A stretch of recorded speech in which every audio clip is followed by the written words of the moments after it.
Hey, you're alive. When I dragged you out of the river, I thought you were never gonna wake up. I checked your pockets for ID, a phone, maybe. I hope you don't mind. But all I found was some loose change. So, wanna tell me who you are?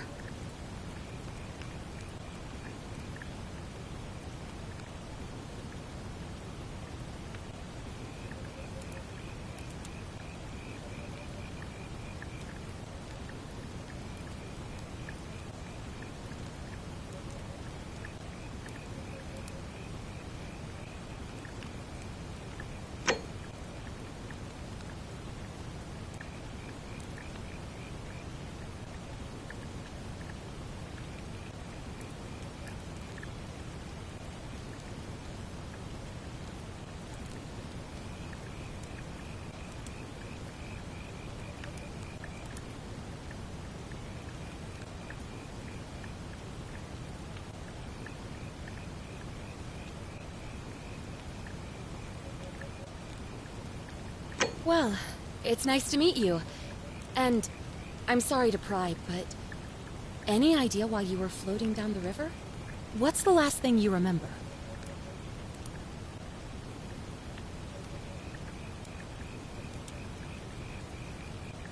Really? You know what? Don't answer that. I don't think I want to know.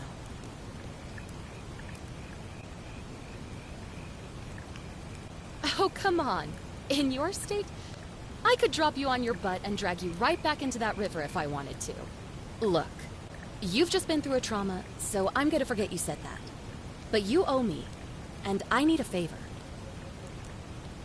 There are some ruins just behind you. Roman, I think. I need you to go in there and see if you can find a guy named Al for me. He went in there a few hours ago, and he hasn't come out. I've been freaking out, wondering if he's trapped or injured, or worse. I would have gone in after him, but he made me promise to stay here, no matter what. There's no way I'm leaving without him, so I'm just kind of stuck here, waiting. What I mean is, I was hoping you wouldn't mind going in there to find him. If you can do that, I can get both of you back to civilization in my boat. Please? Oh, of course. Sorry, I don't mean to be pushy, I just... What do you want to know?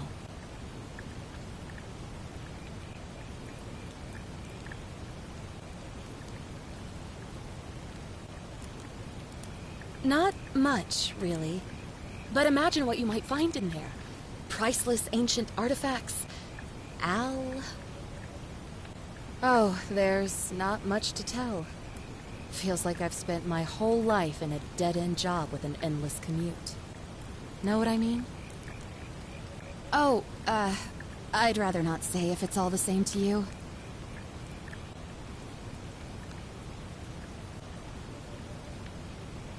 All right, fine. Sorry if I sounded cagey, it's just that I don't always get the best reactions when I introduce myself.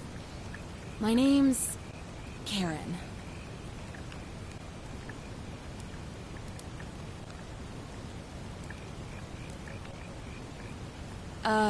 Yeah, something like that. But right now, I have bigger problems, like finding Al.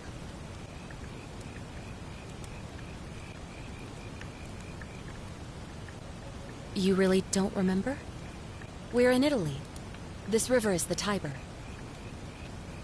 He's the guy who washed up on the riverbank not long before you did. I thought maybe you two knew each other. I guess not. But maybe the two of you can piece together what you're doing here. In any case, you'll like him, I'm sure. Once you find him, that is. What am I, an idiot? You could hike a long, long way in any direction and never find another soul. Trust me. Great. So you're ready to go look for Al?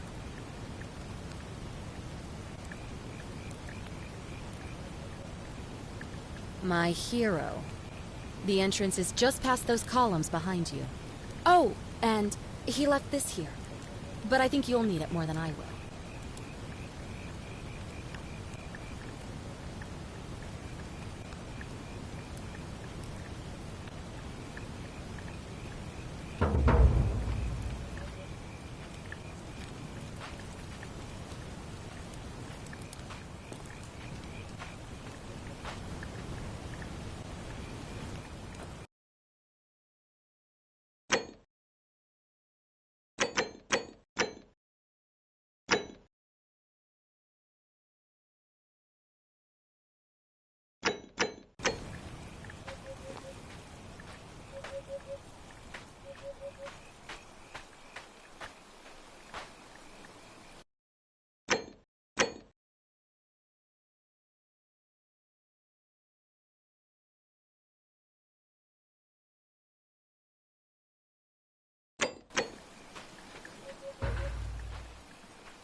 If you're reading this, it means I've discovered the entrance to an ancient Roman city hidden deep underground.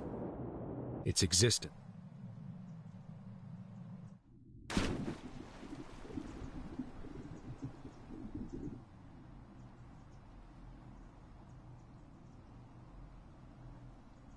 Its existence is long forgotten, all knowledge of it lost, except in the Latin inscription here. It reads, "You who wish to enter the city, step forth and be judged. The virtuous shall be rewarded with eternal life in paradise. The wicked shall find themselves showered in gold, but in vain, for this shall be their final resting place."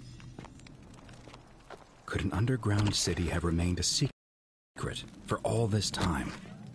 Could people have survived down there, against the odds? It seems there's only one way to find out. If I'm not back in an hour, I'm somewhere on the other side. Consider this an invitation, or a warning. Al Worth.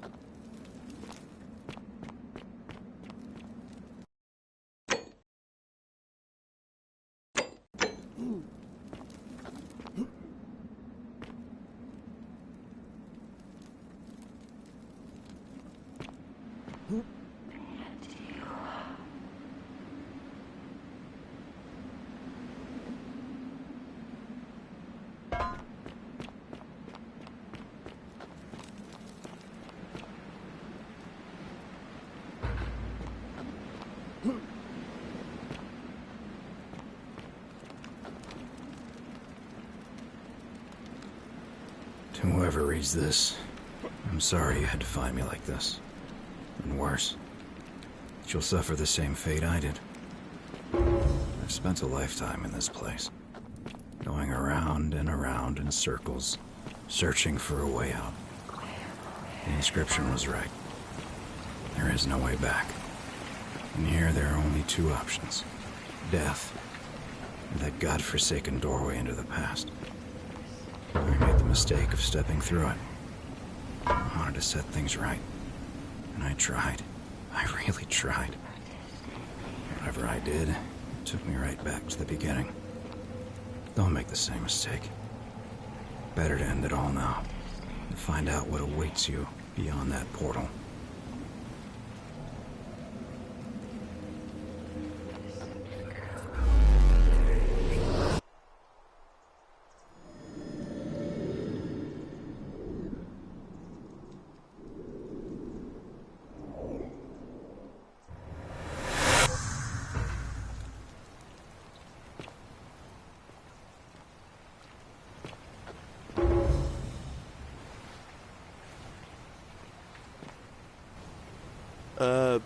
Salve, friend. I'm Galerius. Mind telling me who you are and what you were doing in the Shrine of Proserpina?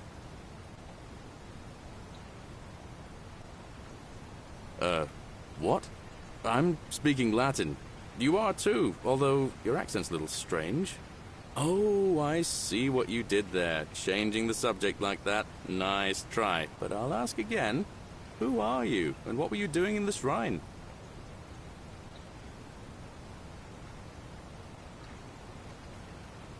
Yeah, you know, agricultural goddess of springtime? You're not from around here, are you? And you've just done it again. You're a sly one, aren't you? One more time.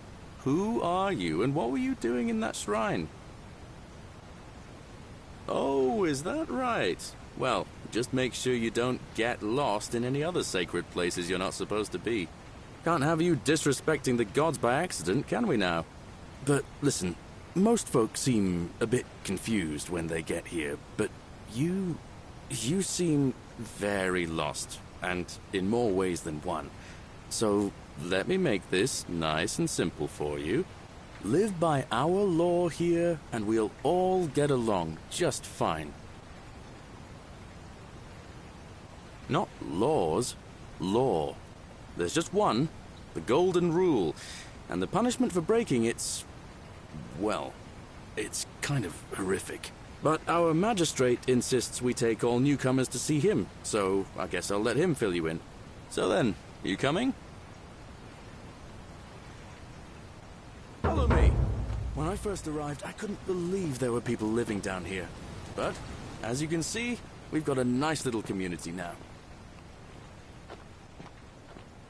Only 23 of us at the moment, if you count the 3 who are missing. No idea how, since nobody knows a way out. But it's just big and dark enough to get lost in, if you're not careful. Aren't you going to introduce me to your handsome new friend, Galerius? Keep it in your loincloth, Aurelia. I'm taking him to see the magistrate. That pompous old boar won't be magistrate for much longer. Anyone who helps vote him out today drinks at my bar for free tonight.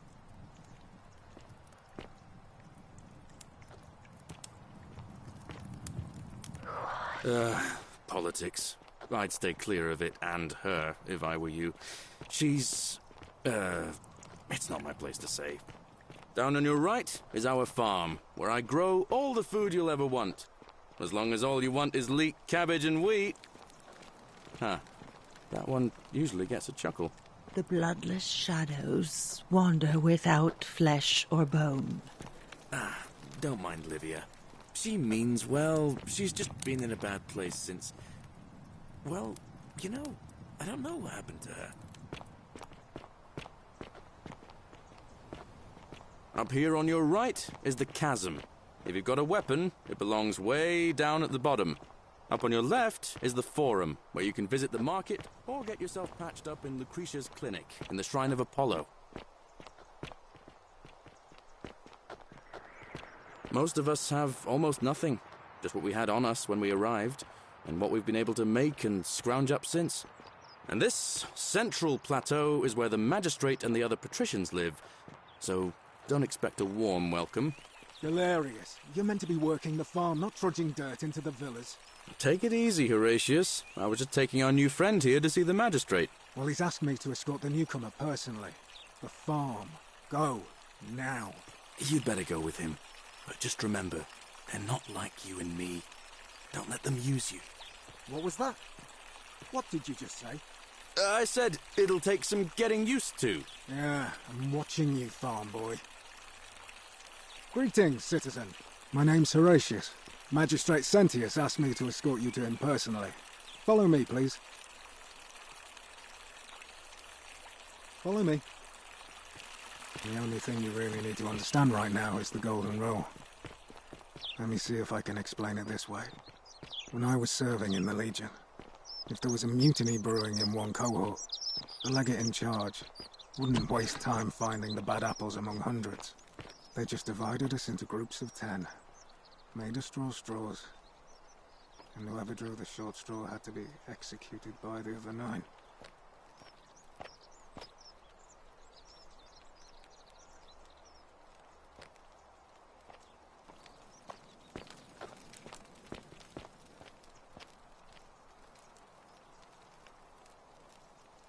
That's my room.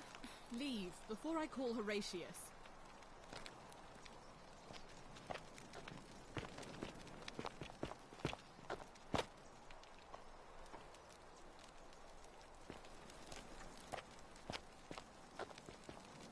Didn't matter whether he'd done anything wrong. Whatever are you wearing? One of us in 10 would die for the crimes of the clan. I wish Horatius would stop letting We barbarians call in it here. decimation. What do you That want? seems like rough justice to you. You're in for a rude shock. I'm Sentia, the eldest Golden daughter of the Roll magistrate. is But exactly you'd 10 know times that worse. if you'd been invited The in magistrate here and can explain the introduced rest. properly. What Look are up you these doing stairs. in here? And why are you dressed like that?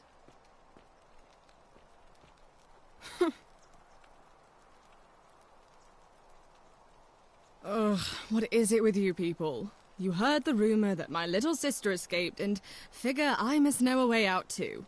Is that it? Well, that's just a stupid rumor. We have no idea what happened to Scintilla. I wish you mouth breathers would just leave me alone. I don't know. Can you? Can you tell me how a person could have disappeared from a city with no exits and no crime? Was she snatched away by the harpies? It was 3 weeks ago. We ate our evening meal together, and I remember she seemed happy. In love. We went into our rooms, I went to sleep, and when I woke up, she was gone. That's it. You really aren't from here, are you? All Roman women are named after their fathers. I think it's their way of branding us, like cattle to be sold at market. His family name is Sentius, so I'm Sentia because I'm the eldest, and my little sister is formerly Sentia Minor, but she is affectionately known as Scintilla. Why? Because I'm on this couch and not pacing about the villa, wasting energy? I hope you're not insinuating I'm somehow pleased with her disappearance.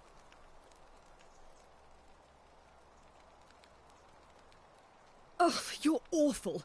Get out of my villa and never speak to me again. Do I need to ask Horatius to escort you out of here? Get out, you horrid barbarian!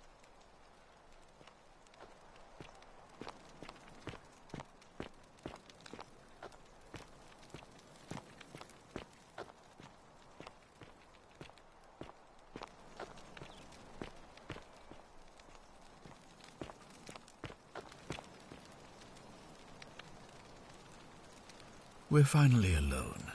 I assume you already know who I am. May I know your name? A curious name, to match a curious accent. But I digress. Something about your demeanor gives me the urge to caution you against doing anything, shall we say, unlawful while you're here. Is that understood? Now, you're probably wondering why I summoned you, and I'll get to that. But first, take a look at this wondrous place, would you? A secret city built deep in the mountains many hundreds of years ago.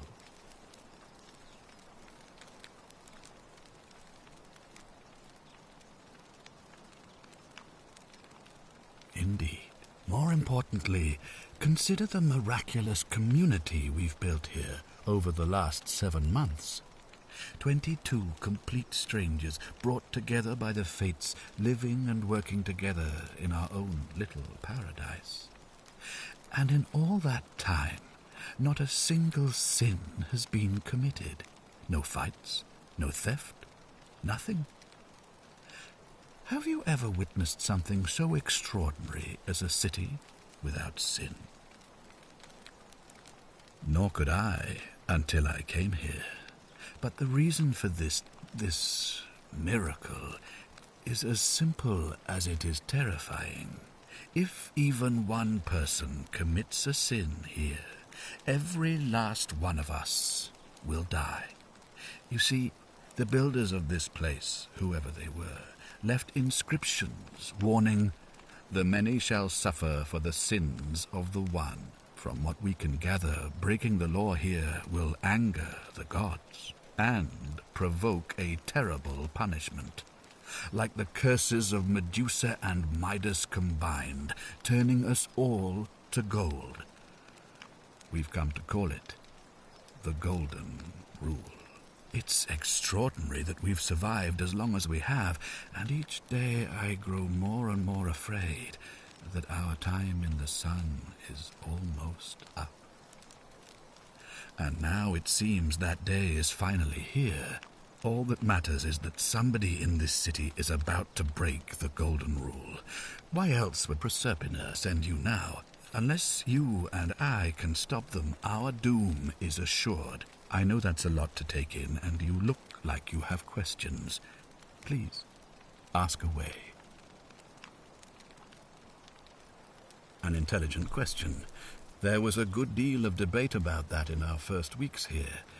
Does it refer to crimes, or to some other ill-defined wrong? Of course, everyone agrees on the basics. No theft, no assault, and certainly no murder. But beyond that, it was more difficult to reach a consensus. What about lying, insulting someone, blasphemy, trespass, trying to escape, bribery, infidelity, suicide? As magistrate, I had to exercise leadership, and so I made a decision. We must uphold the laws of the Empire to a standard never before seen. And we must honor the peace of the gods, the sacred accord between the gods and the people of Rome. It is only by offering the gods the proper respect that we may prosper, as Rome has for centuries.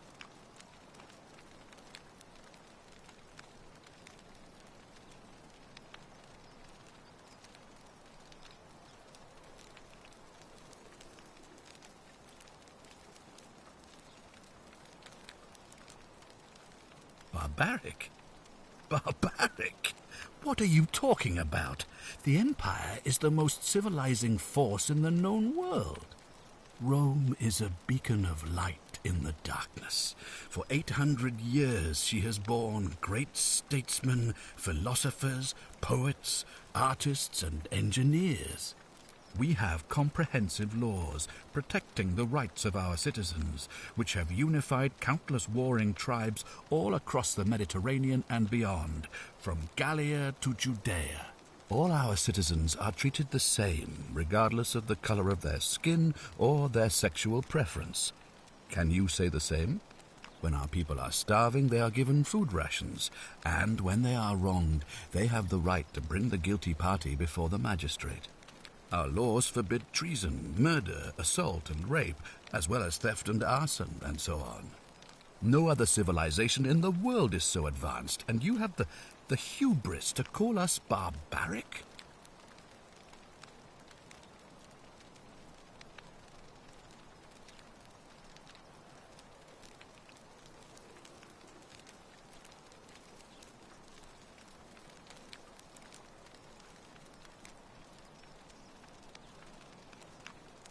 On occasion, but our gladiators are almost all volunteers seeking glory, or condemned prisoners who would have been executed anyway.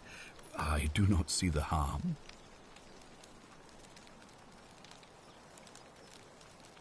Of course, what else would we do with those prisoners of war who would otherwise have been executed? And besides, there are laws for their protection as well.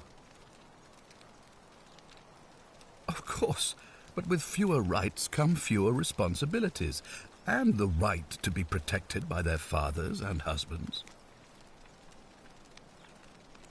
You mean the blasphemous cult responsible for burning down half of Rome last year? It's hard to blame the people for being angry about that. Are you talking about our practice of decimation? Of course. We could hardly unite all these warring tribes without a disciplined, formidable legion. Well, right now, you're a long, long way from home. I have made my pronouncement on the subject. Unfortunately, there are still those here who resist, whispering blasphemous and treasonous lies in the shadows. I would be keeping a close eye on them if I were you.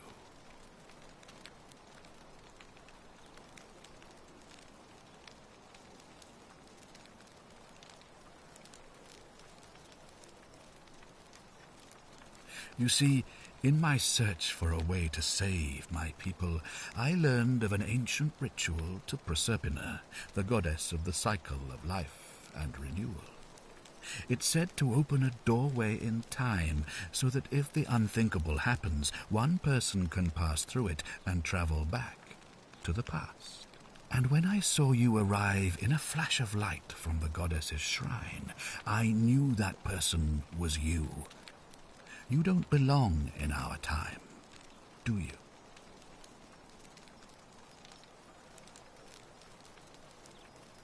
"2,000 years?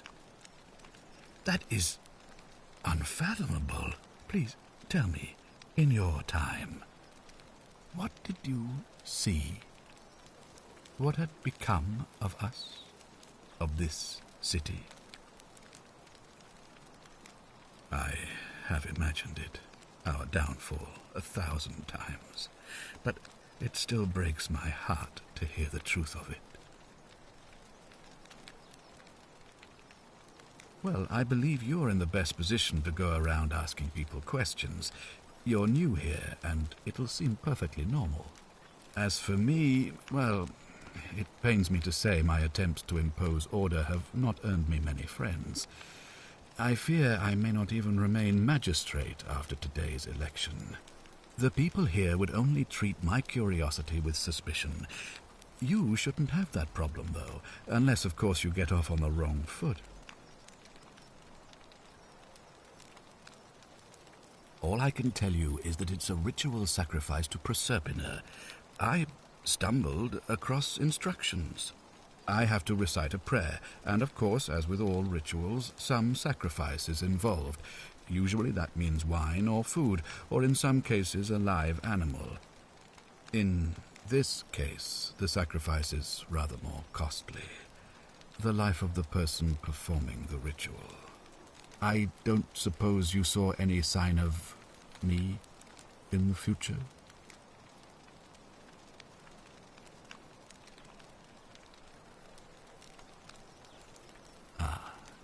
I assume that was me.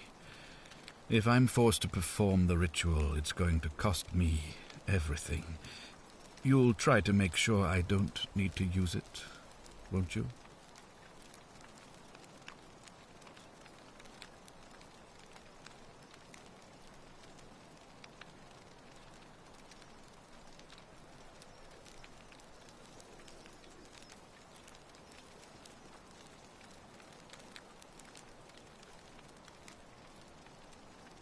Well, I suppose that's all I can ask for.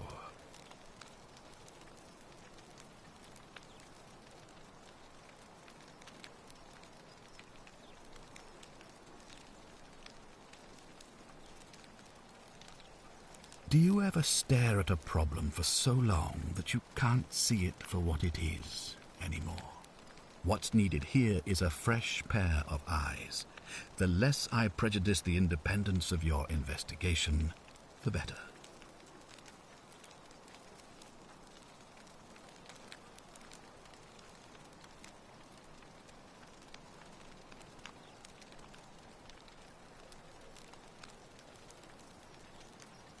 Well, all right. There are those who wish to vote me out of office so that they can pursue their own misguided political agenda. Frankly, their selfishness and recklessness risk destabilizing the entire city. I would be looking very carefully at them if I were you. You mean you couldn't speak Latin before you arrived here? How strange. But the gods are active here, and their temples and shrines hum with power like nowhere else in the Empire. Perhaps when Proserpina brought you here, she planted the seed of Latin in your mind so that you could better serve her. Indeed. If I understand Proserpina's ritual correctly, that problem should take care of itself. Let me see if I can explain. If you manage to prevent the sin that breaks the Golden Rule, I won't need to bring you here. I won't create the portal, and you will never have been able to come here. Thus, you'll have created a paradox. If this occurs, you should be flung back to your own time, having changed the past for all of us. Make sense?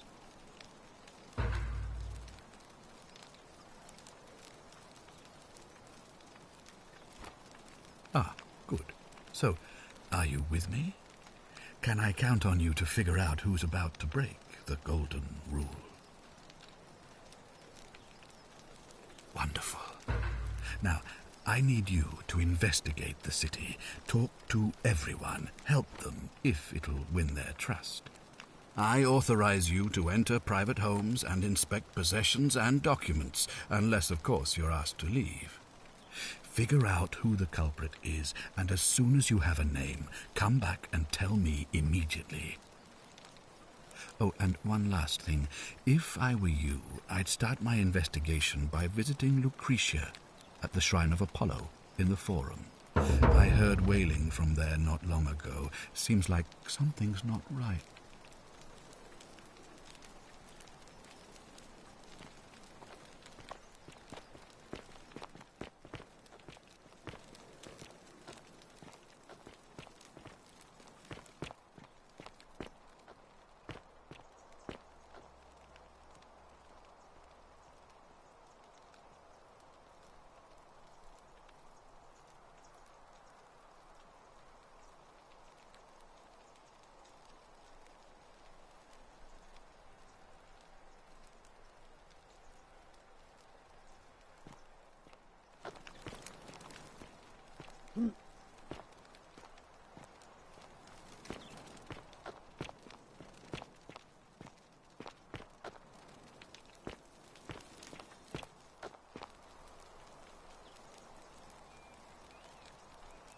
Do I need to ask Horatius to escort you out of here? Get out, you horrid barbarian!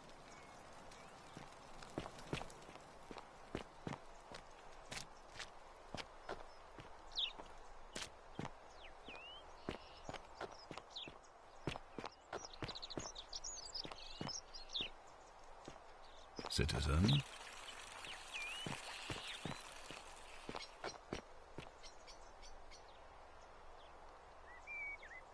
What were you two talking about? Don't play dumb. I saw you. Having a shady little chat with old man Sentius up on his balcony. What's he offering you? Money? Favours? What's your vote worth to him? What? You're throwing your lot in with him for free, then? That's even worse. Mark my words, Malleolus is going to be magistrate by the end of the day. And if I tell him you've sided with that feeble old has-been, that you've been trying to undermine his hard-won victory, you'll have picked the wrong patron. Got it?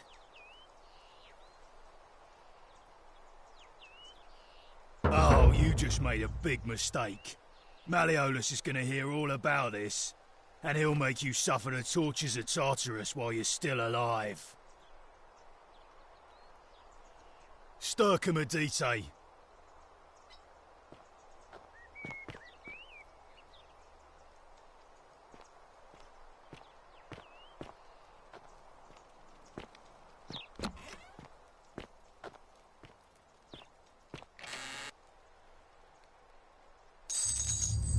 The many shall suffer for the sins of the one.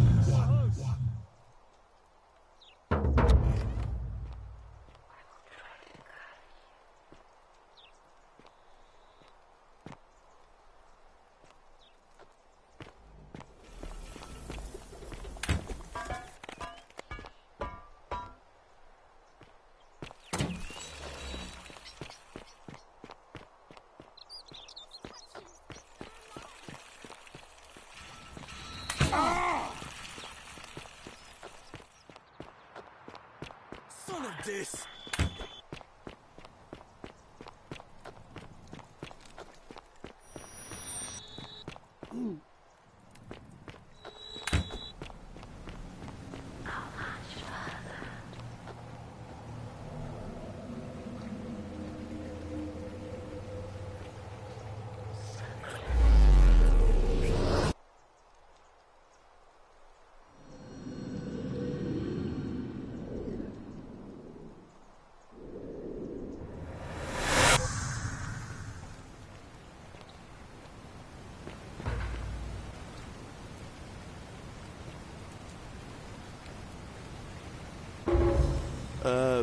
Salve, friend. I'm Galerius. Mind telling me who you are and what you were doing in the Shrine of Proserpina? I don't think so. I've never seen you before in my life. Oh, I guess how much did I drink last night? Sorry to have bothered you. Oh, and since you seem to be in a hurry, you should try out this device I made. Worked real hard on it.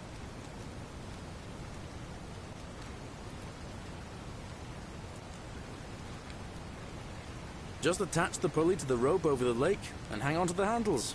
If it works, it'll be faster than walking. And if it doesn't work, worst thing that can happen is you'll take a swim in the lake. I haven't quite summoned the courage to test it myself. But don't worry, it's completely safe. Probably. All right, see you around.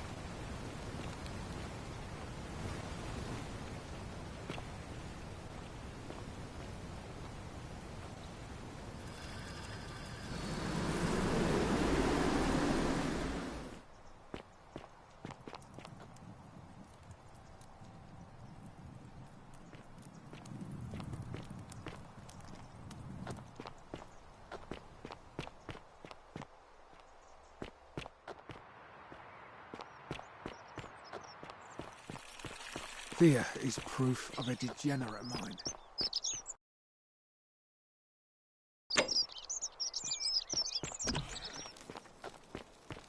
Oh, don't mind me. I just live here. Ugh, I wish Horatius would stop letting barbarians in here. What do you want?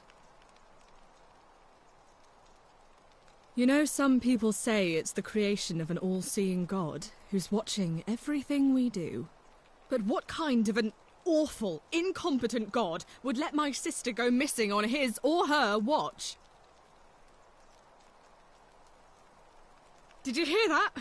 Curse you, you coward! Where is my sister?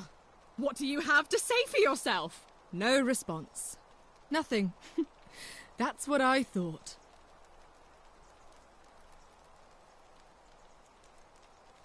I'm telling you, this mysterious god of ours has to be asleep on the job.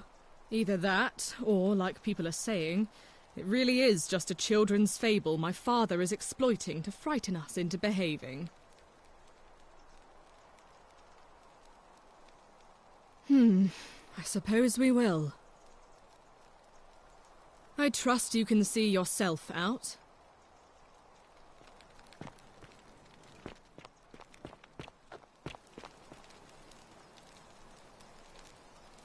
We're finally alone. I assume you already know who I am. May I know your name? We have? Wait, if I understand correctly, someone is about to break the golden rule, forcing me to create a portal in time to bring you here? I must have entrusted you with figuring out who the culprit is. Only, I assume we failed. And you had to start over. Is that about right? If so, what happened? Ah, I see. Look, it's unfortunate, but all that matters now is that you make use of what you've learned and gathered, and do better next time. Now, I assume you've sought me out again for a reason?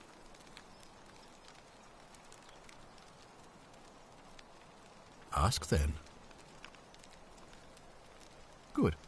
Now, was there something else you wanted to discuss?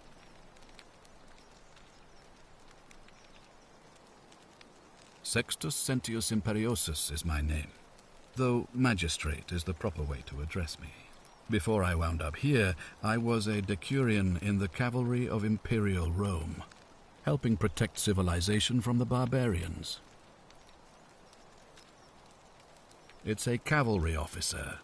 I had 30 men under my command. This was my uniform.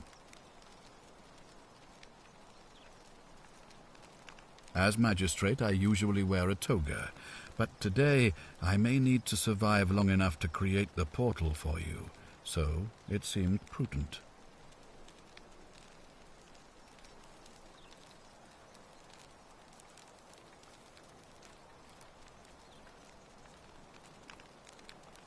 My men and I were at the Emporium in Rome as honor guard for a visiting dignitary arriving upriver by barge. Now, the port is usually bustling, but just as our guests arrived, waves of people began running toward the river from streets and alleyways in every direction. They were trying to escape a terrible fire. Unfortunately, the crowd sent my horse into a panic, and, I remember it, losing its footing by the water's edge. The next thing I knew, I was waking up on a riverbank not far from here in the company of some stranger.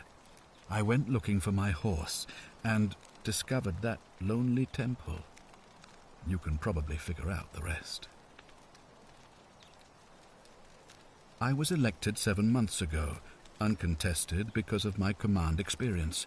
Since then, there's been growing agitation for another election. They're supposed to be annual, but I agreed to hold it sooner, hoping it would placate my constituents. Unfortunately, it just seems to have emboldened certain elements instead.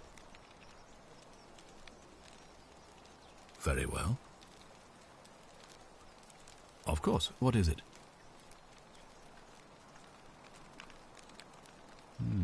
Are you sure you've spent enough time investigating to make that call? It seems to me you've barely had enough time to scratch the surface. It looks like you'll have to continue your investigation. Now, was there anything else you wanted to ask? I've had plenty of time to think about it. Let me see if I can sum up my thoughts. I've always considered my guiding star to be the well-being of the Roman people. Our survival and prosperity have always hinged upon honoring the peace of the gods, the sacred accord between the gods and the people of Rome. Give the gods what they want and we all prosper. Dishonor them and we all die. It's as simple as that. The real enemy in this place is not the golden rule, but human failings. The temptation to slide into degeneracy, greed, and hubris. I trust that answers your question. If I did, I'd have led these people out of here already. Thank you. I'll be waiting here for news.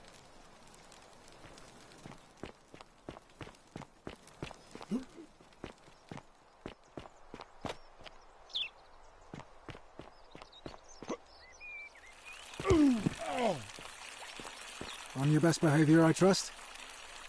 What is it, citizen? I'm a legionary of the 1st Italica, but there's not a lot of fighting down here. So the magistrate has assigned me other duties. I act as the magistrate's right-hand man, keeping an eye on his daughters.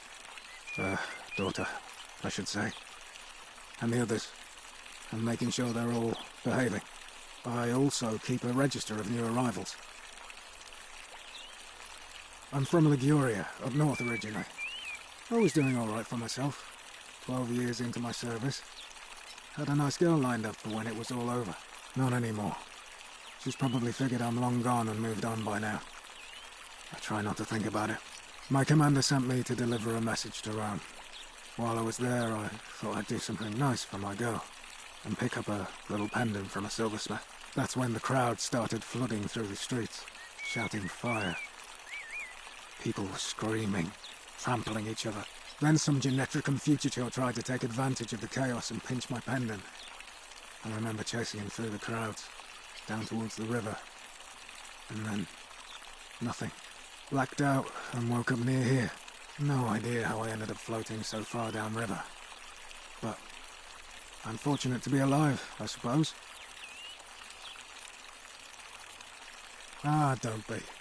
As Seneca the Younger said, difficulty strengthens the mind, as labour does the body. That said, Scintilla's disappearance has been more difficult than I'd care to admit.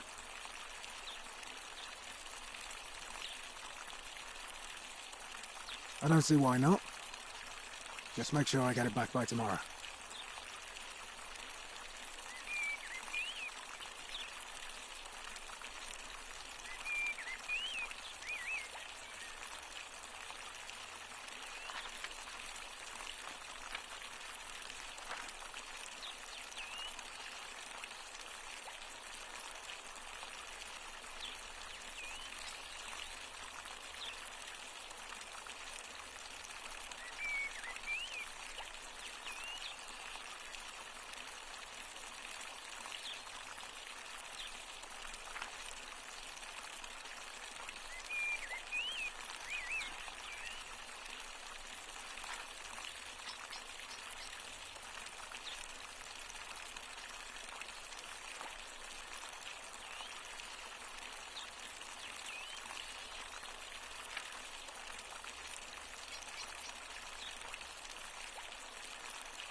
I'm not sure why you said it like that, but whatever. He's one of the better commanders I've ever had, that's for sure. Good stoic. Lives by Seneca's words. Treat your inferior as you would wish your superior to treat you. Can't ask for much more than that. I went around asking the same questions when I first arrived. Never did find a way out. But I learned how to accept my situation. To bear trials with a calm mind robs misfortune of its strength and burden. That's from Seneca the Younger, if you're interested. All right? Are they? Ah, you've returned. Do you have any news about your investigation?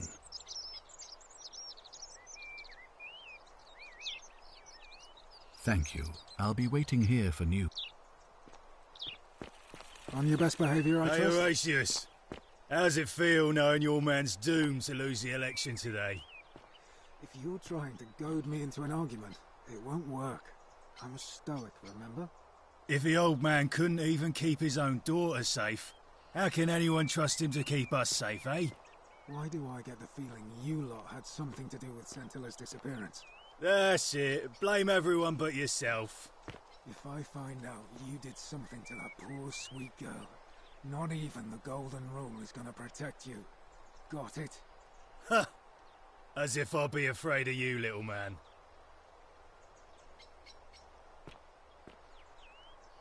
Malleolus isn't receiving visitors at the moment, it being election day. Her name's Domitius.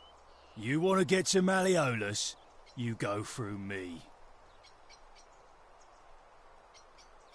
Too bad. He's busy. Unless... No. You don't look like you could afford it. I'm glad you asked. See, he's a busy man, and this is an important day. He'll be inside practicing his victory speech for tonight. Left me strict instructions he doesn't want to be disturbed. So if you want to see him, I'll need something valuable in return.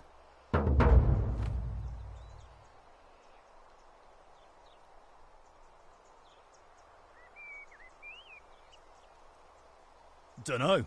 Something good. Bribe? That's such an ugly word. What I'm looking for is more of a tribute to me, your soon-to-be patron.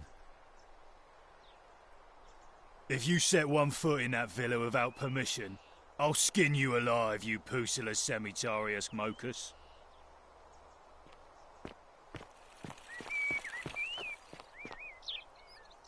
Ah, you've returned. Do you have any news about your investigation? Thank you.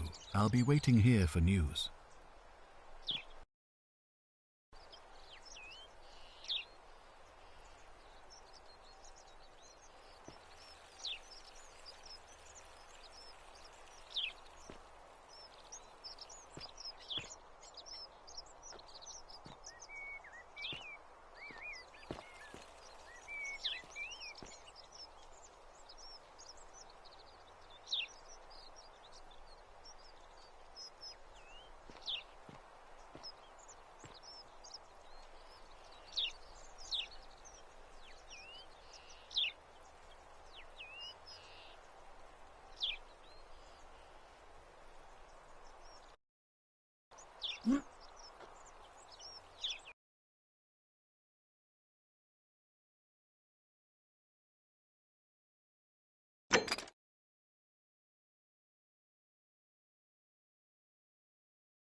Ah, you've returned. Do you have any news about your investigation?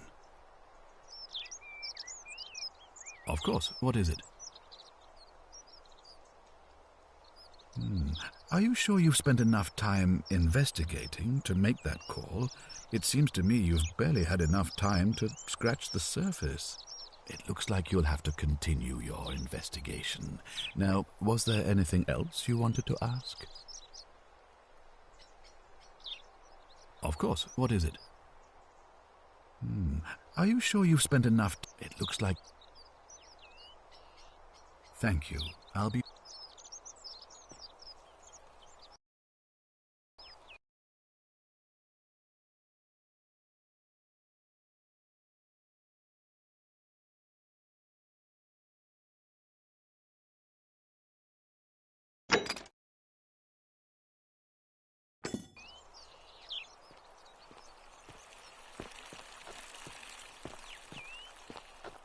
I don't know.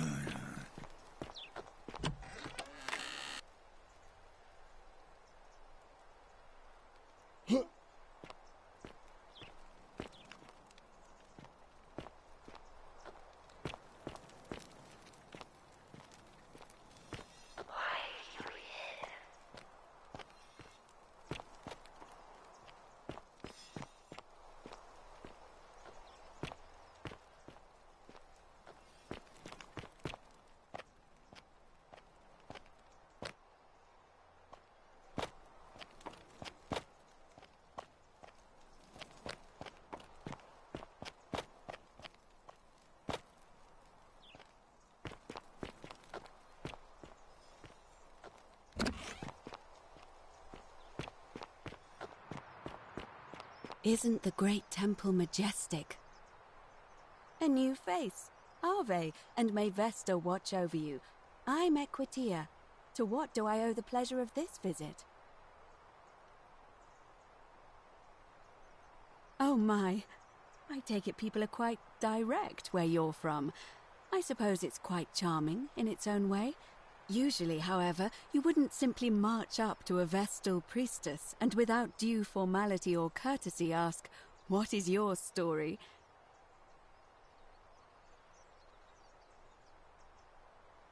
Oh, a hurry, you say? Well, in that case, let's do it your way. You just keep being yourself and ask whatever you like. It'll be a refreshing change.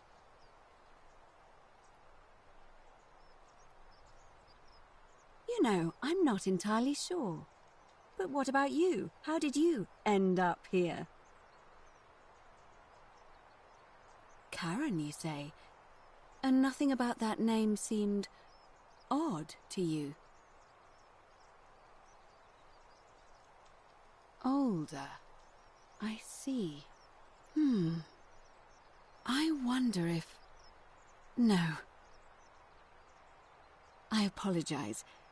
I don't mean to be cryptic. It's just that you've got me thinking. Have you spoken with any of the others about how they arrived here too? I really think you should. Go around and ask them what they remember and see if you notice any patterns. I know. I just don't want to see what happened to Livia happen to you too. Up until a few weeks ago, she was a perfectly productive member of our little community, darning clothes and cutting hair. She was always so chatty, always seeking out newcomers and asking them where they were from and how they wound up here. And then, about a month ago, she suddenly changed. She withdrew, stopped working and became despondent, started muttering to herself. Galerius and I visited her to see how we could help, but she just looked at us with this haunted stare, called us bloodless shadows, and told us we were ignorant of some pattern. Look, it could be unrelated. Perhaps she simply fell ill, or, as Galerius suggested, the weight of the golden rule was too much for her. But there is a small chance that she learned something, saw a pattern nobody else saw, and that it broke her. I just don't want to see that happen to you. So be careful, will you? Thank you. Now, go and follow the thread of truth through this labyrinth, and come back to me if you discover any patterns. Come back to me once you've acquainted yourself with the rest of our neighbours. Keep an eye out for Scintilla, would you?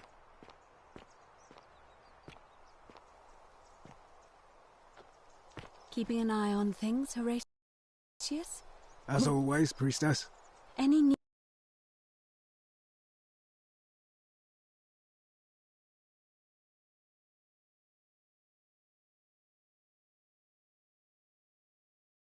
news about Scintilla, Navia, or Kabash? No sign of any of them, I'm afraid.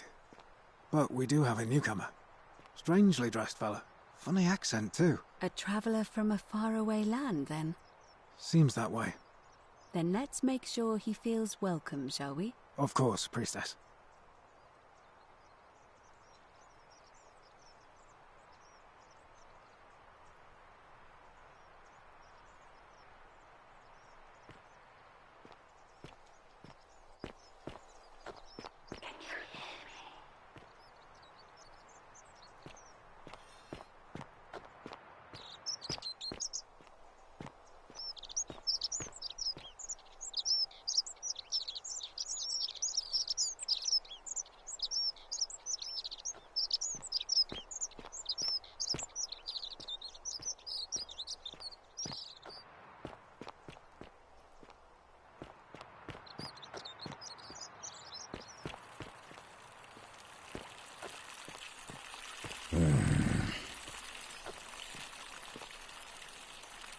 Name's Rufius.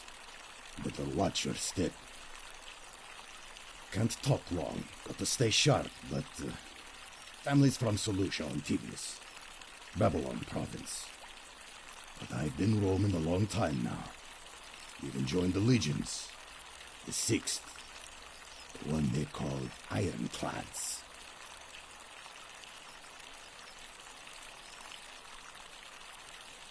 Same way as everyone else.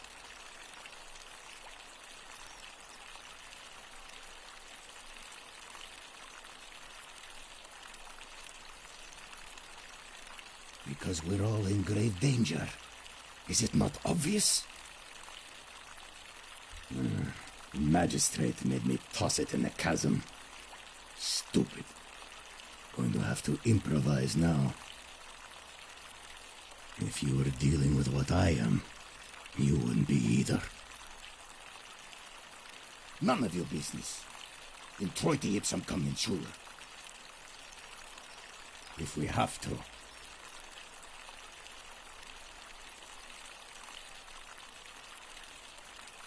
Meliodas. Not sure I trust Sentius. Couldn't even protect his daughter in a city without sin. How's he going to protect us?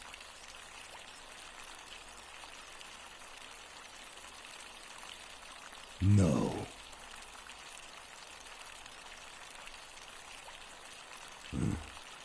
I'll tell you this much. I hate the fact that my survival depends on the common sense of other people.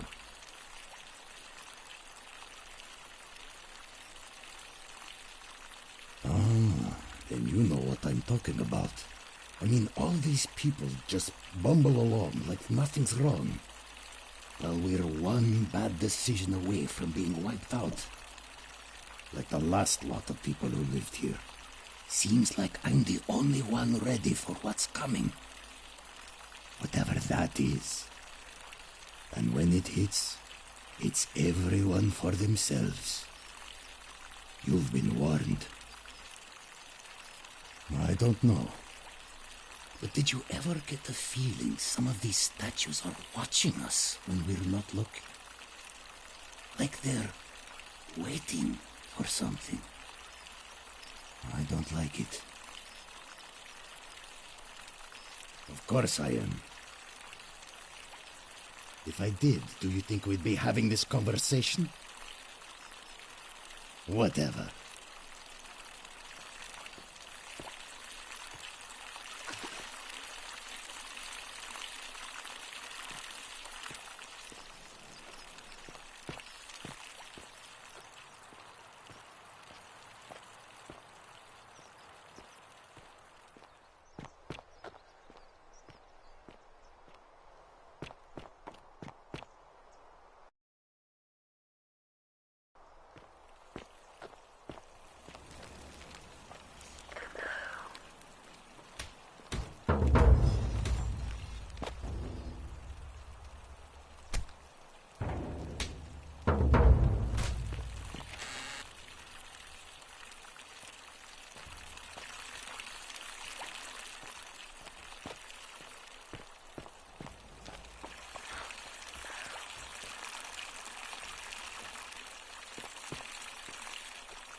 Ah, a new face.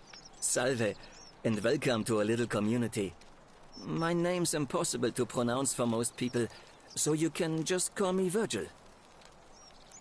Well, I'm an architect.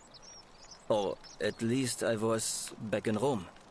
That's probably too grandiose a term to describe what I do here. Help out with repairs and try to stop old buildings from collapsing on people, that kind of thing. But you probably don't want to hear about the ingenious architecture or mysterious history of this place.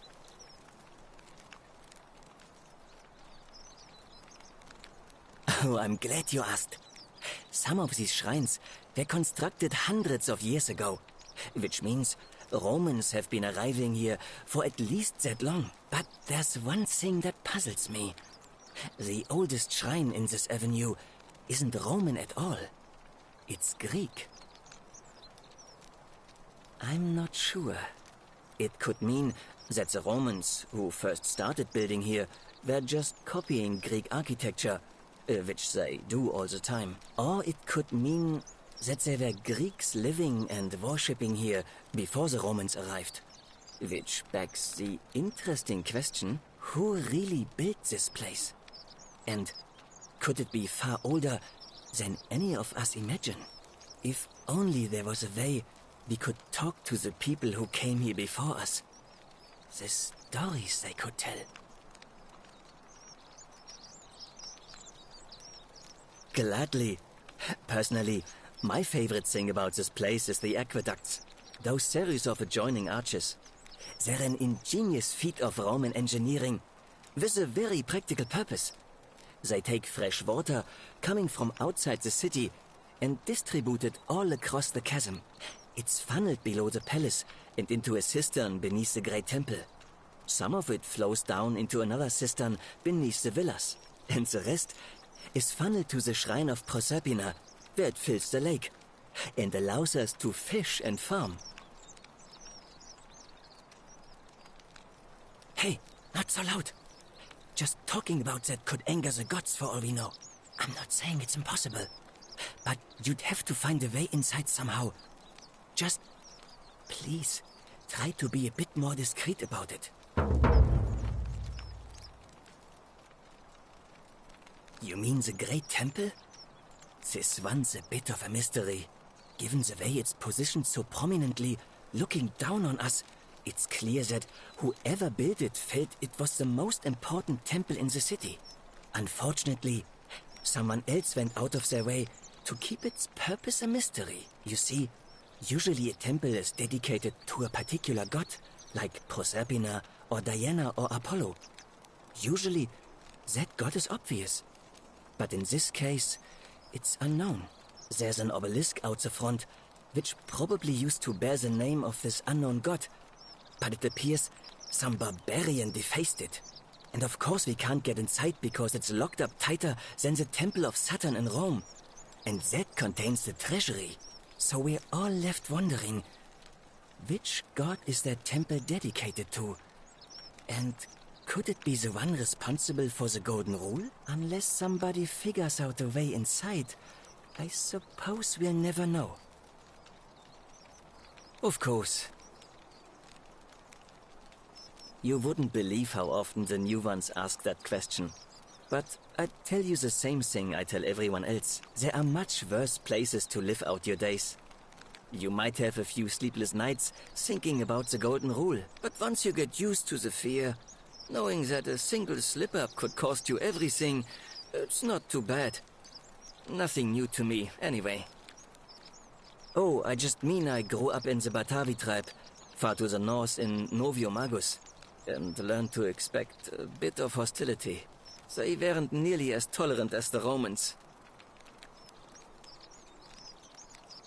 Look, I haven't done anything wrong, if that's what you're thinking. Somebody just has a problem with my preference for male company. Hey, nothing gets by you, huh? Sorry, that was mean. Yes, I like men. And when you grow up in the north, as I did, in the city of Noviomagus, you expect a bit of hostility. The Batavi are not known for their tolerance. I saw enough friends killed or driven away to know the cost of not keeping your personal affairs to yourself. So I hid who I was for, what was it, nearly 10 years? Watching what I said and where I looked. But that kind of fear eats away at you slowly, until living isn't any better than the thing you were afraid of. Needless to say, since I'm now living underground, halfway across the known world with an assumed name, my openness didn't go down well among the enlightened folk of the Batavi.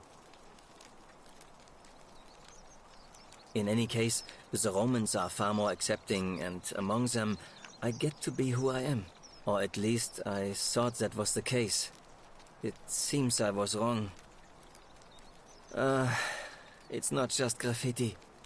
I have quite a collection of handwritten notes too.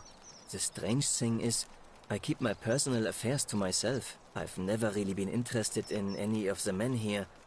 Not my type. So I'm not sure what I could have done to upset this person.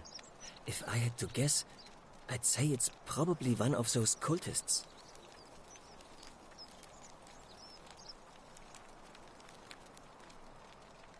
Strange bunch. They insist there's only one God, and that he considers my nature a sin. Can you believe that? If there are any of them here, they won't admit it. Not since they supposedly burnt down half of Rome last year and went into hiding. All I know is, if these threats keep escalating, eventually my secret admirer is going to cross a line and break the Golden Rule.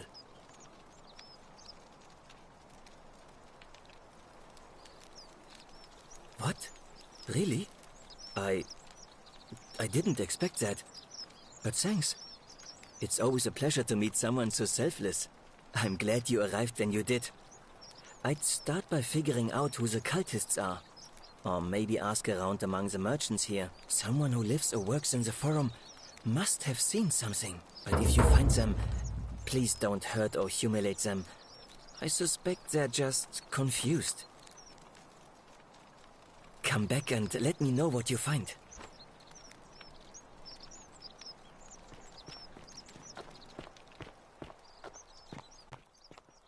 Midst. We must stick together, you and I.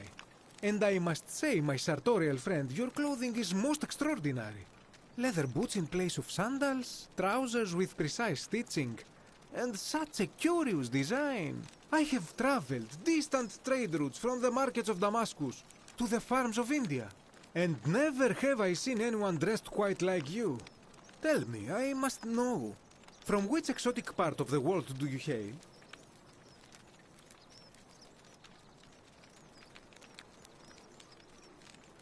Then you are an explorer, like me.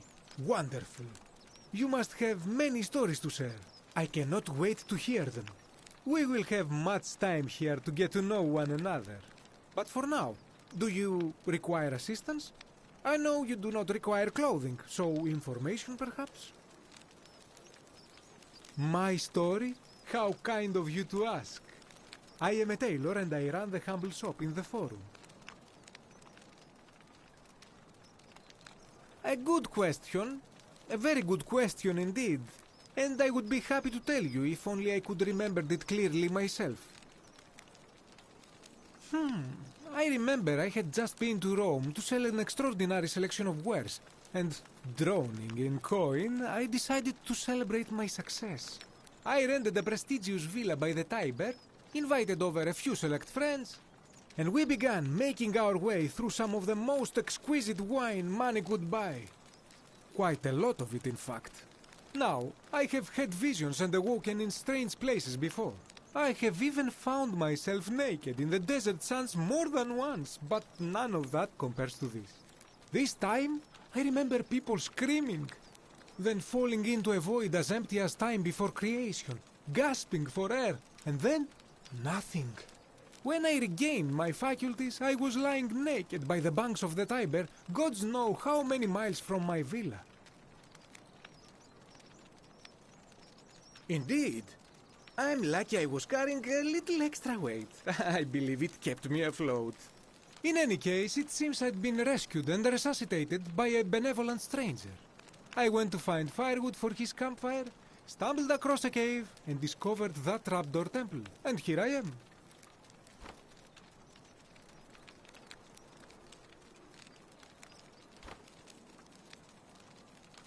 You mean to say, with all the turmoil and terror of the Golden Rule, and so few customers, why bother setting shop at all?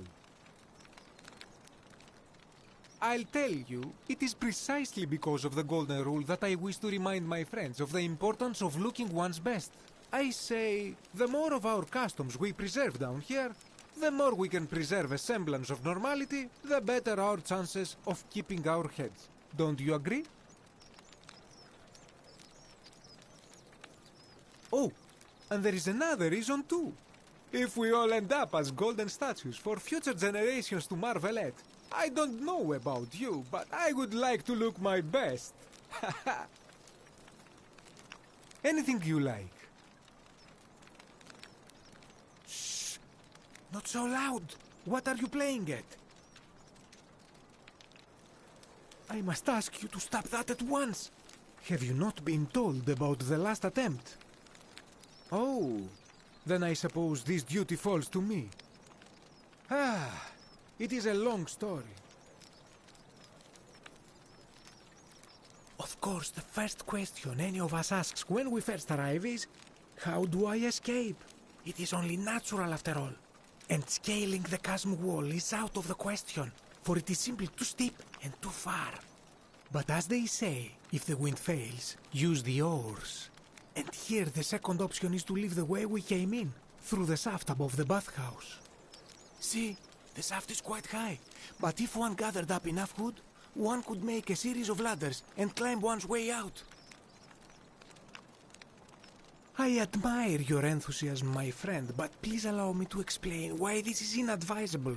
There was an attempt made by resourceful fellows who lived here some years ago. They even decided to keep records of their escape attempt for posterity. Unfortunately, as soon as they began to carry the first ladder down the hallway, they heard a godlike voice shake the entire city, and that, tragically, is where their tale ends. So it seems that to merely attempt escape is to invite the wrath of whichever god oversees this place, and so I say it is best to not even discuss it aloud.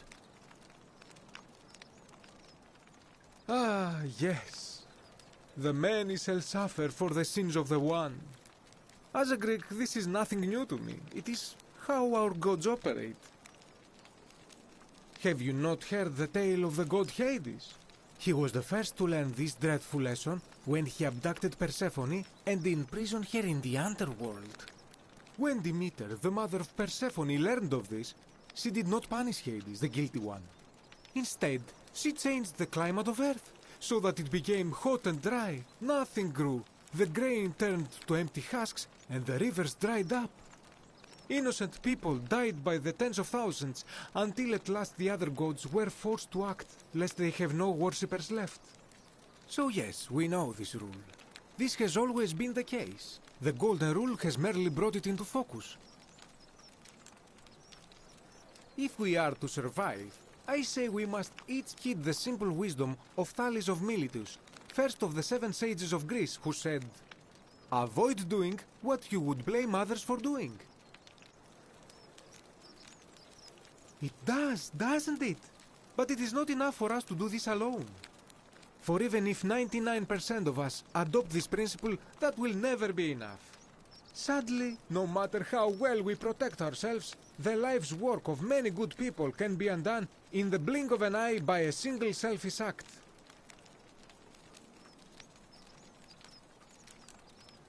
Ah, the voice of experience. I am sorry for your loss, my friend. But on a lighter note, I will say one thing for the Golden Rule. For all their grim and haunting poses, these golden statues do make magnificent models for my clothing, do they not?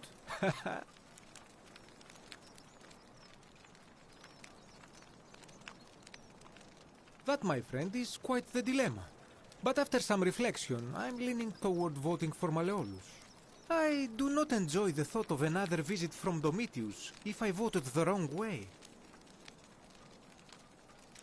Nothing comes to my mind, my friend. This is troubling, is it not? I'm afraid I have no idea. It is ridiculous, though. Virgil is a fine man. But my young friend Fabia confided in me that she saw someone leaving graffiti on his shop front last night. Perhaps you should ask her about it.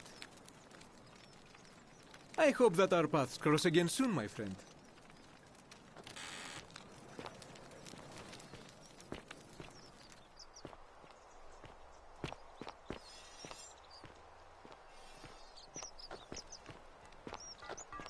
Salve.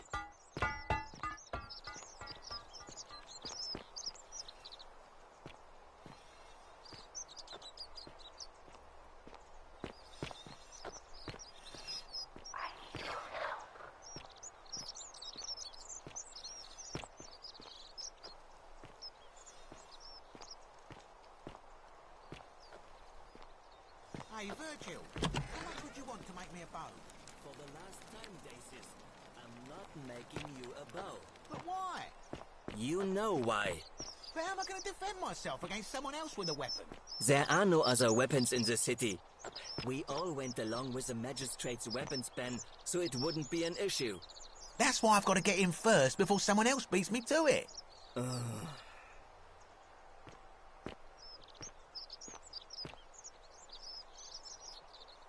Salve, stranger, and welcome to our idyllic little slice of the Empire. I'm Dacius. You mean, how did I end up here? That is a lengthy tale. All right. Well, you see, I'm in the business of procuring rare and precious objects liberated from the enemies of Rome. Mostly sculptures, vases, the occasional slave, fetch a magnificent price in Roman high society. Had myself a nice little shop in Rome just off the Forum, lots of foot traffic and close to the docks. Good place to be when the fires broke out. See, about 7 months ago, half of Rome caught on fire. Everyone who couldn't get to an outer gate was running for the river, open to escape by barge. So I gathered my coins and some priceless vases into a cart and had my most loyal slave girl, pretty young thing named Acantha, push it for me. All the way down to the river, I'm elbowing for a stampede of people, turning back now and then to make sure she hasn't legged it with my valuables. But, to my surprise, we make it, and I see this barge loading up, and it's so full it's almost sinking. But the captain's happy to take my coin, so I start boarding, and then he puts his hand on my chest and he says, "No, too heavy. The cart or the girl." So I did what anyone would have done. The girl? Weren't you listening? All my valuables or the girl? I mean, I can always buy a new slave girl if I still have my money. So I put my hand on the cart, and I guess she realised what was happening because those pretty black eyes of hers go all wide. And in one swift motion, she topples the whole bloody thing into the Tiber.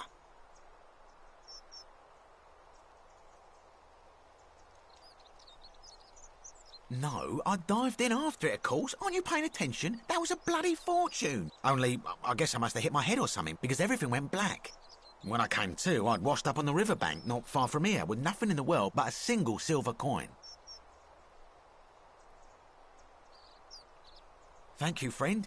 But it turns out it might have been a stroke of good fortune, because this place is a veritable treasure trove. Look around you. There must be more gold in here than in the treasury of Rome. If I can just figure out how to get it out of here. I'm afraid not. If you're desperate, I did hear that Aurelia down at the tavern claims to know of a way out, but I'm not sure I trust her. Some people here are a little shady for my liking.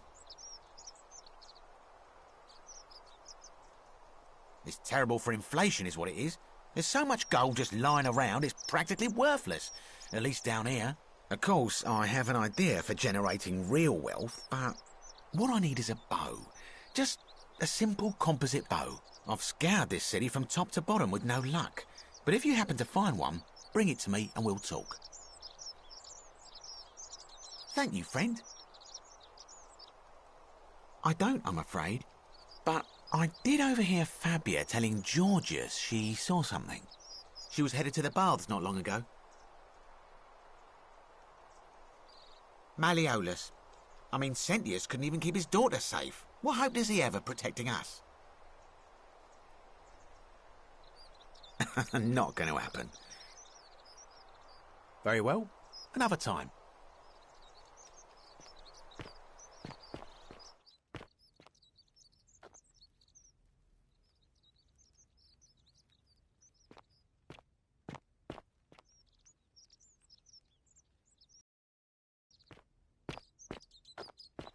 Wonder how much one of these statues is worth on the outside. Help! You have to do something! A man arrived in the baths. A real nasty sort, with his face all covered up. And he's got a weapon. You have to do something, or he's going to break the golden rule.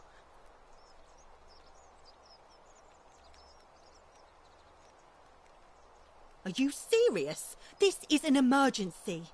Are you going to help or not? Thank you. He's still in there, somewhere. I have to hide. Find me in this empty shrine when it's over. Hear what? What? We don't have time for this. I have to go. Ugh.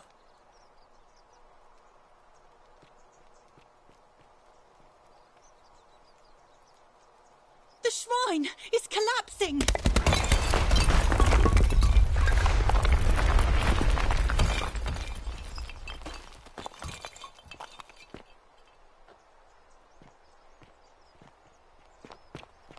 Fabia, no!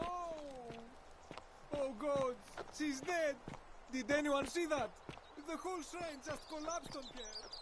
Oh, Fabia, why did you have to go in there? Poor sweet girl!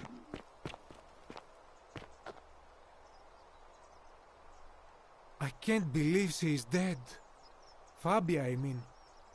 She walked into that empty shrine, and the next moment she is lying dead under a pile of rubble.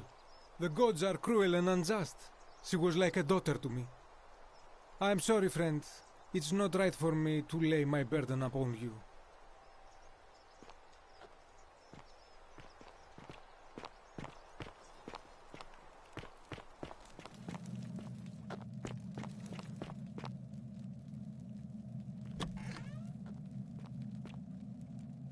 Stop right there. I'm looking for Tiberius Quinctius Crispus, otherwise known as Quinctius. Do you know where he is? I'm not sure I believe that, so allow me to explain something to you. I am here with orders from Emperor Nero himself to find and execute the cultist Quinctius for terrible crimes against the Empire. So, if you tell me the truth, I will allow you to live. But if you lie to me or otherwise obstruct the Emperor's business in any way, I will put this arrow through your chest. Is that understood? You are not off to a good start. When I ask you a question, I expect an answer. Is that understood? Thank you. Now tell me, who are you people, and what is this place?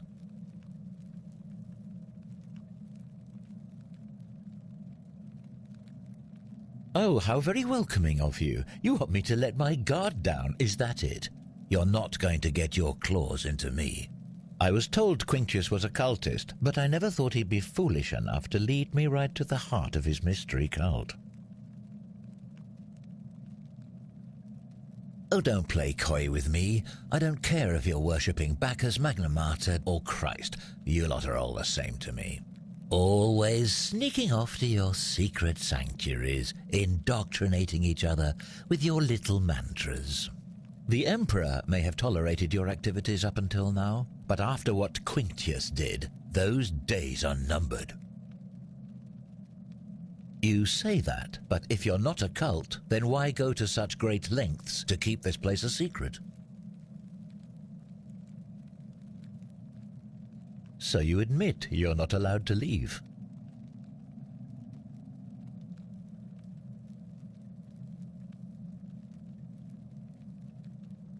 Threatening me is not going to help you, but in any case, that sounds an awful lot like a cult to me.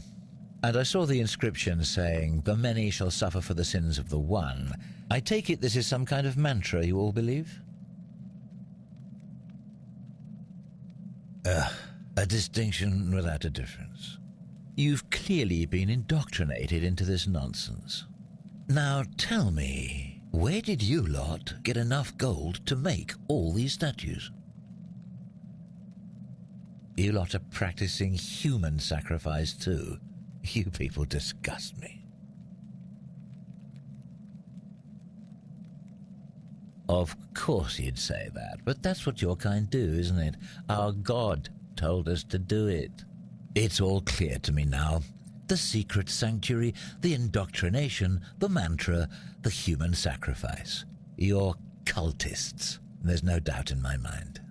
What baffles me is how a person can believe in something with such zeal.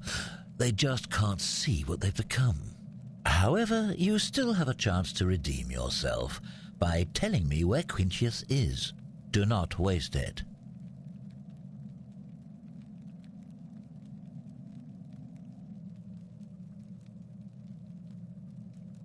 Very well, here's what I know.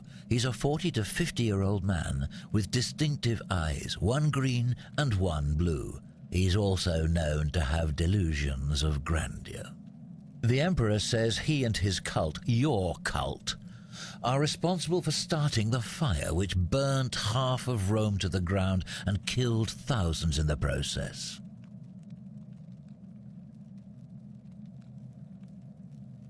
All I know, all I care about, is that the Emperor believes he is guilty and wants him dead. The details are not my concern. This is your last chance. Are you going to tell me where he is or not? Then you're of no use to me. Do you have any last words?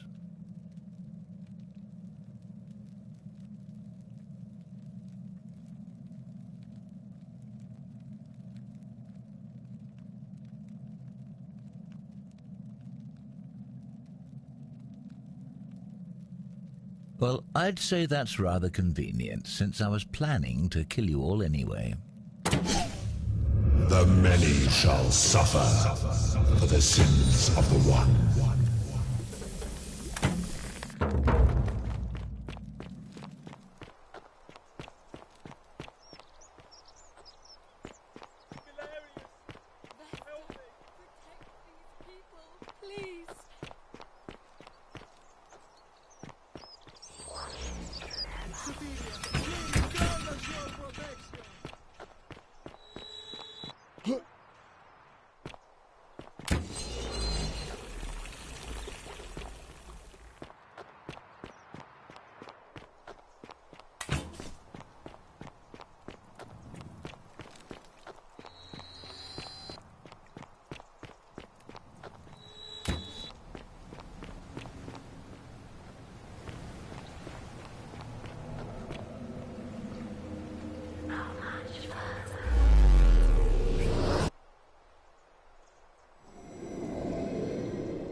Salve, friend. I'm Galerius. Mind telling me who you are and what you were doing in the Shrine of Proserpina?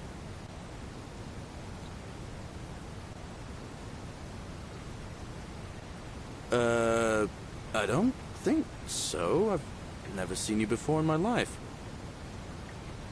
Oh, Bacchus, how much did I drink last night? Sorry to have bothered you. Of course. What did you want to know?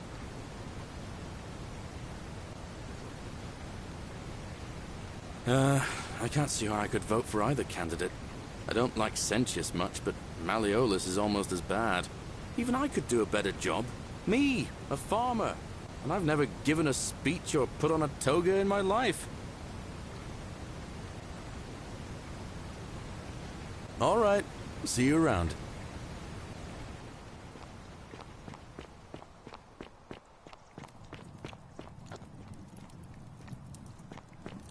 Ixion turns.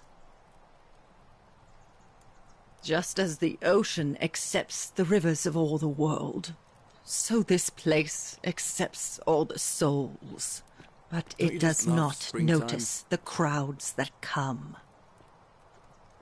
The bloodless shadows wander without flesh or bone. Some crowd the forum, some the house of the ruler of the depths. Others follow their trades, imitating their previous lives.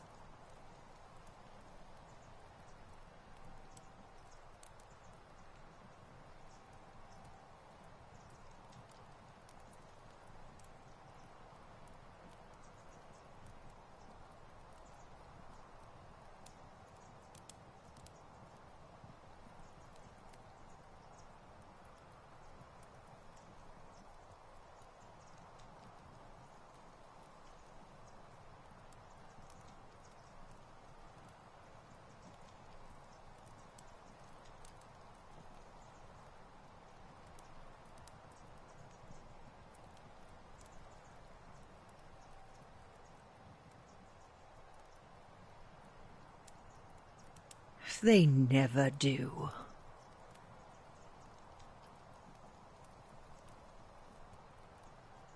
There is only a downward path, gloomy with fatal yew trees. It leads through dumb silence to the infernal regions.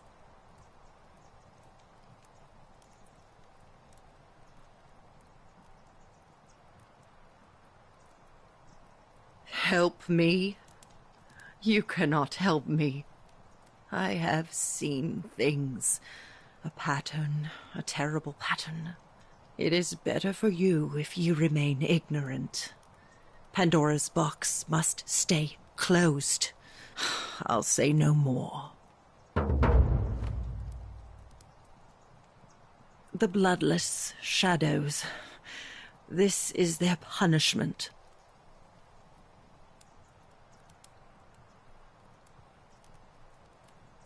You think you wish to know, but you do not. It is better for you if you remain ignorant. Pandora's box must stay closed. I'll say no more. The newly arrived are ignorant of the road before them.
Whatever's in that great temple up there on the bluff, I bet it's worth a fortune.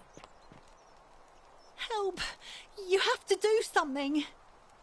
A man arrived in the baths. A real nasty sort, with his face all covered up. And he's got a weapon. You have to do something, or he's going to break the golden rule.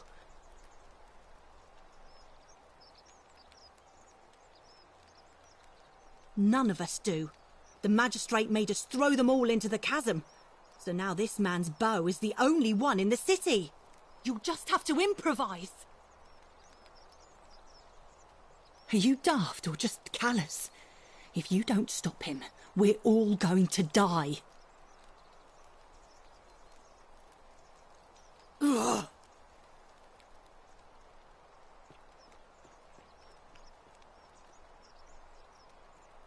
The shrine is collapsing!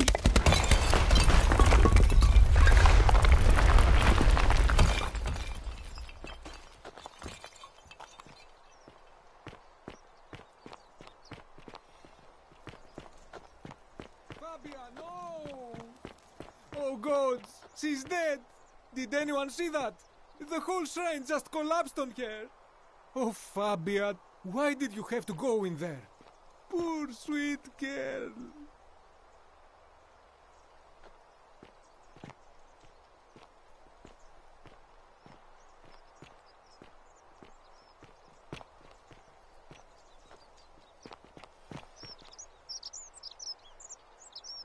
I can't believe she is dead. Fabia, I mean. She walked into that empty shrine, and the next moment she is lying dead under a pile of rubble. The gods are cruel and unjust.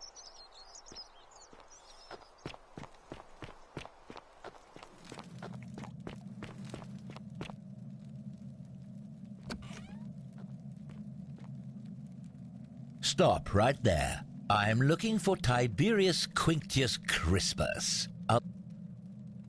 I'm not sure I believe that, so allow me to explain something to you. I am here. So, is that understood? Thank you. Now tell me, who are you people, and what is this place? A small community. Ha! I was told Quinctius was a cultist, but I never thought he'd be foolish enough to lead me right to the heart of his mystery cult. You say that, but if you're not a cult, so you admit you're not allowed to leave. That sounds an awful lot like a cult to me. And I saw the inscription saying, "The many shall suffer for the sins of the one." I take it this is some kind of mantra you all believe? Another lie. So you really do believe that? Fascinating. You've clearly been indoctrinated into this nonsense. Now tell me, where did you lot get enough You lot are Yes, because I'm the real villain here. It's all clear to me now. The secret sanctuary, the indoctrination, the mantra. What baffles me is how a person can believe. However, gold? I don't care about gold. You don't seem to understand the situation, so let me make it abundantly clear. The only thing I care about is carrying out my duty to execute the cultist Quinctius. I have spent many exhausting months tracking this arsonist through cities and villages, roads and forests, bribing stubborn travelers and peasants for leads. At times, I was so bone-tired I could have sworn I'd approached the brink of death. But still, day and night, I pressed on for the glory of the Emperor. So, you see, I know he's here. Turning back is not an option, and right now, the only thing standing between me and my triumphant return to Rome is you. So, for the last time, are you going to tell me where he is, or do I have to put an arrow in you and ask the next person I meet?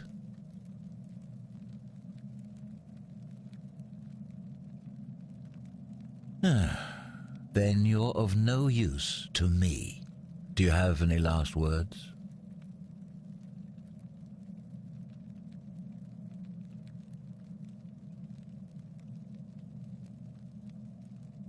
That's exactly what a cultist would say. Now it's my turn to tell you something. Once I'm done with you and Quintius, I intend to kill every last one of you wretched degenerates. And I can think of nothing I'd enjoy more. The many shall suffer for the sins of the one.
No idea what you're talking about.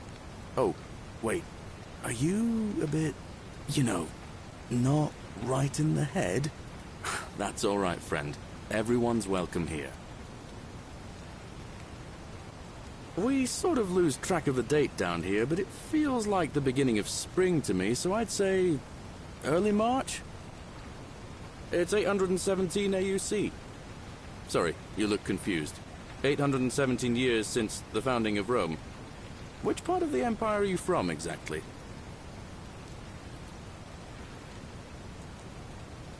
Hey, not so loud.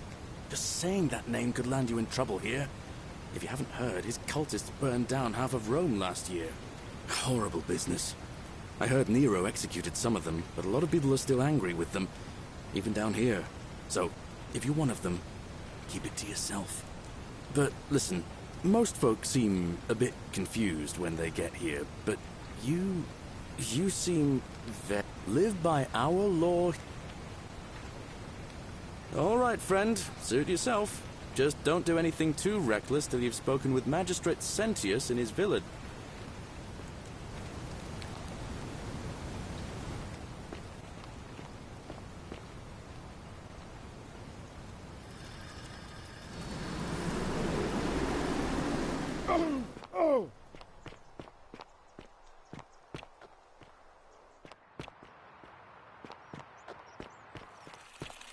On your best behavior, I trust?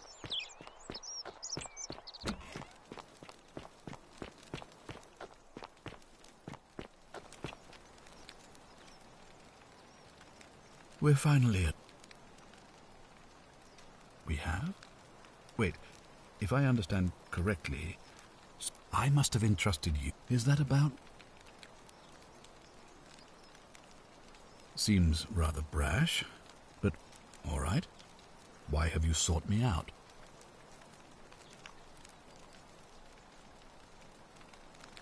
Of course, what is it? Why then did you say... it doesn't matter. It looks like you'll have to continue your investigation. Thank you.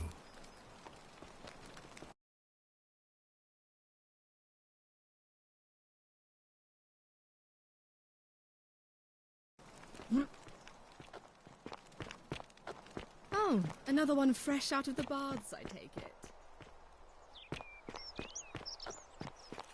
Keep an eye out for Scintilla, would you?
Salve, friend.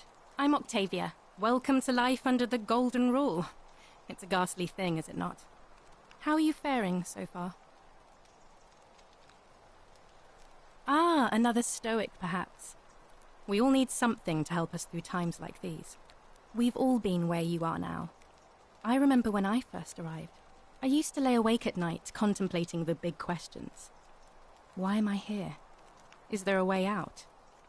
What is the Golden Rule, and who or what is responsible for it? I still don't have any of the answers, I'm afraid. I don't think anybody does. But I'm happy to share with you what I've learned. Here, in this place, the magistrate has me earning my keep by cleaning and pruning the gardens. It's not quite how I expected my life to go. I used to live in a lovely villa on the banks of the Tiber. I was even betrothed to a handsome young man from a prominent family. But long hours of menial labour for the good of the community has its own charms too, I suppose.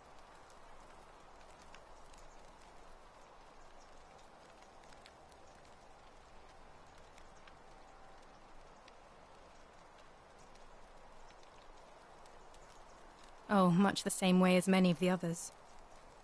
When the fires came to Rome 7 months ago, my family and I fled for the Tiber, hoping to escape on a barge. We were among the fortunate ones with enough coins for passage, but unfortunately, there were a lot of desperate people, and they boarded before we could depart. A scuffle broke out, and I was pushed overboard. The last thing I remember was the water, rising up to hit my cheekbone. I woke up by the river, near that shrine, and stumbled across this place.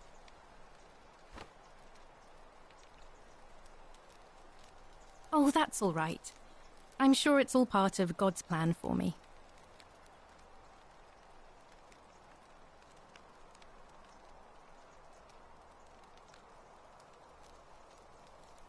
Oh yes, of course. A slip of the tongue. If you like. I'm afraid not. Although I did once hear someone gossiping down at Aurelia's tavern about a possible way out. I don't put a lot of stock in such rumours, but if you're desperate and wealthy, you could look into it, I suppose.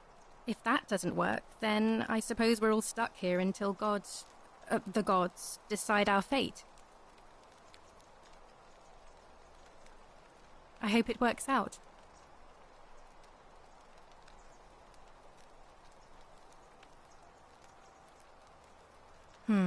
The many shall suffer for the sins of the one. I think about those words a lot. I'd like to think that if we all love our neighbours as ourselves and do to them as we'd have them do to us, then we'll all be fine. But on the other hand, I was always taught the intent of man's heart is evil from his youth, and that all of us are born with a tendency towards sin. And that's where I get stuck. Is it true? Are we born with a tendency towards sin? You don't think that's a little naive? I suppose you've never seen what I've seen. Innocent men and women, torn apart in arenas while thousands of Romans look on and cheer. If that's true, then sooner or later, things are going to end badly for all of us down here. Unless, of course, there's some kind of divine intervention. I wish I shared your faith. Please keep that to yourself. I know you're not from around here, but things are very difficult for us right now. There was a terrible fire in Rome last year, and our emperor decided to make us his scapegoats. There were executions. It was horrible. Oh, thank you. You have no idea how much I appreciate that. All right, well, it was lovely to meet you. I look forward to getting to know you better over the coming months. And if you ever... I can't believe this is how it ends. Oh, no. No. No, no, no, no, no. Ulpius, what are you doing? Get back from there. If you lose your balance, you'll fall. That's the idea. What? Why? Why would you want that? Why do you think I'm stuck for the rest of my life, working for a man who treats me like an animal. I know things are hard for you right now.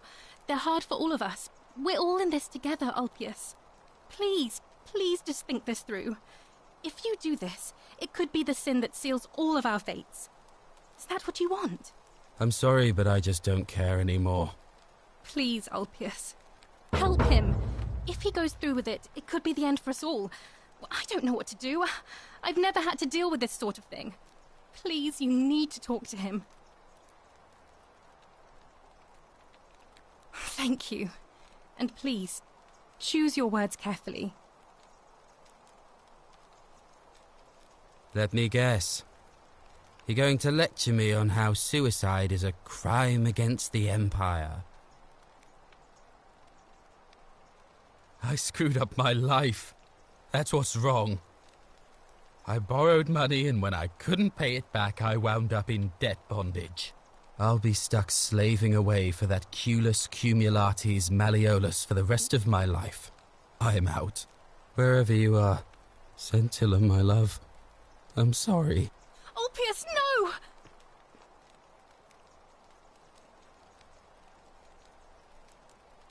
I can't believe he went through with it. Oh Lord, that poor lamb. Well, I suppose it means suicide isn't a sin under the Golden Rule. So I guess that means whichever god is responsible for it, it isn't mine. I'll have to let everyone know what happened, and I guess Malleolus will have to clean up the mess in his villa. It's of his own making, after all. And I'd best pray for poor Ulpius.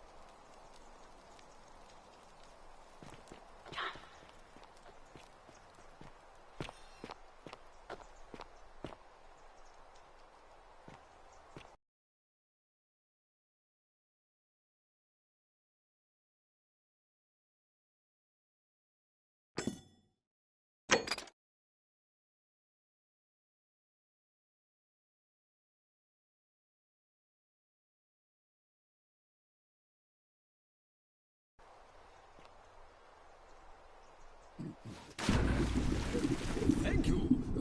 Thank you. I am delighted and deeply honored to have been elected your magistrate. Magistrate, yes, yes. Thank you. I'm delighted and deeply honored to be elected your magistrate. And now, I make this solemn promise to you, good citizens. And now, I make this solemn promise to you, good citizens. Under my leadership, you will finally enjoy the freedom you deserve. And, yes, anyway, no more shall you walk on, Did you just leap into my villa from the balcony 100 feet above? That was either extremely reckless or impressively clever. Well, why have you risked life and limb to see me? I'm Malleolus, and if it wasn't for this interruption, I'd be practicing my victory speech for the election later today. I'm glad you asked. I'll finally restore freedom to this city, just as I've been promising. These good people have suffered long enough under Sentius's tyranny.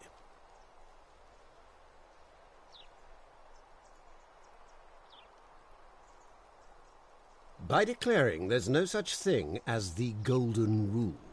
It's a children's fable exploited by Sentius to frighten us into submission. Wait, don't tell me you've fallen victim to that monstrous lie?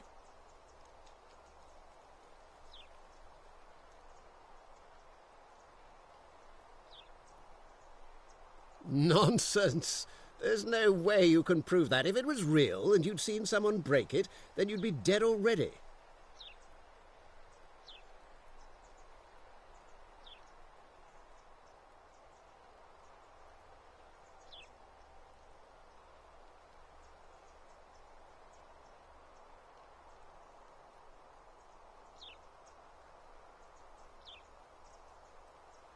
What?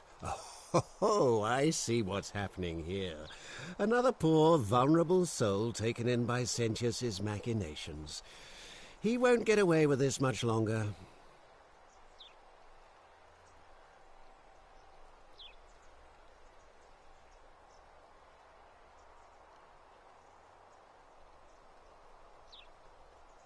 I disagree. I'll be guided by what is best for the city's people, and that means giving them the freedom to do as they wish. Surely you're not one of those people who believes everything you read, as if a lie could be transformed into the truth by the simple act of writing it down? True, but that is simply because you are mistaken. I'm afraid not. We're stuck down here together, for better or worse. We're all going to have to make the best of it. You mean the children's fable exploited by Sentius to scare us all into doing what he wants? I trust you can see yourself out. Through the door this time? There's a key just beside it.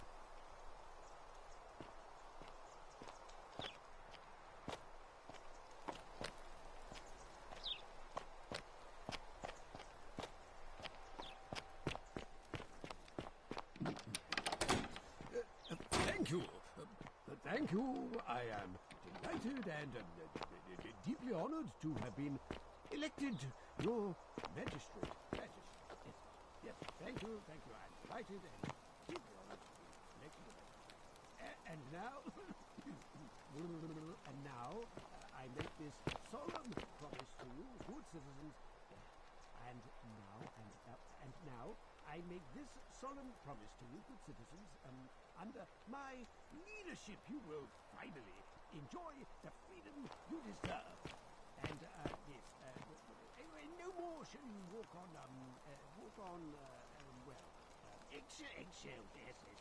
No more shall you walk on eggshells, fearing simply to live and breathe because the tyrant Sentius told you it was forbidden. Yes, that is all of my first act. My first act as magistrate, I hereby announce a day of a day of celebration. I hereby announce a day of celebration to mark the end of an era. Yes.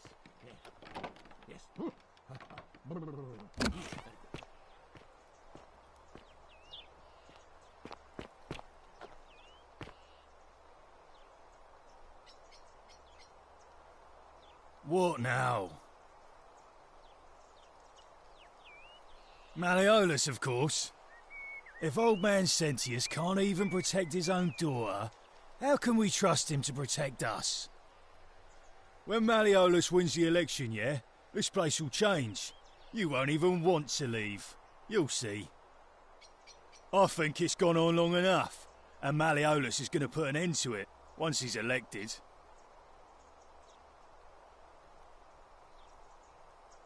He's going to announce it in his victory speech. Just you wait and see. We've already lined up the votes he needs to win. Just stay out of our way, and we won't have a problem. Whatever. Just remember, I'll be watching. Fear is Citizen? of a degenerate man. You've returned. Do you have any news about your investigation? Thank you. I'll be...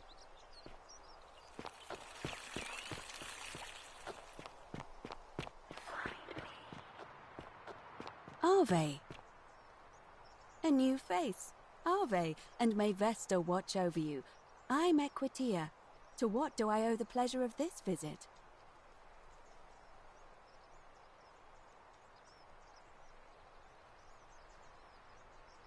Interesting. I'm not sure why you're telling me, but you've come to the right person. Did you find a pattern then? What have you noticed? Yes, I understand many of our friends were carried here by a river current. What else? That's true. I know I wasn't entirely sure how I wound up here. What else? Yes, I also had such an encounter. It's as I feared. I think I understand what poor Livia has been going through. Let me ask you this. Did you happen to encounter a stranger in the forest before you arrived here? And did you happen to catch her name? I see. And was this Karen, by any chance, wearing a hood? Because I've seen her before. There's something I think you should see. I think you'd better follow me to the baths. What? How could you know that? And why are you talking to me instead of doing something about it? Please, go and stop him, and come back to me once we're no longer in danger.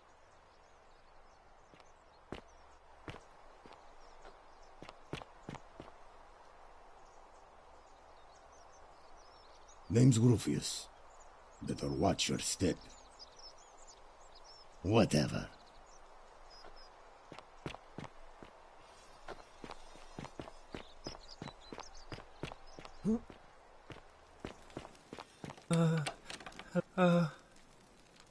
Hello? My name's Dooley. I live here now because I got in trouble and they said they had to lock me up. I don't know.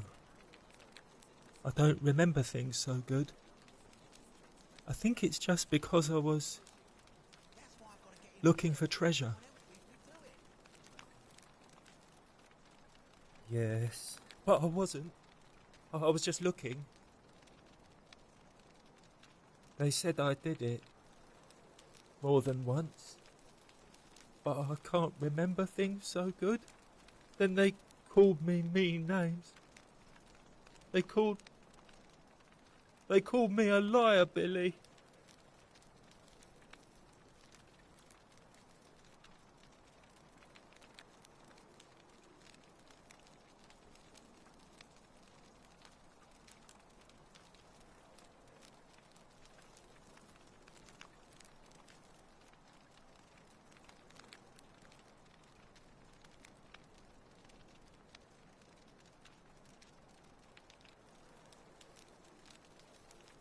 Yes.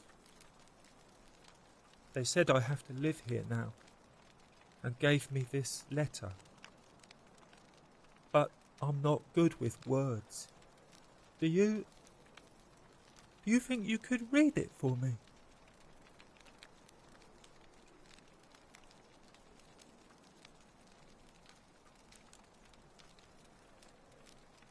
What does it say?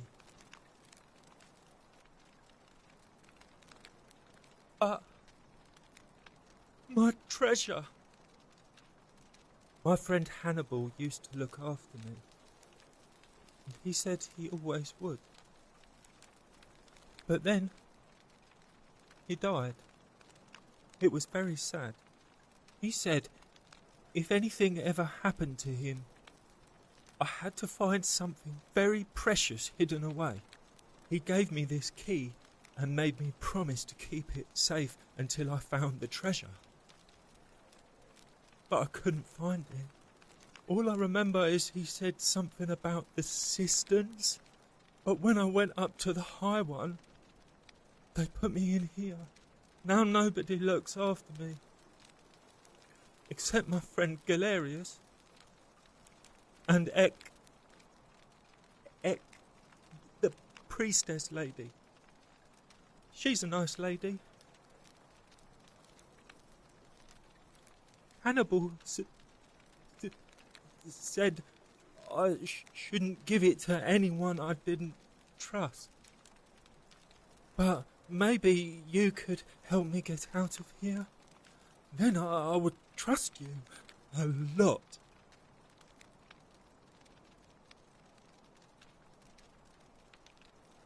Galerius already tried that. He said the magistrate wouldn't listen, no matter what. Like Galerius? He's nice. I like Galerius. He made me a doll and everything. If you help make him magistrate, he can get me out of here, and I can give you the key to my treasure. Hannibal said it was in the cisterns. I can't remember what it was, just that it was way up high and very precious. Bye-bye.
Cerberus lifts his triple head and lets out his threefold braying. Livia, would you stop muttering like Medea over a cauldron? You'll scare away my customers. They follow their trades, imitating their previous lives, but they are ignorant. This again. You're in a world of your own, aren't you?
Ixion turns.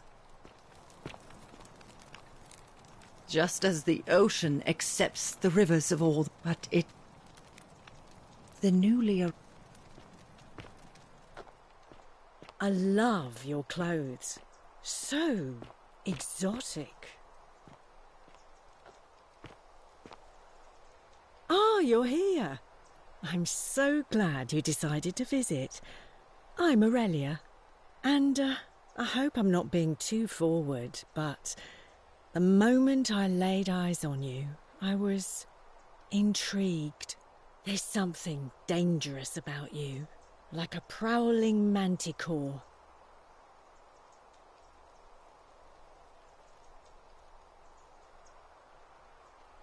What was that? Some kind of joke? If it was, it wasn't funny. I take back what I said. Suddenly, I don't find you so intriguing anymore. Let's just forget that ever happened, so we can at least do business. So, what brings you to my tavern?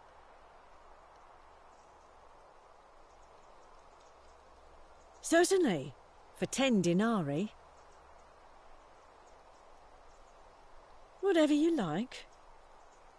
Ugh, let it go. Nothing's going to happen between us. You know, normally I'd expect you to buy me a drink before asking if I want to get out of here.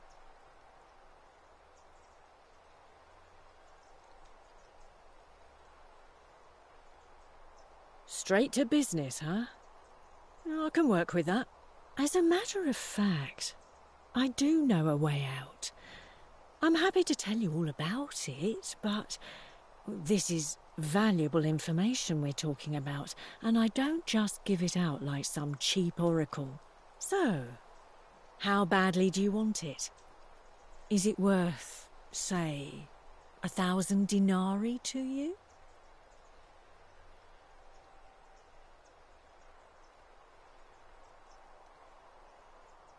Simple. It's a one-way trip, and I'm not ready to go just yet. I like my life here. One day, maybe, but not now. I think of it this way. I have something of value, and I'm willing to share it for a price. That's not unethical. That's just good business. Now, do you want it or not?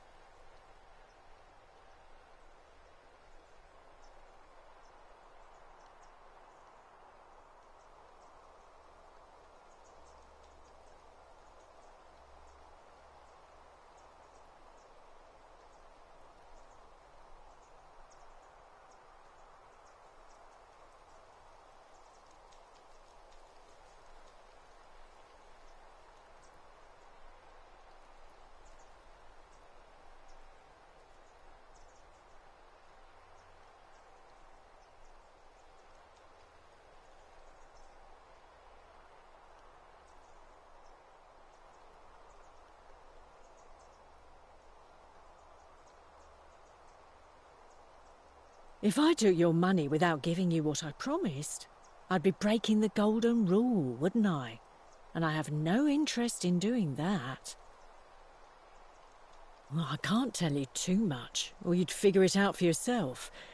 But I promise you, you'll never have to spend another hour in this city ever again.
What's the matter?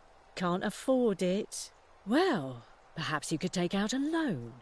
I understand Malleolus has lent money to others, on occasion.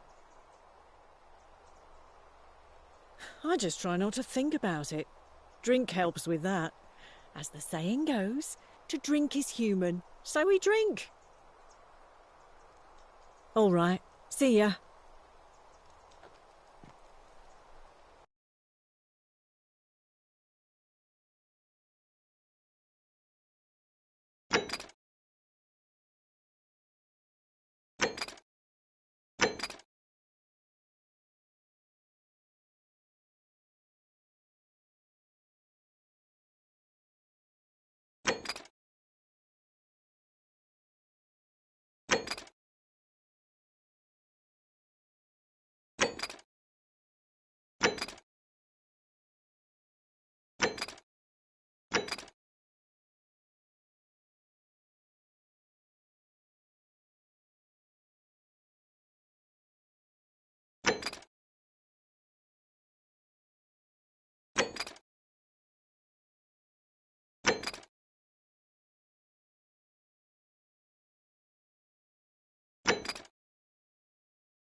Salve, Dooley.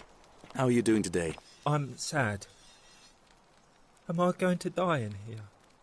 I don't think so, my friend. It's election day today. Perhaps our new magistrate will be kinder than Sentius and let you out. I hope so. Galerius, what happens when you die? You're not going to die anytime soon, Dooley. My mother told me, when you die, a ferryman helps you cross a river and your spirit lives on in the underworld. Is that true? Well, yes, but... Is it true that if you were good, you get to go to Elysium, but if you were bad, you get punished forever and ever in Tartarus? Something like that, but... What if I die and go to Tartarus, because they say I've been... Hello. Have we met before?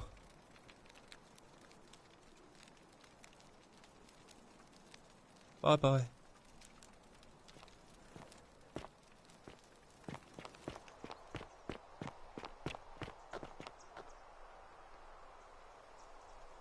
I saw you slide down that rope before. Very impressive. And strange, too, since that device you used is exactly the same as one I've been working on for weeks. There I was, thinking I'd invented it. Anyway, I'm sorry to ask, but is there any chance you'd be willing to do me a favor? Well, I've been trying to get this rare flower from the rock spire in the middle of the lake. It's too steep to climb, so I hung a rope over the lake and made this pulley device, only I couldn't quite summon the nerve to use it. Do you think you could use the device again and try to get that flower for me? Oh, thank you. It would help me a lot. There's no rush, just whenever you get a chance. All right. See you around.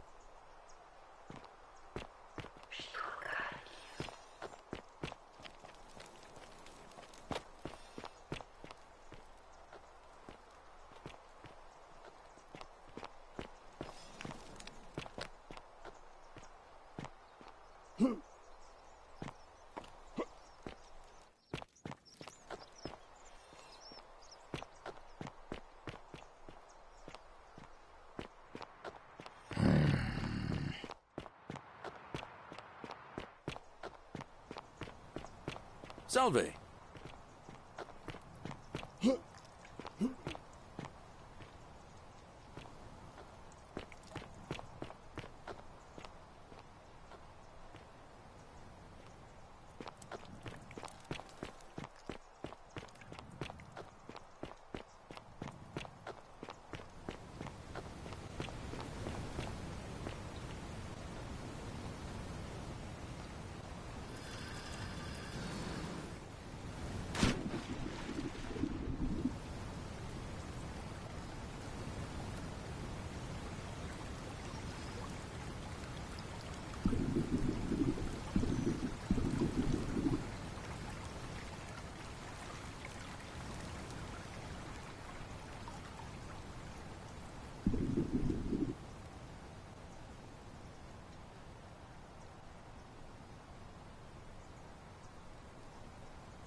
The newly arrived are ignorant of the road before them.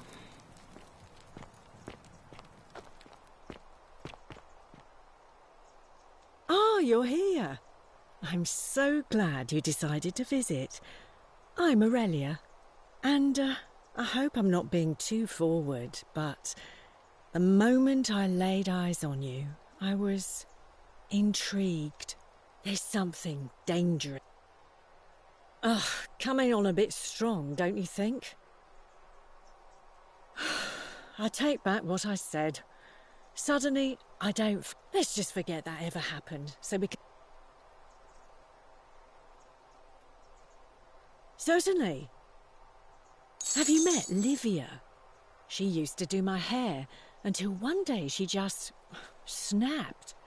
This place has that effect on people. Now she just stands around, caked in filth, muttering nonsense to herself. It's a real shame. Now I have to do my own hair. Whatever you like. Ugh, let it go. You know, I guess that went right over your head. Never mind.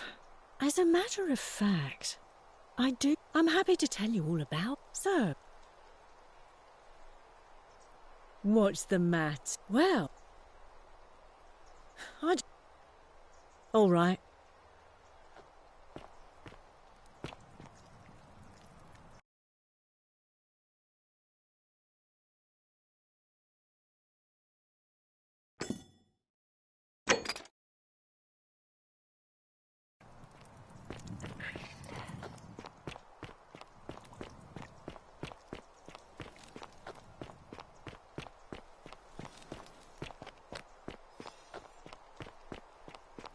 Salve, Dooley. How are you doing today? I'm sad. Hello. My friend Hannibal used to look after me. He said he'd get all I... Now, no. Bye-bye.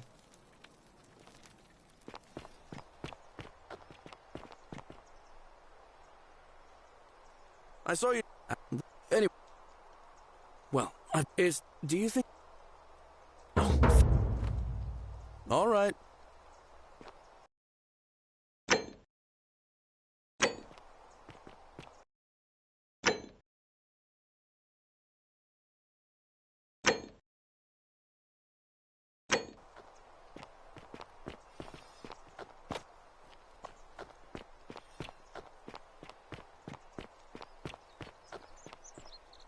How'd you do?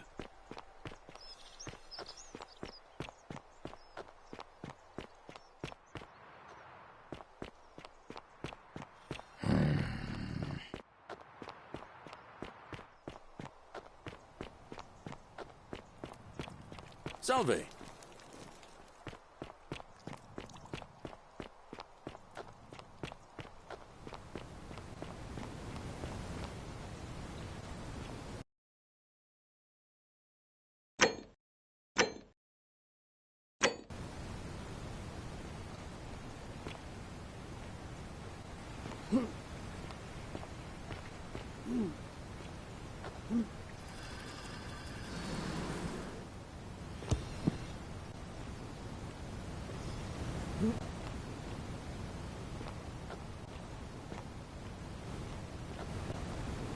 Fortune smile on you, brother.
fortune smile on you, brother.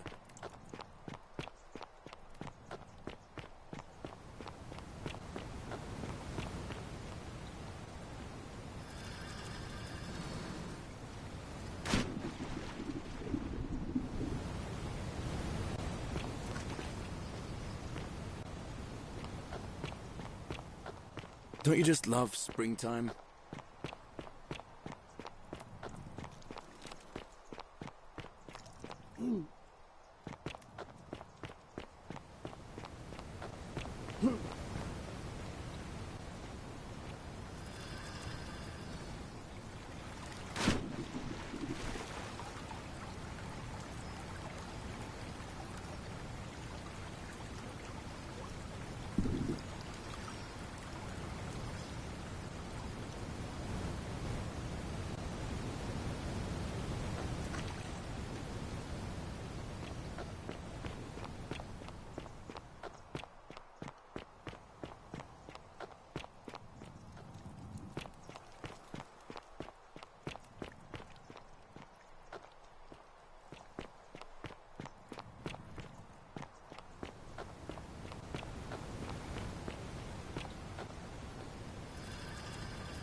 Ah, it's you again. Hope you're settling in, friend. Now, what's on your mind?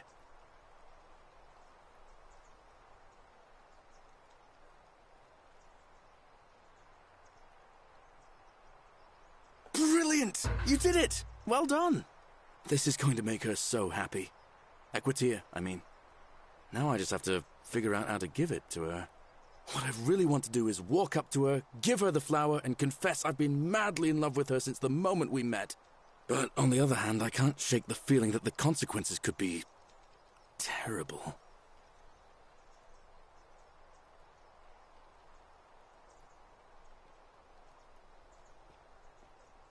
You mean, aside from her execution? You see, Equitia is a Vestal priestess, meaning she's taken a vow of chastity, the breaking of which would be an extremely serious affront to the gods and a capital offense. Even if she was just suspected of being unchaste, it could lead to her execution. Unchaste Vestals get buried alive. Oh, and I'd get flogged to death for good measure. But at the same time, she's just so kind and graceful, and I feel so much love for her that if I don't tell her, it'll burn a hole in my chest. I don't know what to do. What do you think? What would you do?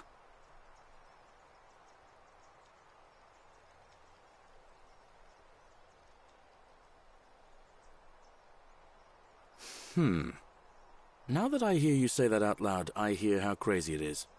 I think maybe I need to be a bit more cautious. What I need is a go-between. Someone who can tell her how I feel and find out how she feels without risking her life. What do you say? Do you think you could help me one more time?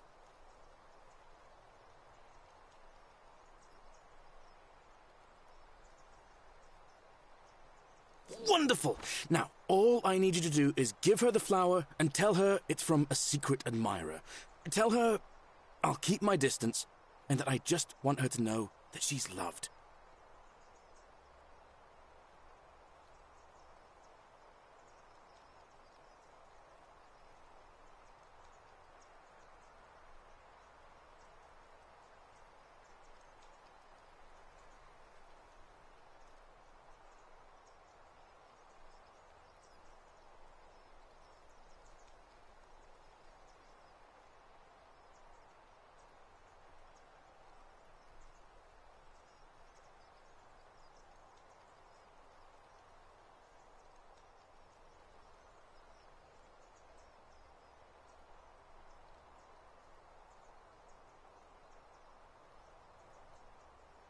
Thank you.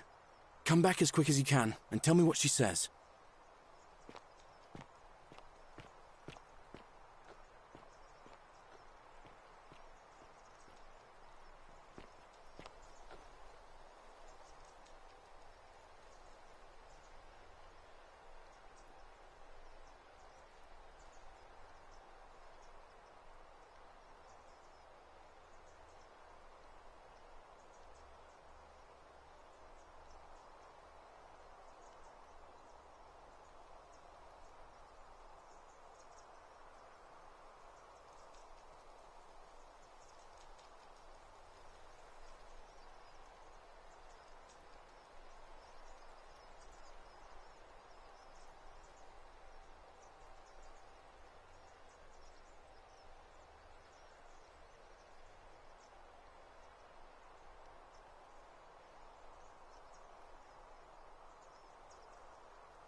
Let me know when you've cleared the way to the baths.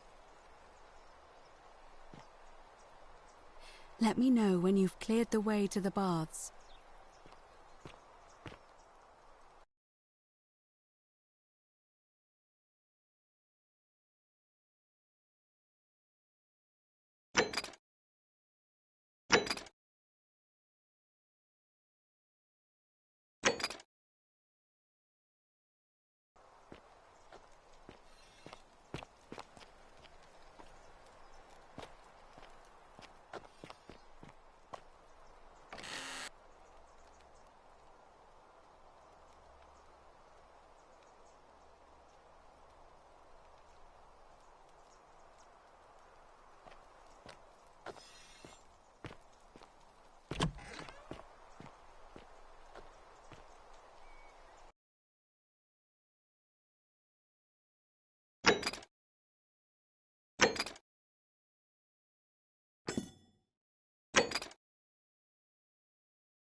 What are you doing in here?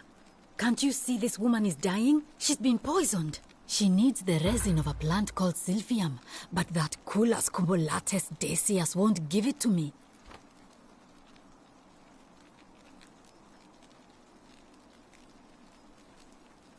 It's too late. She just slipped away. She was poisoned. She came in here frothing at the mouth.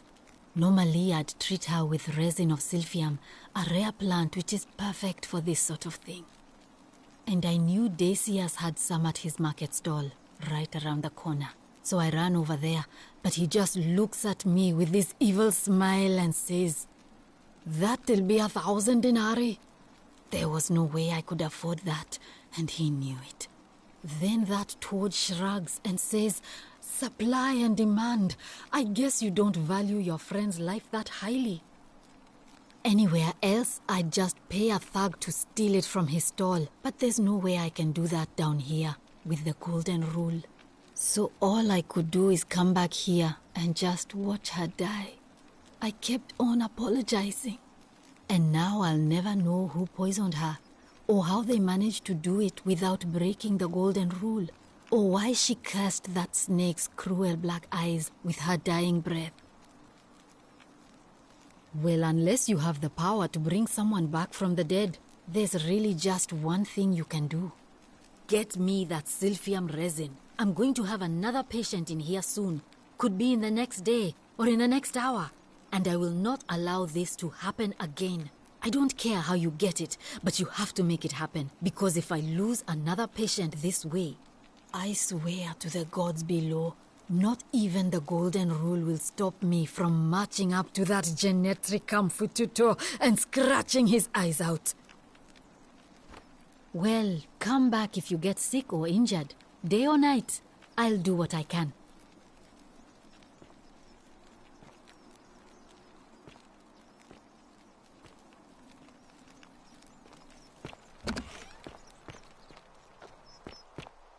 Wonder how much one of these statues is worth on the house. Salve, stranger, and welcome to our idyllic little slice of the Empire.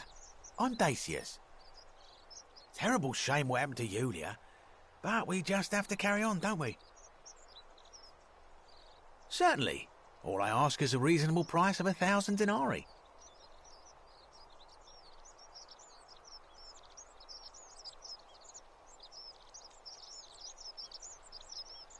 Oh, it's perfectly legal. Simply a question of supply and demand, I'm afraid. Take it or leave it.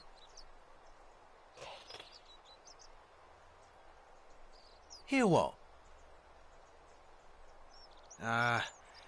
You sure you're feeling all right? If you're hearing things, perhaps you should pay a visit to Lucretia's clinic. We don't want another Navia on our hands. She claimed the statues were whispering to her.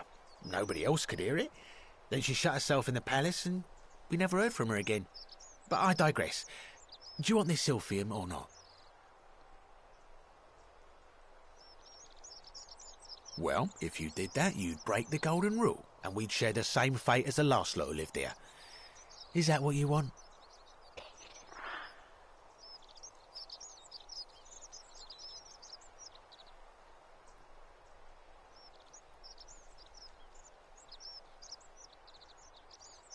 Do you think I don't know a bluff when I see one?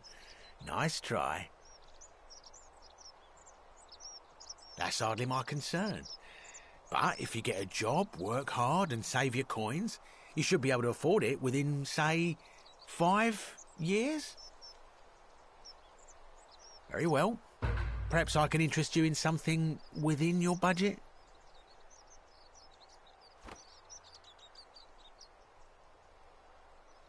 Very well. Another time.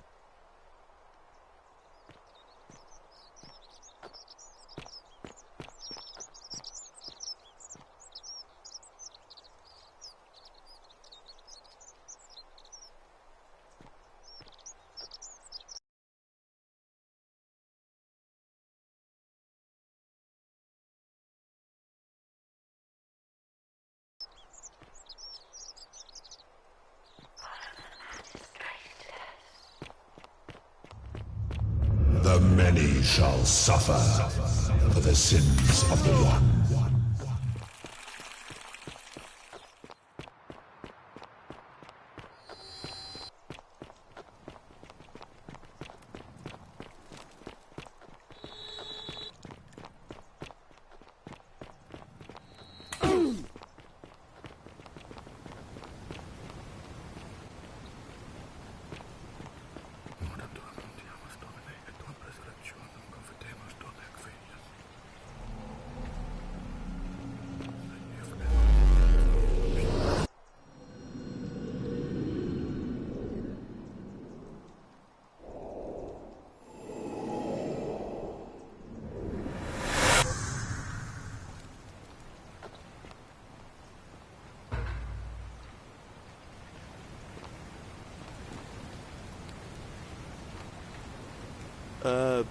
Salve, friend.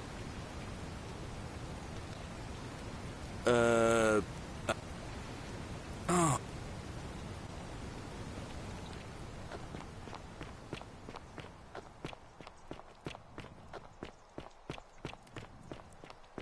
Ixion turns.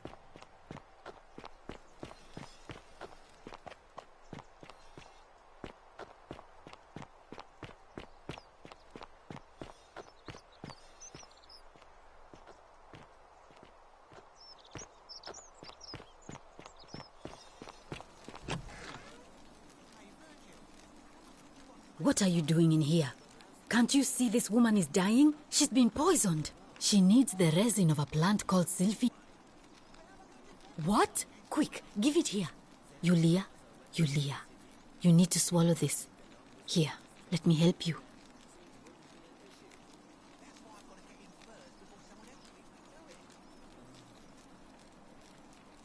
Hopefully, in a moment, she should be able to breathe normally. That was extraordinary. How did you know she needed this exact thing, and at this exact moment?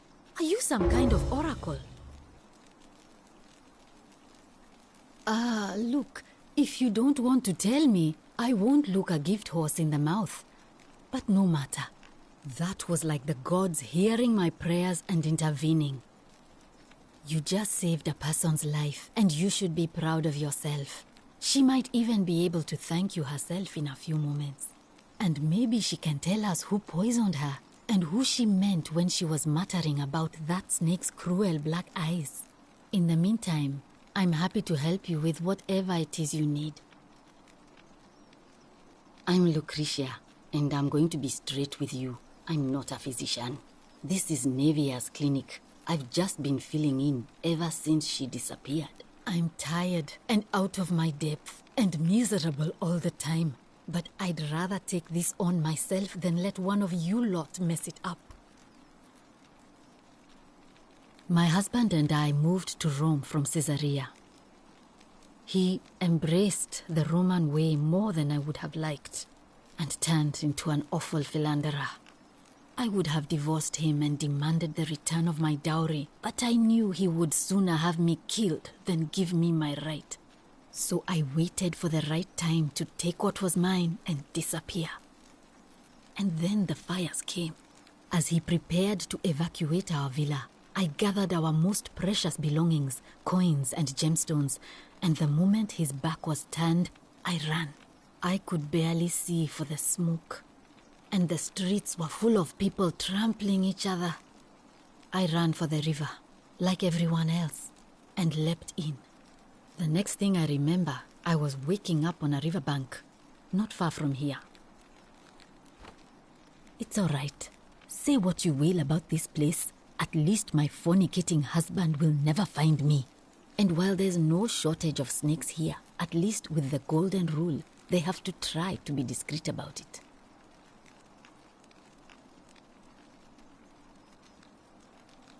Oh, this shrine was in use as a clinic long before any of us arrived here.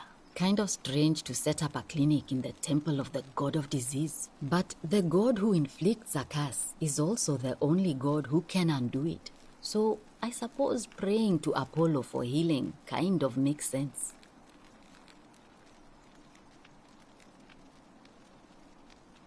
Well, she used to run the clinic.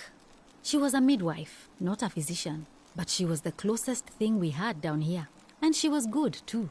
Until she suddenly lost all interest in us. One day she told me she'd made some profound discovery about the golden statues. This changes everything, she kept saying. But I had no idea what she was talking about. The last time I saw her, the last time any of us saw her, she was muttering to the statues. Like she could talk to them. And then she shut herself in the palace, barred the door from the inside, and nobody's seen her since. She's been gone so long now, we figure she's either dead or up to something so strange that she doesn't want anyone else to know about it. But I really wish I could reach her, because that's the only hope I have of solving a troubling problem, a real thorn in the paw situation. One of my patients is suffering from terrible rheumatism. His joints are inflamed, and he's in constant pain.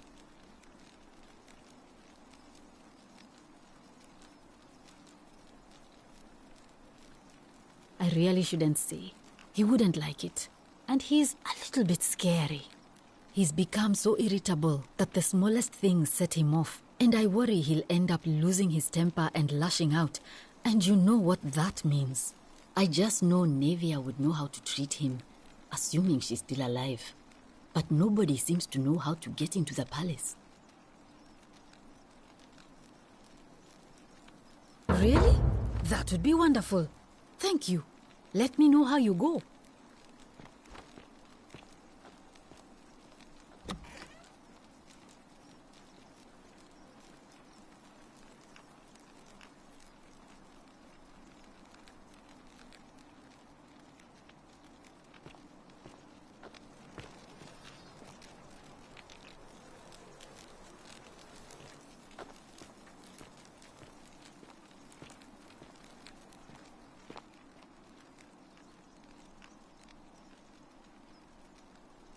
Oh, it's you. Sorry, I'm still a bit out of it. But thanks for trying to help me, I suppose. Was there something you wanted? Lucretia says I'm supposed to rest. As much as I'm grateful that you tried to help me, it's just not safe for me to talk about it. Please, no more questions. The golden rule. That's the least of my worries. The gods may be cruel, but Malleolus and Claudia are far crueler. Please, just leave me alone. I don't want to talk about it.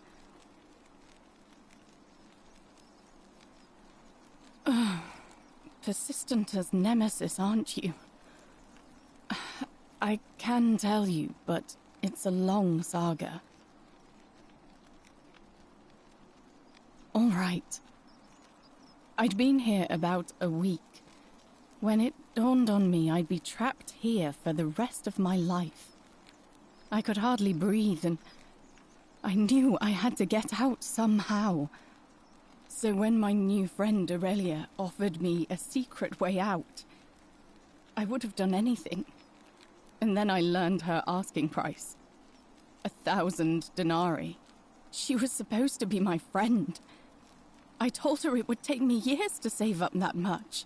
So she suggested I take out a loan from Malleolus. And I did. I had to sign an agreement saying I'd work off the debt over 30 years. But I figured I'd be out of here so soon it wouldn't matter. I paid Aurelia, and she gave me her so-called way out. Do you want to know what it was? Hemlock. It's a deadly poison made from a plant. Drink this, she said, and you'll be out of here in no time. Of course, I demanded my money back, but she refused.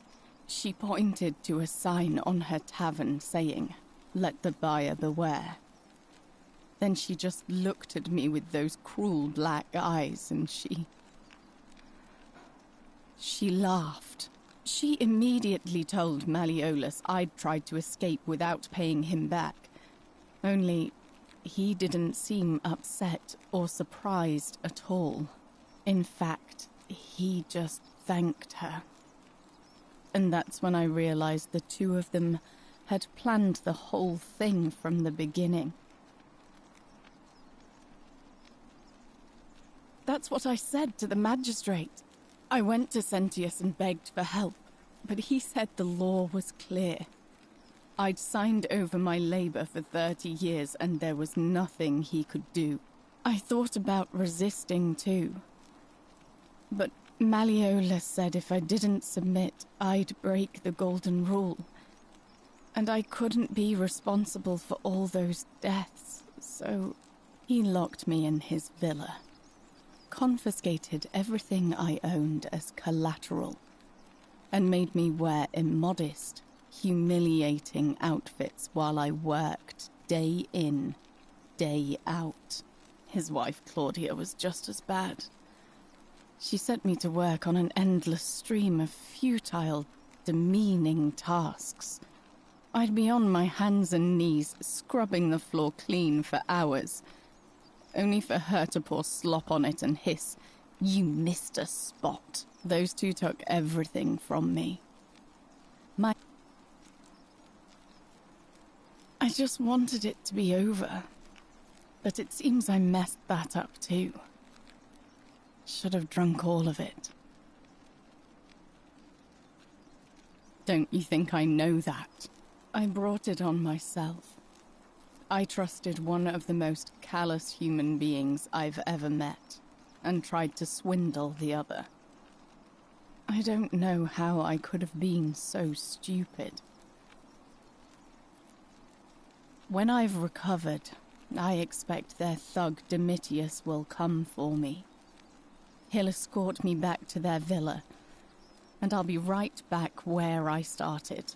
Only this time, I won't be able to lull myself to sleep at night with the thought of a permanent solution.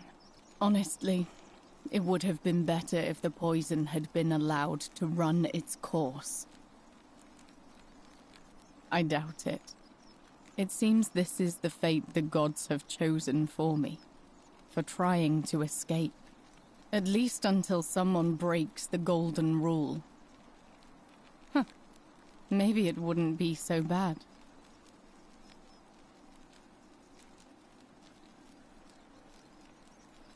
No, of course not. I would never. But I can dream. A lot. But it doesn't matter. I made a suicide pact with Ulpius last night. He's in exactly the same position as I am. Malleolus and Aurelius set the same trap for him a month after they did it to me. He and I are in this together. He's probably already thrown himself from the bluff into Malleolus's villa by now. If so, I'd never be able to live with myself, knowing I broke my promise to him. I doubt you could make it up to the bluff in time. I don't know who you are, or why you seem so determined to help me, but thank you.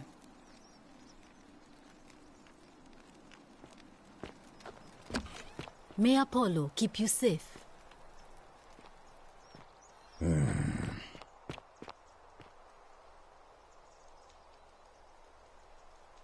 A new face. Ave, and may Vesta watch over you. I'm Equity.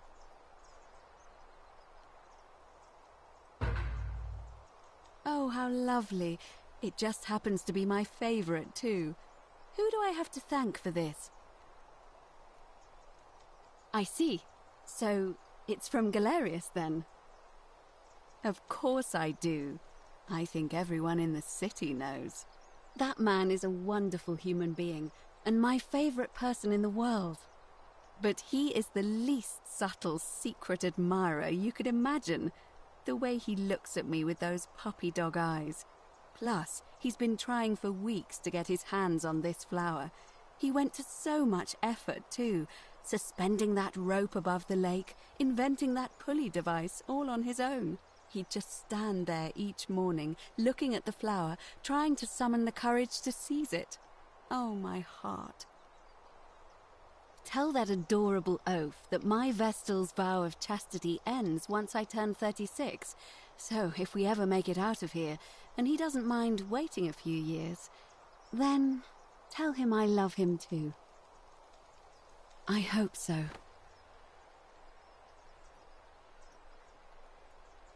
It must be completed by dusk, just the same as any other official business. It'll be between Sentius, the incumbent, and Malleolus, the challenger. Why do you ask?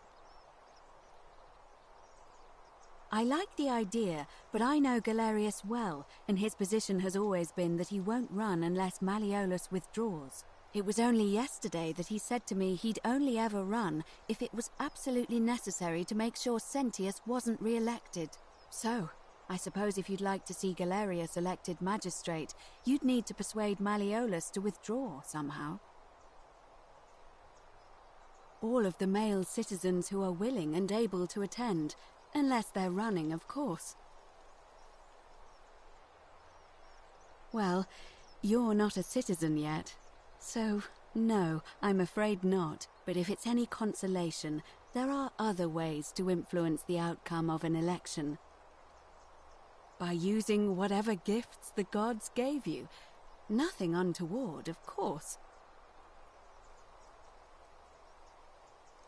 I'm responsible for announcing it and making sure the procedures are followed. You can, assuming they're eligible and willing to accept the nomination. As I said, I'm planning to hold it before dusk, but I suppose I could hold it sooner, if there's a good reason.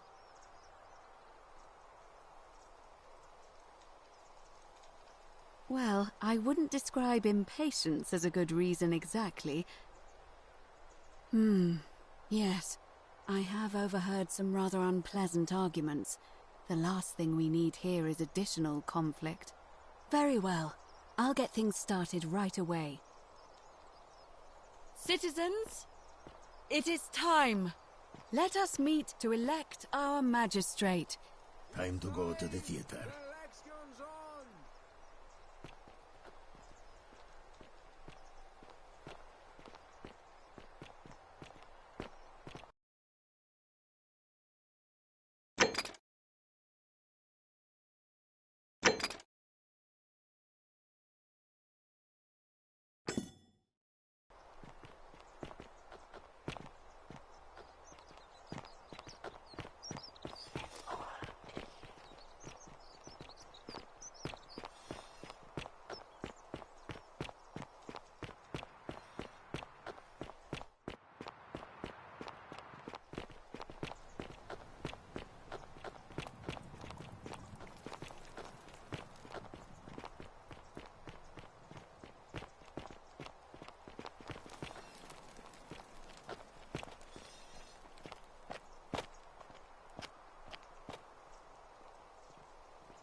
Citizens, we have a quorate body of voters gathered here to elect the city's magistrate.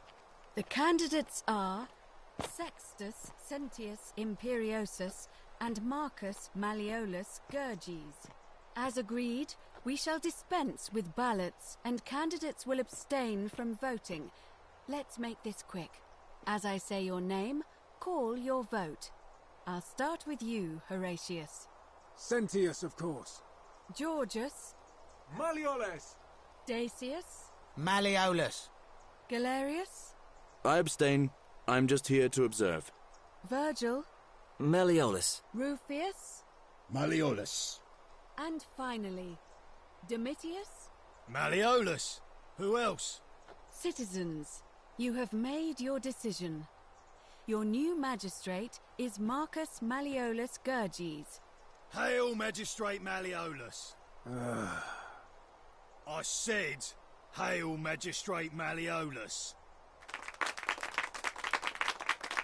That's more like it. Thank you. Thank you.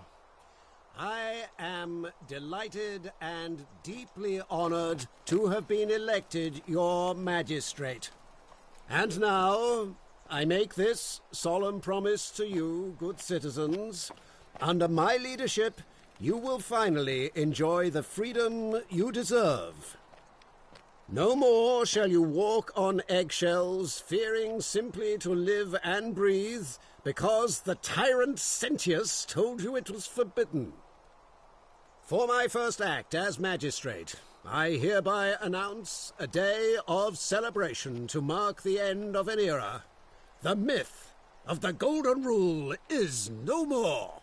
The Golden Rule is real, you idiot. For his attempt to deceive us all, Sentius is hereby found guilty of treason against the Empire. What? I have committed no crimes. This is madness. His sentence: to fight for his life in gladiatorial combat against Domitius, here and now for your entertainment. You have no idea what you're doing. You're going to get us all killed. Wait, I exercise my right as a Vestal priestess to pardon him. I will not allow you to do this. You're showing your true colors now, priestess. Your corruption sickens me. Domitius, ignore her. Proceed. This is insanity. You'll doom us all. Lies! It is time the Golden Rule was exposed for what it is. A children's fable, exploited by a treacherous leader to instill fear in all of us. This is why he's in his gladiator gear. They've been planning this all along. Shut up, all of you. The magistrate has spoken. I'm going to enjoy killing you, old man. The many shall suffer for the sins of the one. Evil. Death arrives. It would be a thing to dread if it could remain. Persephone, save us from this evil. Impossible.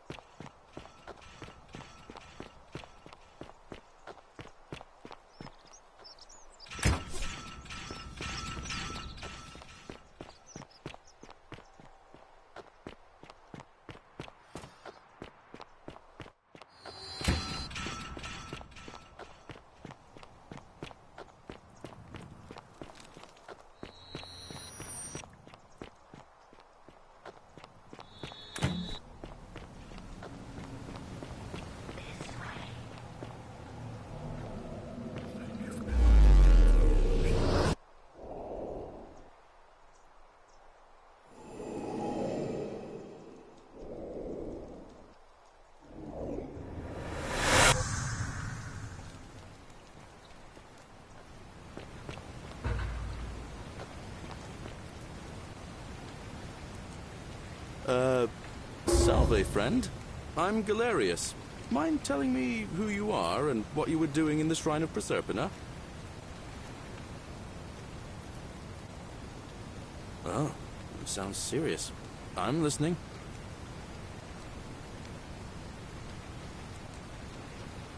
Yulia? Oh no. All right, I can do that. I'll go, but once I'm done, I'll need you to tell me how you know all of this.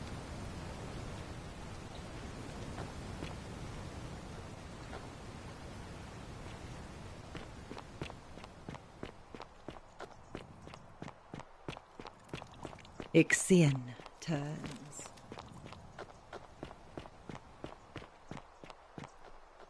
Isn't the great temple majestic? A new face, Ave, and may...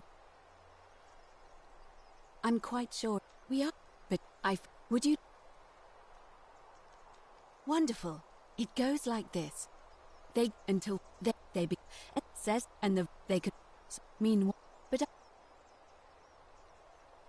A cynic philosopher. I don't... See you again soon.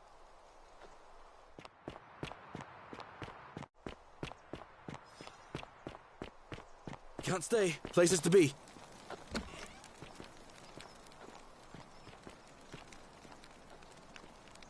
Salve again, friend.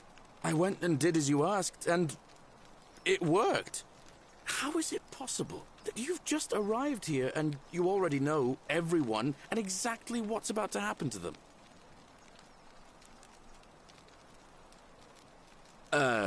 You're toying with me, right? Wait, you're not kidding, are you? That's the only way you could have known. You're a bit like... Oh, what was his name? Sisyphus. Yeah, that's the one. Old King Sisyphus. Sisyphus was a Greek king a long time ago. For daring to think he could outsmart the gods, he was given a terrible punishment. He was forced to push a great boulder up to the top of a hill. Only, just as it reached the top, it would roll all the way back down to the bottom, forcing him to start over and over and over again, for all eternity. Just like you. Actually, now that I think about it, there are a bunch of old stories about the gods punishing people by making them do the same futile task over and over. Tantalus was made to grasp at fruit on a tree he could never quite reach. The Bellides had to keep fetching water in a sieve. Oh, and Ixion was strapped to a wheel going round and round forever. But, on the bright side, at least you're not stuck in the underworld like they all were. Anyway, I don't know which god you managed to upset to get yourself into this position, friend, but you seem all right to me. So, I'll tell you what. I'll keep doing whatever I can to help you. And you just focus on finding a way to break the cycle you're in. Anytime, friend. Now, I'm going to keep your secret. Although, it's not as if I'll remember this next time we talk anyway, right? Oh, and if our conversations ever start to annoy you, just tell me you're busy. I know when I'm not wanted. May fortune smile on you, friend.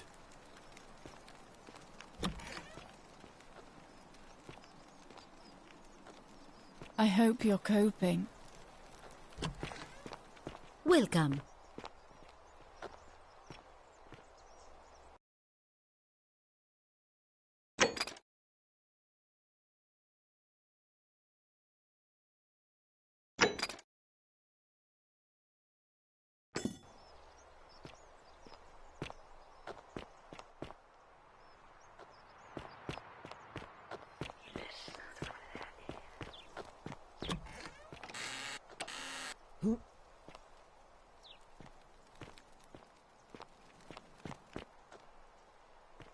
Isn't the great temple majestic? Ave again. Did you find what you need? See you again soon, I hope.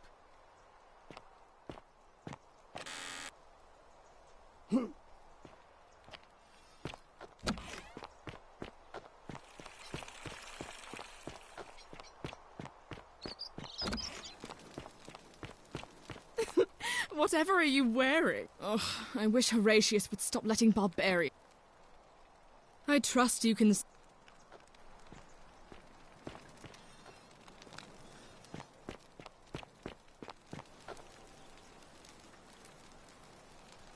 We're finally alone. We have? Wait, I must have Is that about right? You broke it. Why in Pluto's name would you do that? Well, it seems you failed. Spectacularly. Look, it's unfortunate, but all that matters now is that you make use of what you've learned and gathered and do better next time. Now, I assume you sought me out again for a reason? You mean Duilius? Releasing him is out of the question, I'm afraid.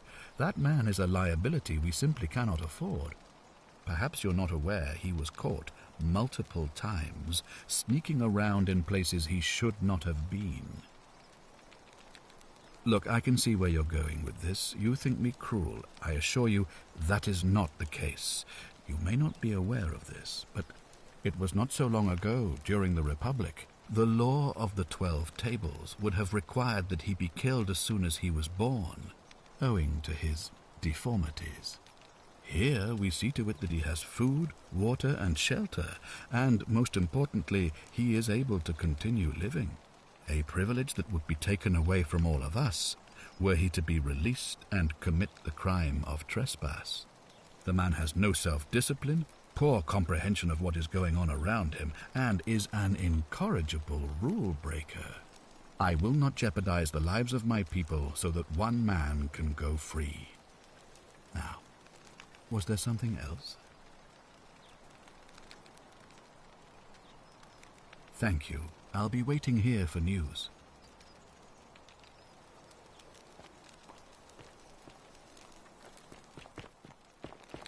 If you're snooping around in my possessions, you're wasting your time.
Oh, and if our conversations ever start to annoy you, just tell me you're busy.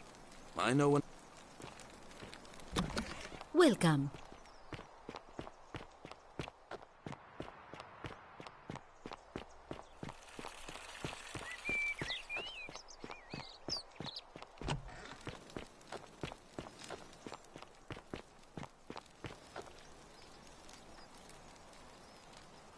We're finally alone. We have? Is that... You? Well, let's see. Look, now. You mean... Look, I can hit them. Thank you.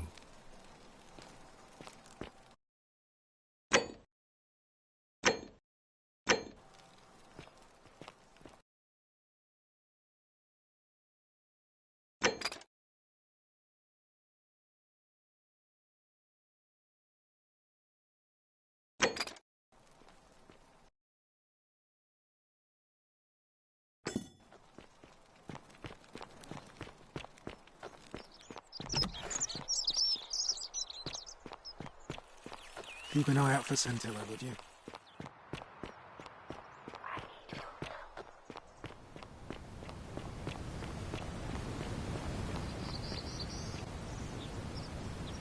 Salve again, my Sisyphean friend. Now, what's on your mind? What?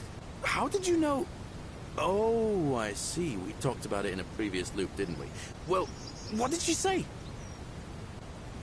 Venus, that is the best news I've ever heard in my life. Oh, thank you. Thank you so much. You have no idea how happy you've made me. I wish there was something I could do to thank you properly, but I don't have much to offer you. All I can do is tell you where there's a secret stash of coins you might be interested in. In the rock tunnel near the stairs, there's a little doorway set into the rock. Inside, if you look carefully, you can see a chest. Unfortunately, one of those golden huntress statues is blocking the path, and I'm not game to move it. If you can figure out how to get past it, I reckon there might be a small fortune waiting for you. I hope that helps in some way.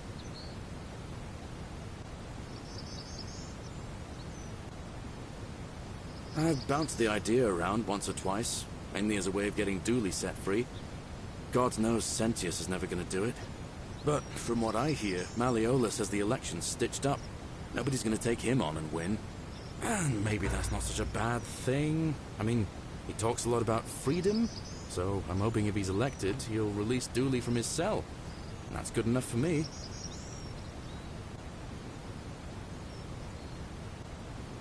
And how could you... Oh, wait. You've seen it in another time loop, haven't you? Well, in that case, we need to find a way to make sure Malleolus loses. Better yet, get him to withdraw altogether. If you can do that, and Sentius is the only candidate left, I'll run against him. Deal?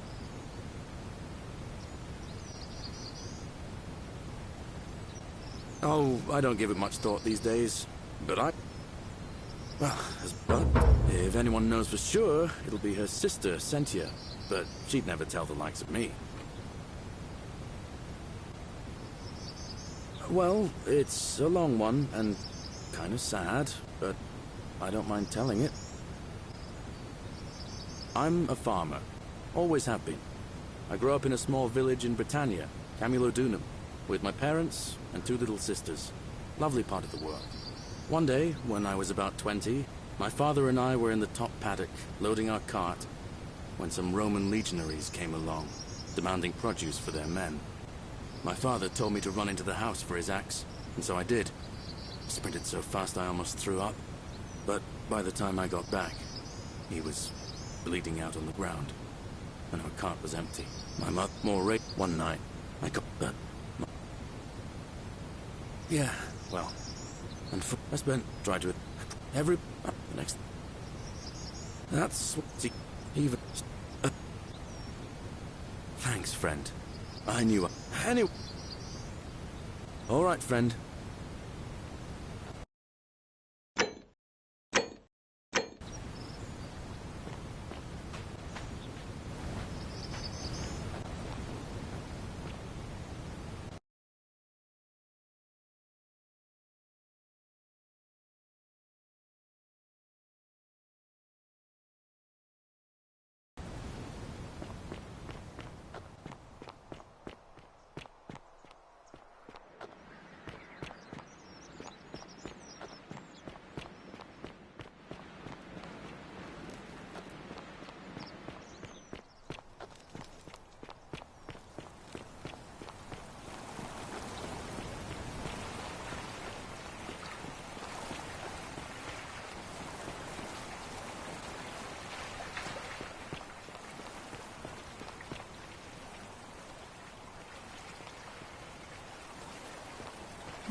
Salve, friend.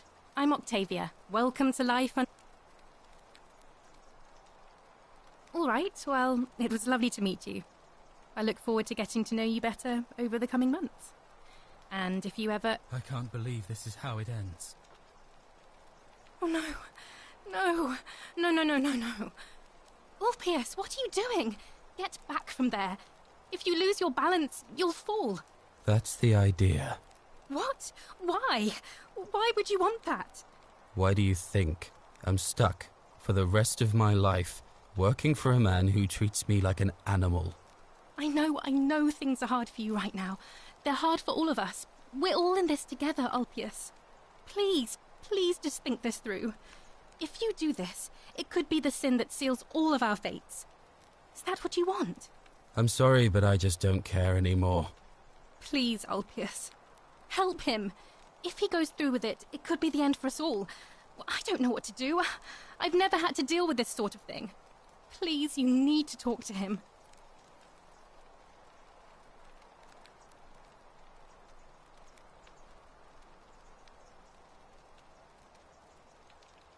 Thank you.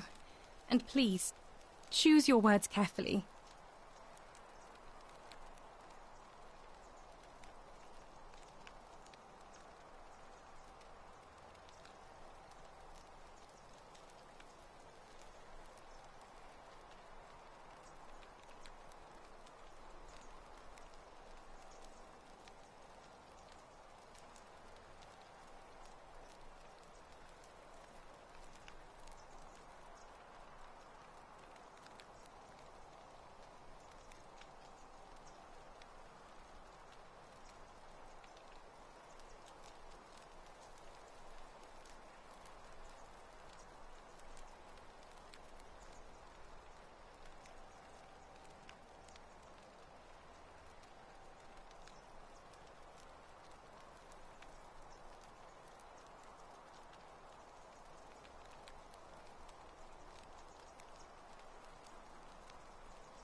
You know about that?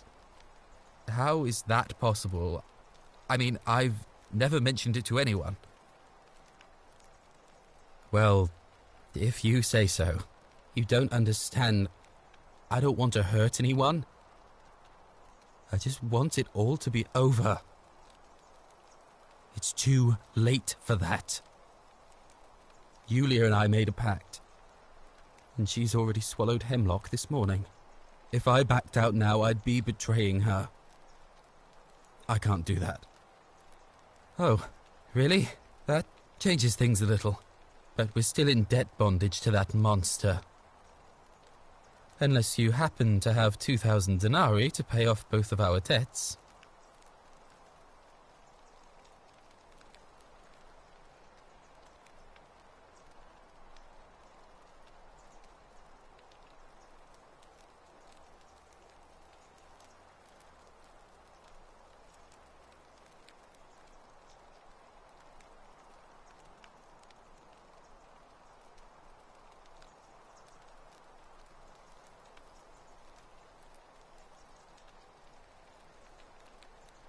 No.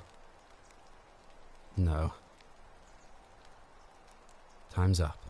I am out. Wherever you are, Scintilla, my love. I'm sorry. Ulpius, no!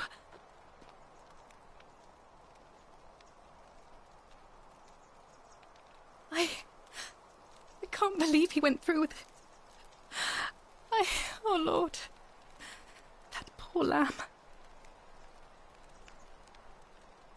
That was not your fault. There's no way. I'll have to let everyone and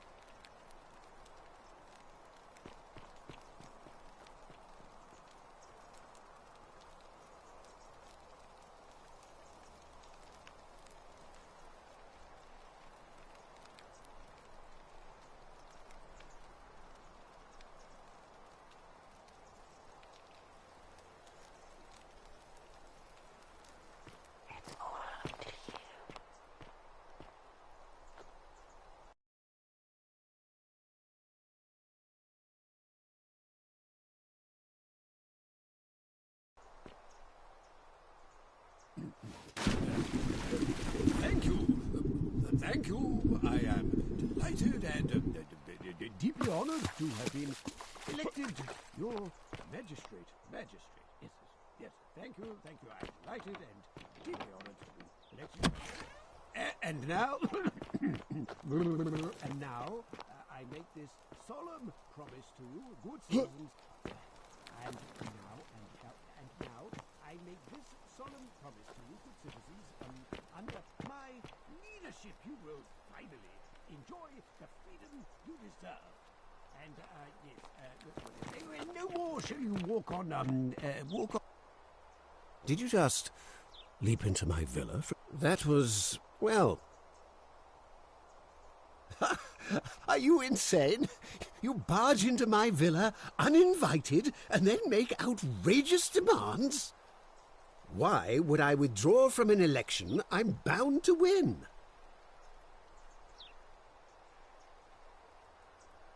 Don't talk nonsense.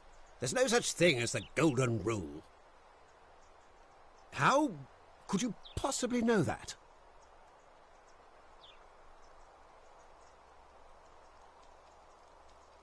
Nonsense! This is nonsense! I don't know how you know about my plans, but I'm absolutely sure Sentius is involved somehow. And now, I'm going to enjoy watching Domitius kill him even more. Now, get out of here! You outstayed your very limited welcome.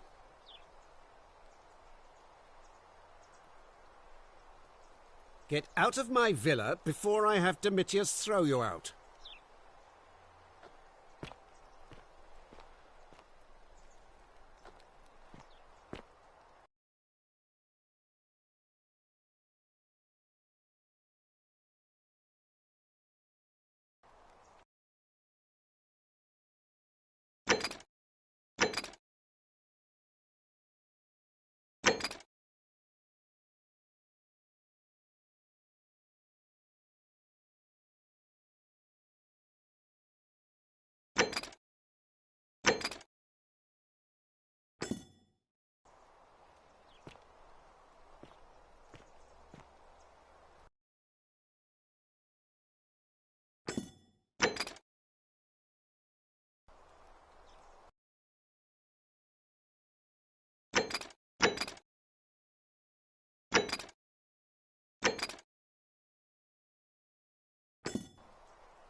Keep an eye out for Are something, they? would you?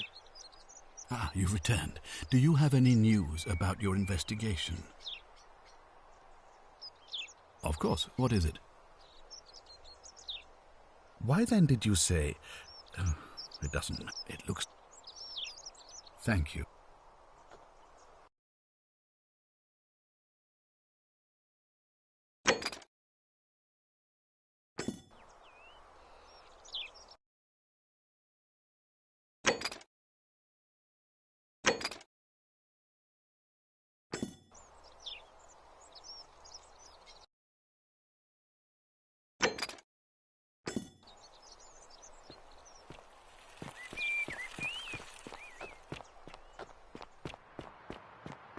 Are they?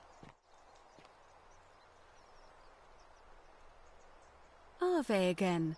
Did you... See you again soon.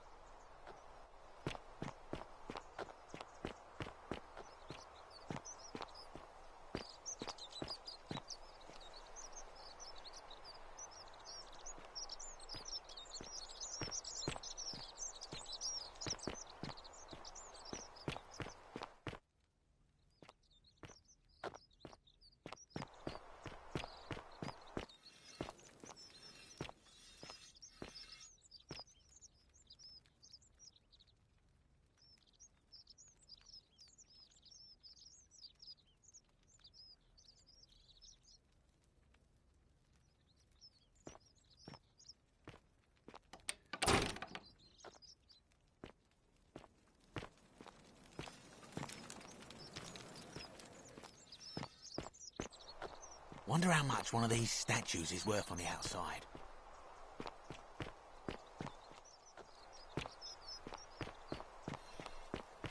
Greetings and salutations.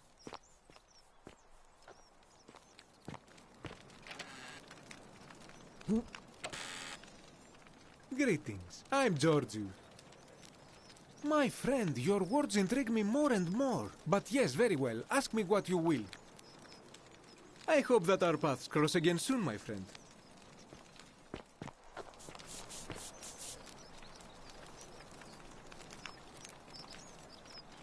Ah, a new face. I hear we have you... Well, Malleolus is talking about loosening... My vote... Some people say it's divine. I mean, which means... And I'm...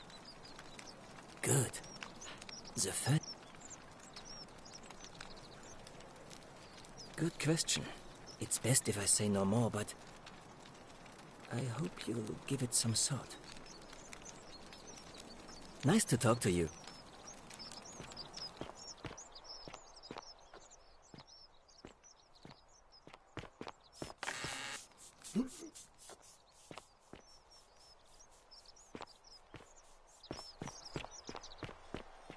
Whatever's in that great temple up there on the bluff, I bet it's worth a fortune. Hello. Gold? You're going to... Oh. You're mean. I don't like you.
Cerberus lifts his triple head and lets out his threefold braying. Livia, would you stop muttering like Medea over a cauldron? You'll scare away my customers.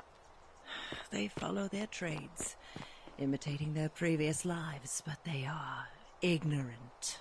This again. You're in a world of your own, aren't you?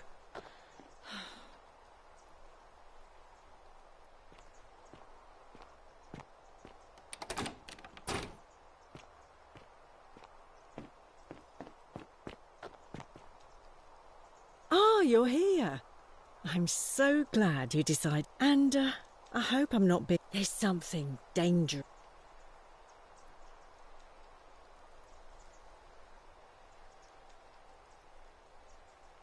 How dare you?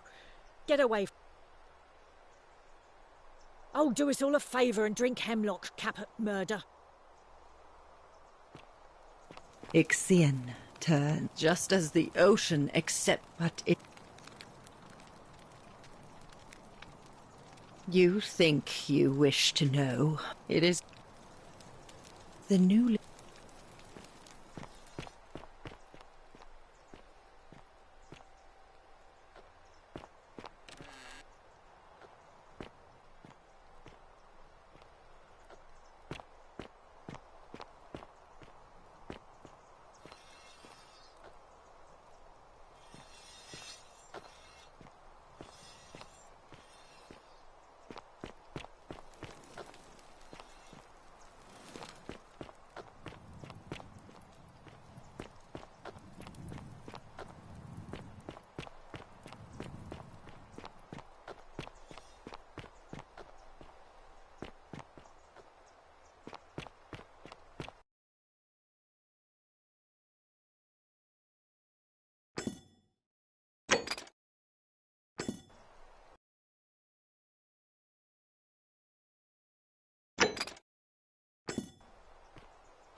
Arveg. See you again soon, I...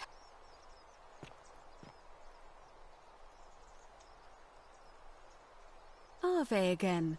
Did you...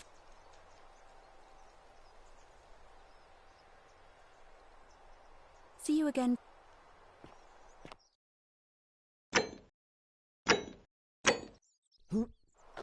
Fear is proof of a degenerate mind.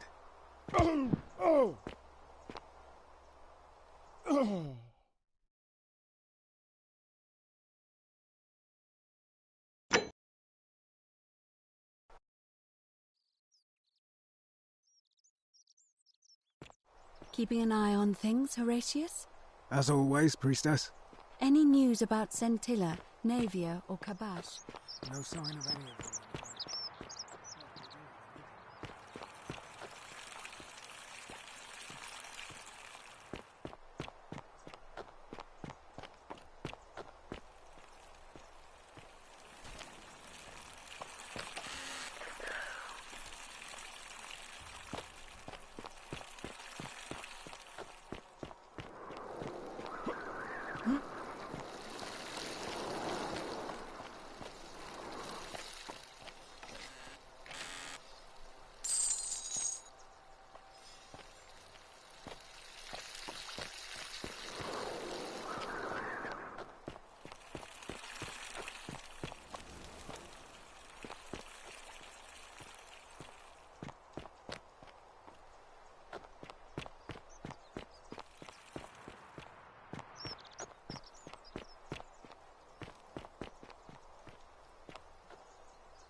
help.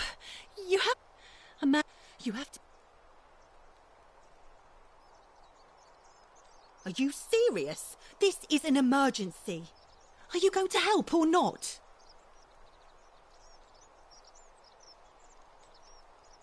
Thank you. He's still in there, somewhere. I have to hide. Find me in this empty shrine when it's over. What? Why? All right, fine. Come and find me in my bakery instead. Please be careful.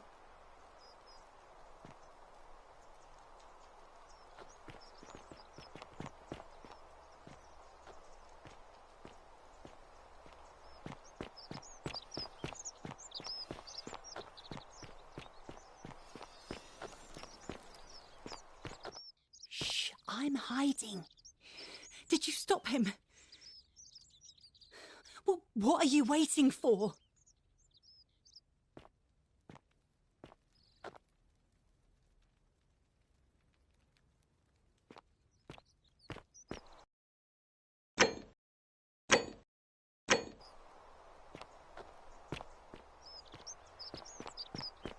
Wonder how much one of these statues is worth on the outside.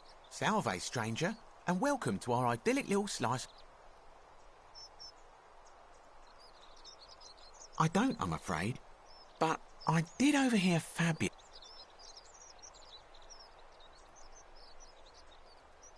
Very well, another time.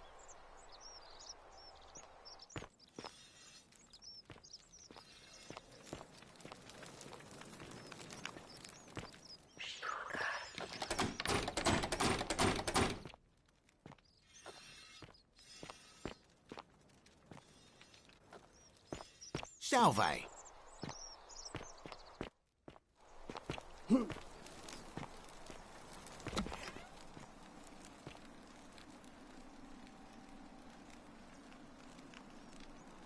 Sorry, was there something you wanted? Lucretia says I'm supposed to rest. You mean my life story? Our father, it was but I remember. Thank you. If that's your...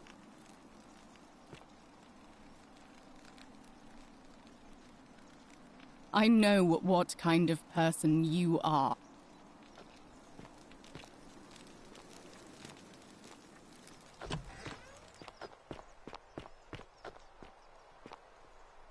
Salve. Salve again, my Sisyphean Now, what's it?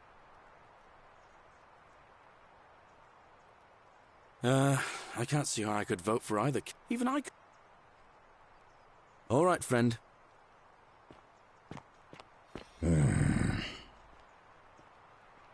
Name's Rufius.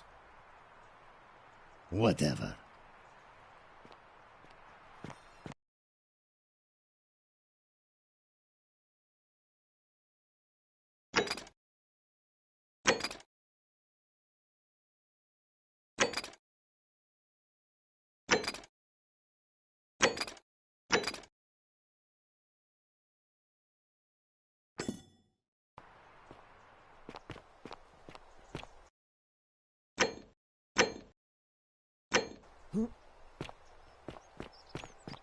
Don't you just love springtime?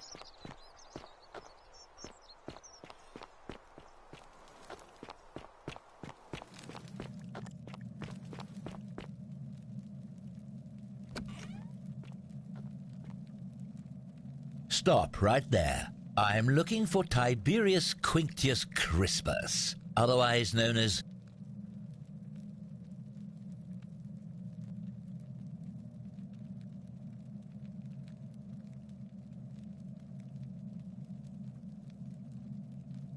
Thank you. For your service to the Empire, I'll let you live for now, but you'd best make sure our paths don't cross again.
The many shall suffer for the sins of the one. Finish the job. Save yourselves!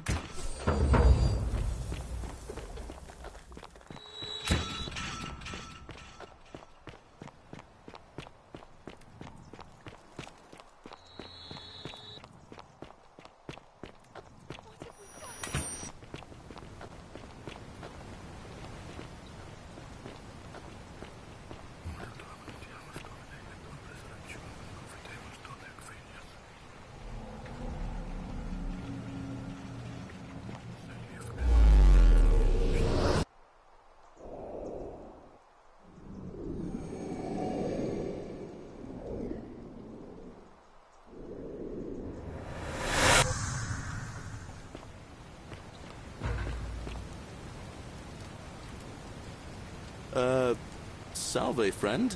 I'm Galerius. Mind telling...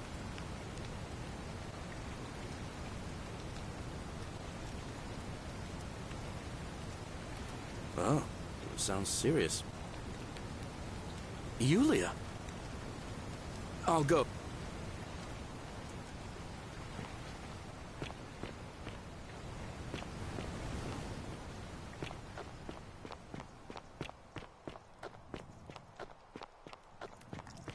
You, Sisyphus, attack or pursue the stone that always returns. Just as the ocean accepts, but it... The newly arrived are ignorant. Are they? I think she's going to be all right. Galerius, you're amazing. How did you know? I was just doing what the new guy told me. Help! A man arrived. You have to do something.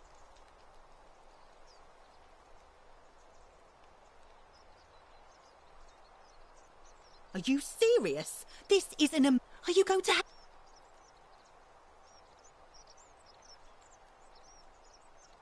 Are you daft or just callous? Thank you. What? Why? All right,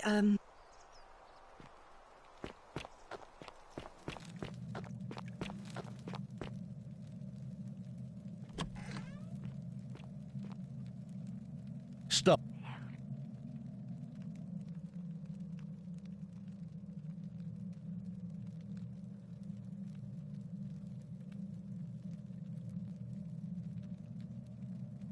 Thank you.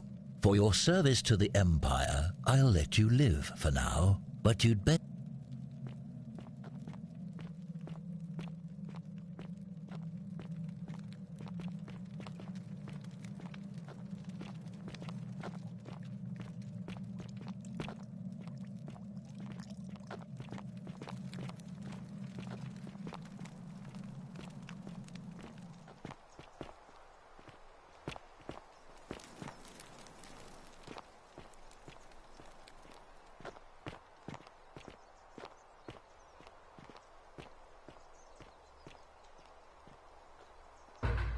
Filthy, lying degenerate!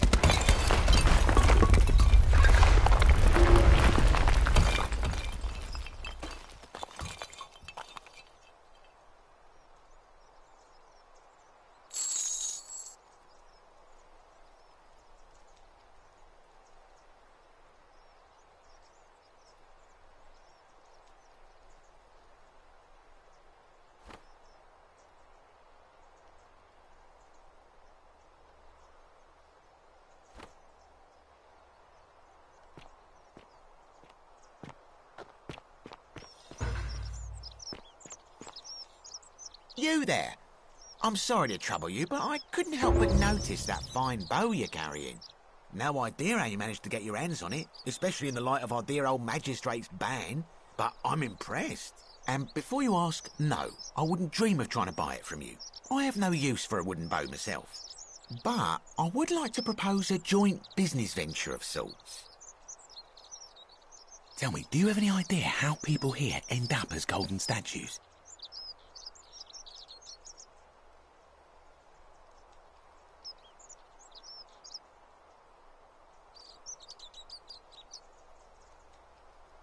Well, between you and me, I found an old scroll from years ago, hastily written, in which the author claimed something extraordinary and terrifying. He wrote that when the golden rule is broken, statues spring to life all over the city, wielding golden bows and begin firing golden arrows at the inhabitants. Supposedly, 1 or 2 of those arrows is enough to turn a full-grown man into gold. Now, of course, that is a travesty, a terrible, horrible waste of human life, which has to be stopped. And yet, on the other hand, I can't help but think of a tale told by that Greek fella Aesop, the goose that laid the golden egg. With the ability to transmute organic matter into gold, one could create infinite wealth. Use your imagination. Golden animals, insects, trees and plants. The Midas touch without the drawbacks. We are talking riches beyond imagining. And even if we were to split all those riches between the two of us, half of infinite wealth is still infinite. Interested?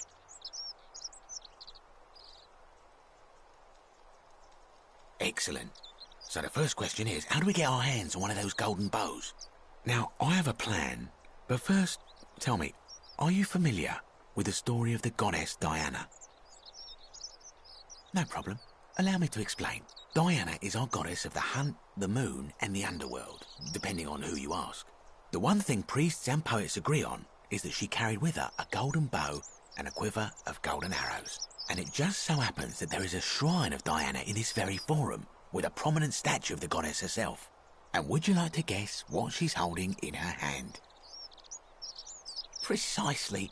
I can't tell you how many hours I've spent in that temple staring at it, trying to figure out how to retrieve it without breaking you-know-what. Oh, gods, no! If you tried that, we'd all be dead within moments, I'm sure. No, here's what I propose.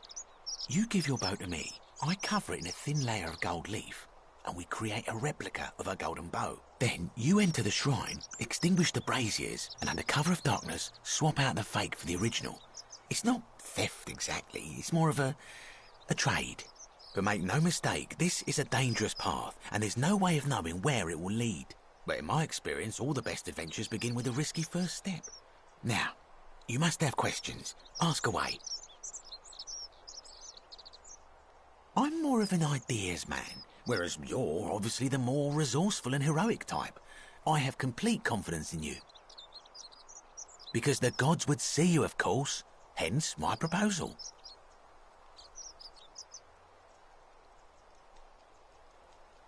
When Prometheus stole fire from the gods and became a hero to all mankind, do you think he was worried about the danger? So, are you in, partner? Wonderful. Now, if you'll hand over your bow, I can get started applying a layer of gold leaf. This is a quality weapon. Now, bear with me for a moment. And here we are, a gold leaf bow.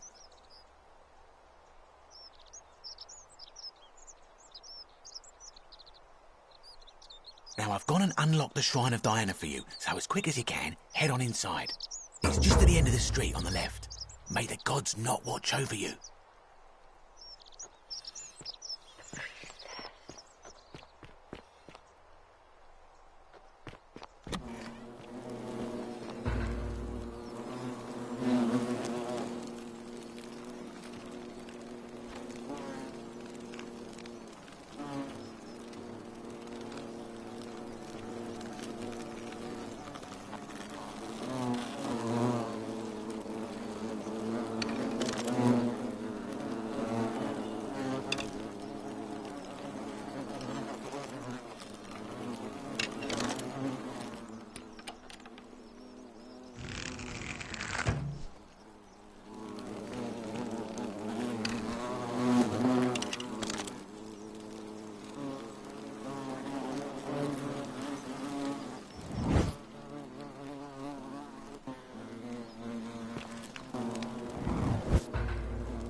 Is that you, partner? Do you have the bow? Wonderful. Just go ahead and slide it under the door for me and I'll unlock it for you.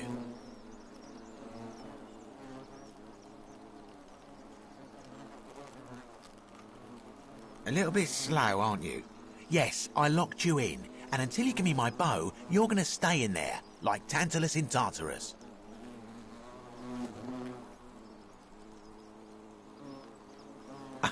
No, technically, I never said that.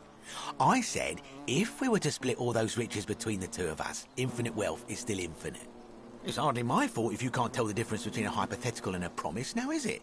Oh, I do love a good loophole.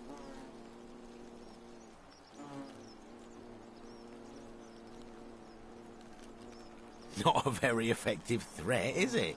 See, your first problem is, you're in there, and I'm out here. Your second problem is the golden rule. What are you going to do? Kill us all?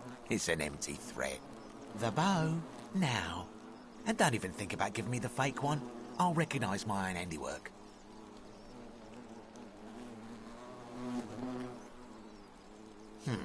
I would reconsider my position quickly if I were you.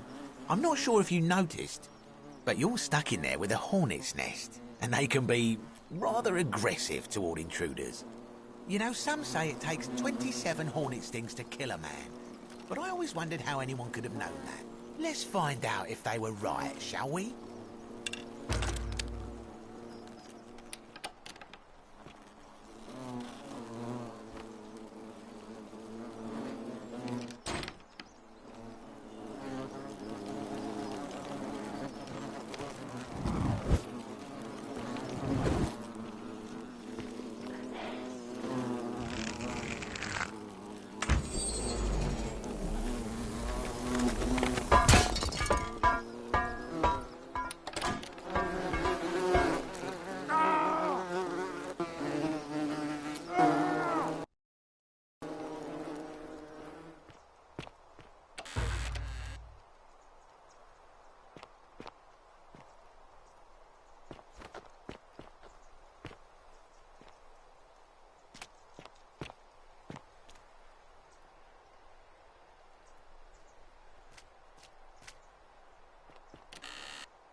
My beloved Galatea, I write this so that one day, when we're finally together, you will understand what I've done and why I had to do it. The others will call me mad or a monster, but I don't care what they think. Everything I'm doing here, I'm doing for you. I'll start at the beginning. Soon after my arrival here, as I walked down a corridor lined with golden statues, I thought I heard a whisper behind me. A rasp of air, as if vocal cords of metal strained to say a word or two. I tried to dismiss the idea, tried to concentrate on my work as the city's medic, but that tortured whisper haunted me. Weeks later, in the hallway to the bathhouse, I heard it again, and found myself drawn to the statue of a Roman woman wearing a stola.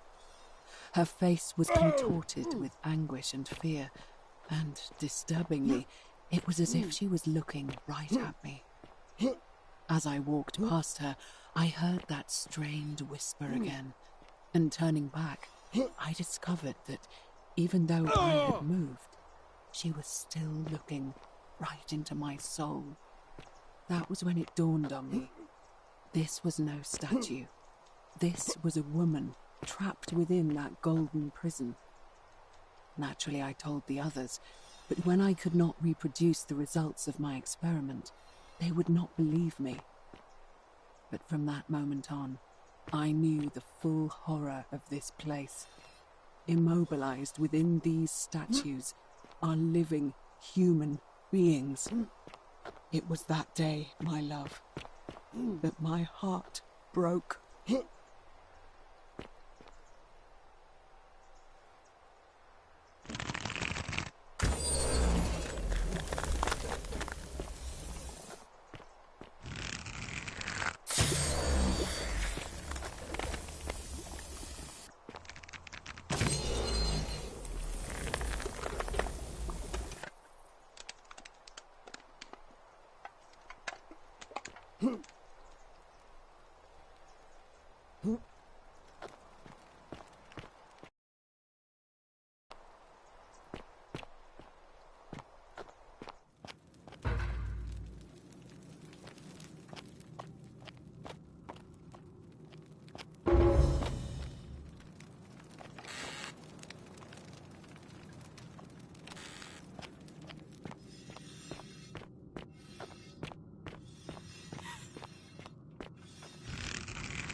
Make it so.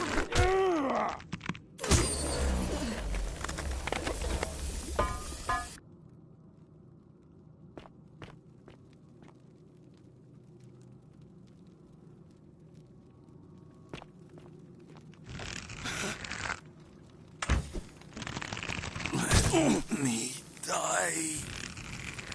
Thank you.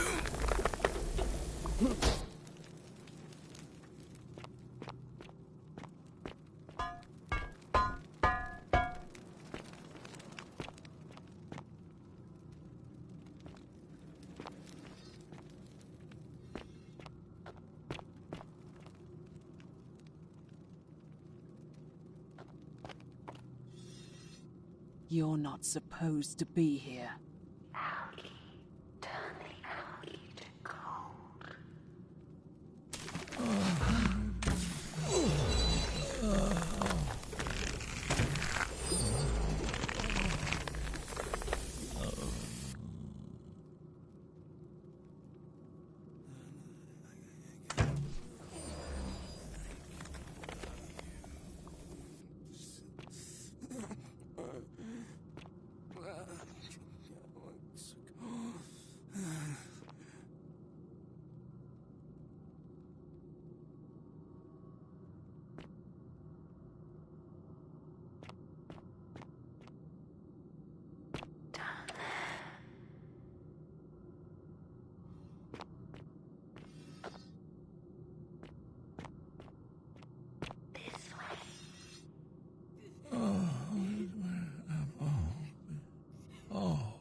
Kill us.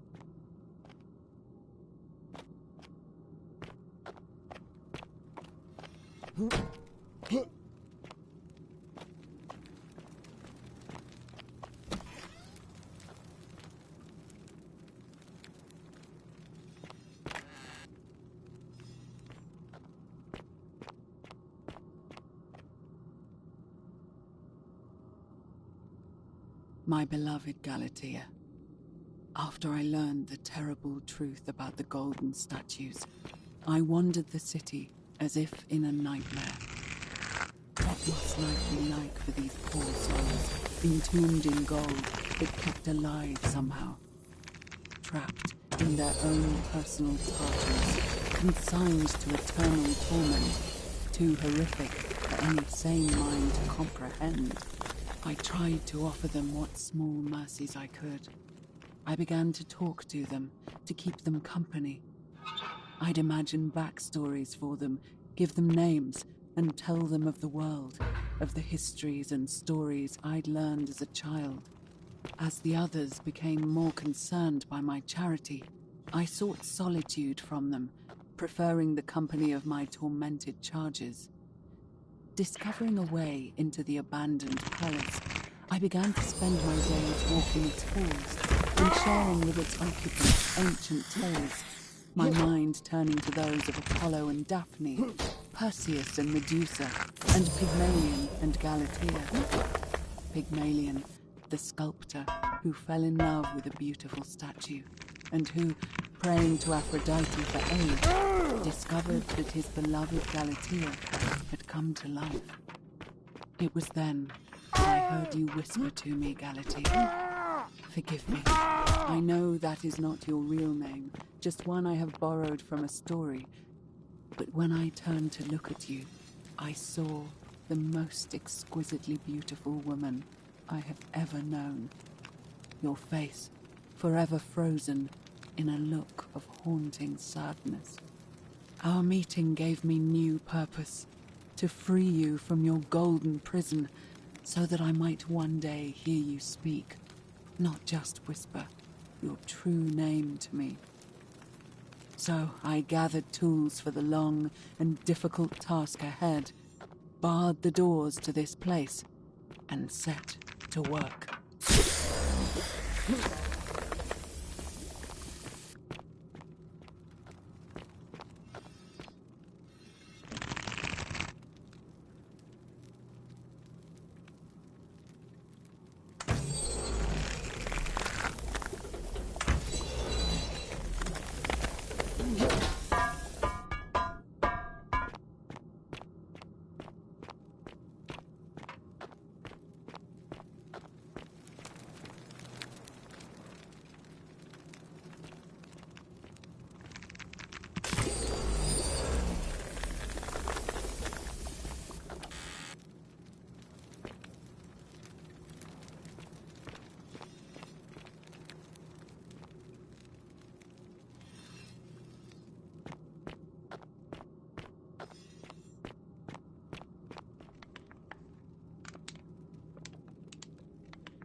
Kill us.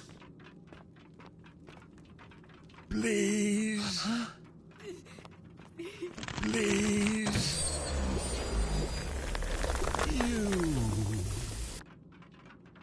kill us. Mother, why won't it stop? Kill me. Make it stop. Help us. Please.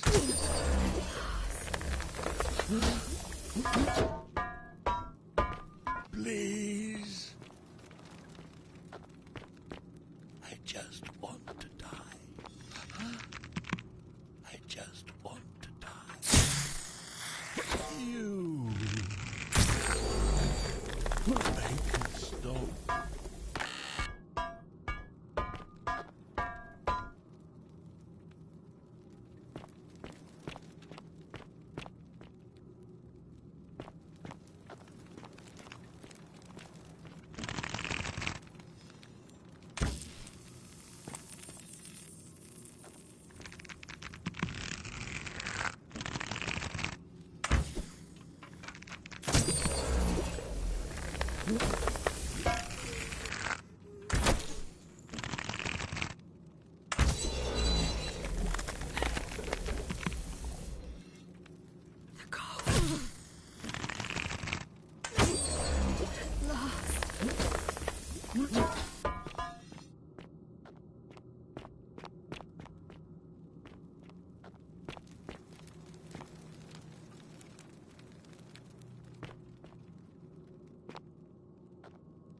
My beloved Galatea, my attempts at freeing these souls from their golden prisons have not been going to plan.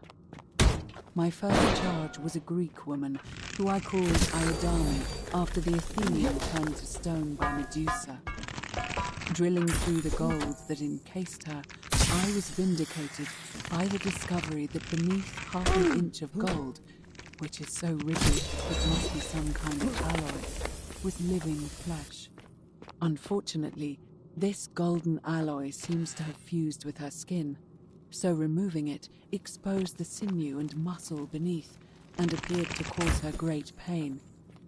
At first, I braced myself, expecting that inflicting such pain would break the golden rule, and yet, somehow, it did not.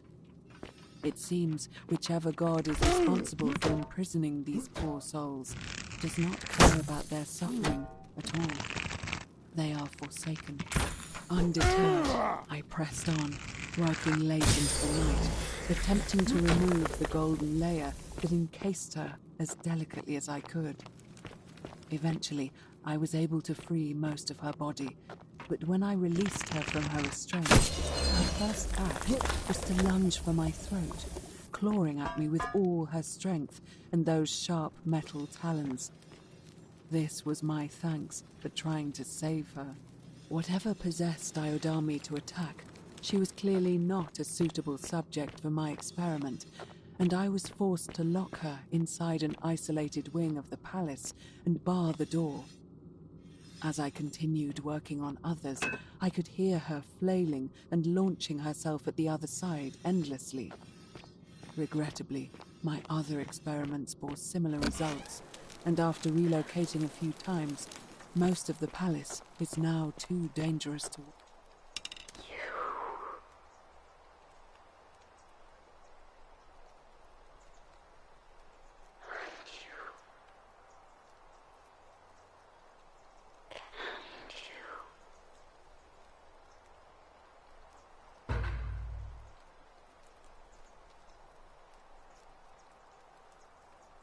And you must be the wretched snake who broke into my palace and disturbed my experiments.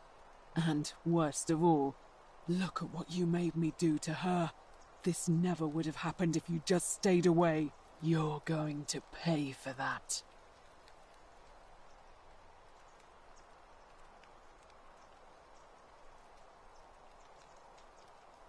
Liar!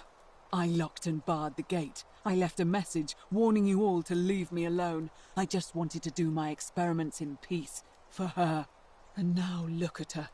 You made me turn the most beautiful woman I've ever seen into this. Look at her. She's in agony. All I wanted was to spend my last moments with her, to see her beautiful face, to hear her speak freely, instead of in those cryptic whispers. But as soon as I began my work, she stopped whispering to me. And now I discover she started whispering to you instead. What's so special about you?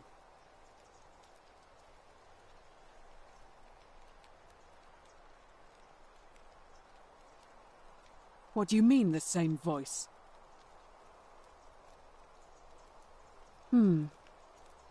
Yes. I remember when they used to whisper to me. They did sound similar. I just thought it was because all voices sound the same when they whisper. But now that I think about it, they were all benevolent and seemed to share a common knowledge. But if these bodies are mere conduits for that one voice, then this body is nobody, and everything I've done here was... Wait, I see what you're doing. You're trying to steal her away from me. Were you planning to wait until I'd done all the hard work, then swoop in? Is that it?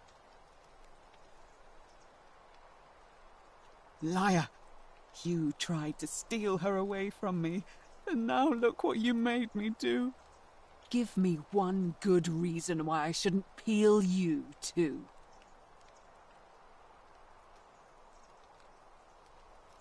What? What are you talking about? Wait. So you're saying you weren't coming for us?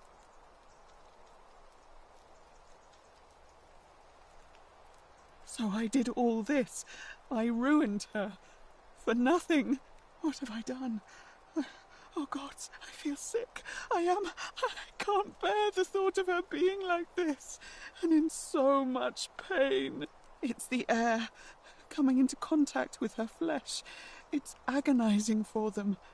But the only way to fix it will be to break the golden rule and let it run its course. At least that way she'd be golden again, and we'd be together.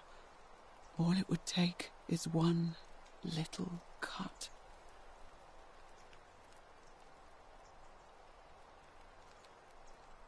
It's too late. There's nothing you can do. I have to do this. I'm sorry.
What? How?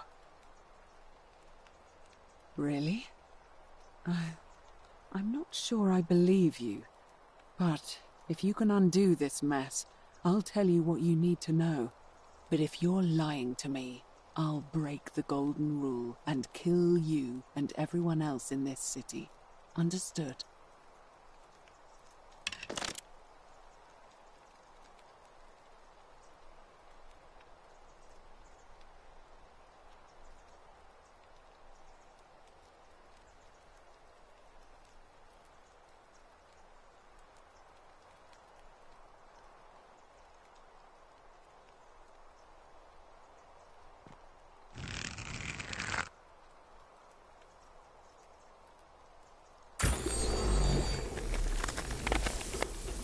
You did it. You took away her pain. I don't know what to say. Thank you, thank you. I swear I will never harm her again. I swear it. I'll stay here to keep her company. But these poor souls, what can be done for them? I've tried everything I can. I fear the only one capable of releasing them properly is whichever god doomed them in the first place. In any case, I must honor our bargain. The treatment for rheumatism is willow bark. I believe there's a pot of it already in the shrine of Apollo. Now, please leave. The door here leads out onto the palace balcony. You should be able to make your way down from there. Go, and never return.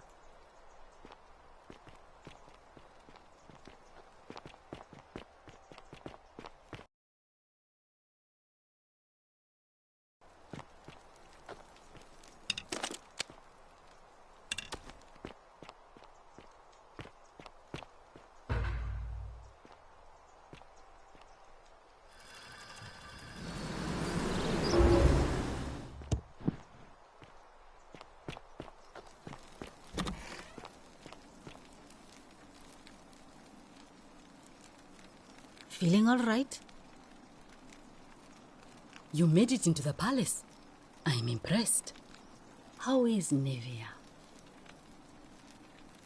Willowback! I should have known. It was under my nose the whole time. That's very helpful. Thank you. If this works, it should settle Rufius down some. I have some right here. Could you do me a favor and give him some of this? He'll just need to swallow a pinch of it. I'm hoping it will avert disaster.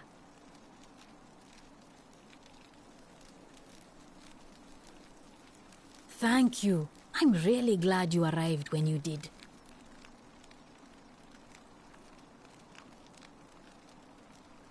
Oh no. Sorry, I don't mean to worry you, but no, that is definitely not normal. There was one other person who claimed she could hear the statues talking to her. But that was Nevia, and she went a little mad.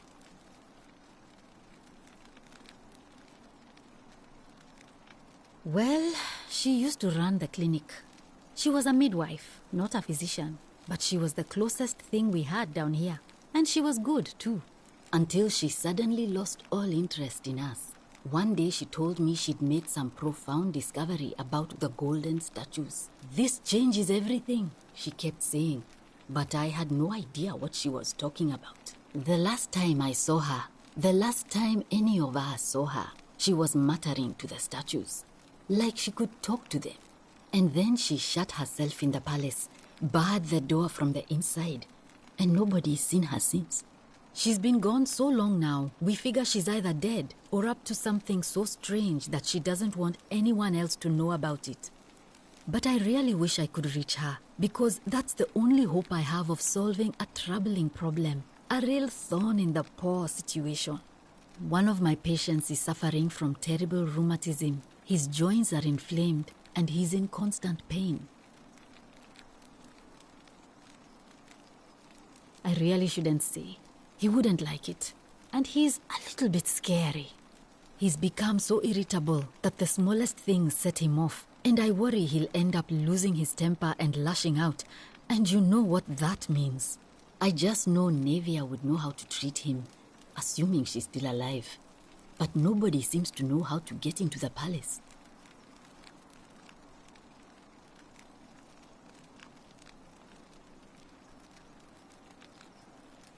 You did? That's unexpected. But tell me, what is it? Willowback. I should have known. It was under my nose the whole time. That's very helpful. Thank you. If this works, it should settle Rufius down some.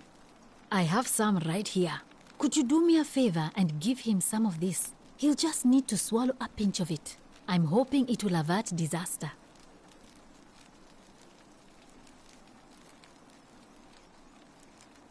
Thank you. I'm really glad you arrived when you did. Sure. What do you want to know? Do you really want to know? I mean, if somebody poisoned her, then surely they would have broken the golden rule, and so maybe it's best we don't discuss it. Gladly. That's a shame. Thanks again for saving Yulia's life. Apollo smiles upon you.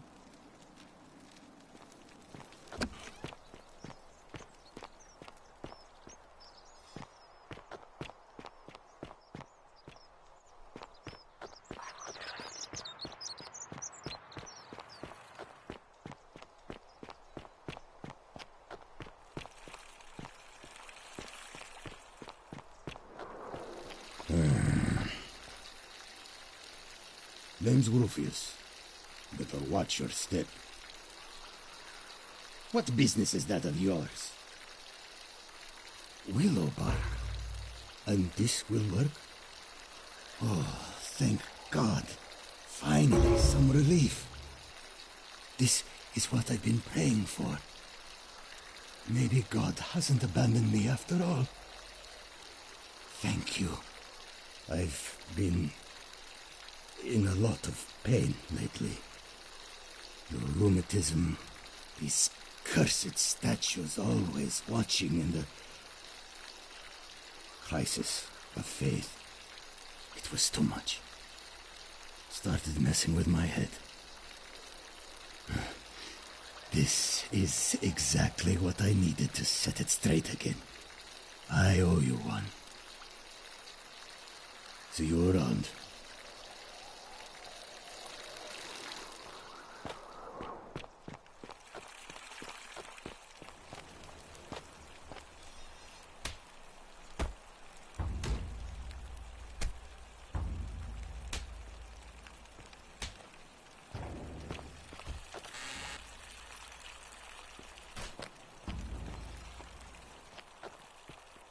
Citizen.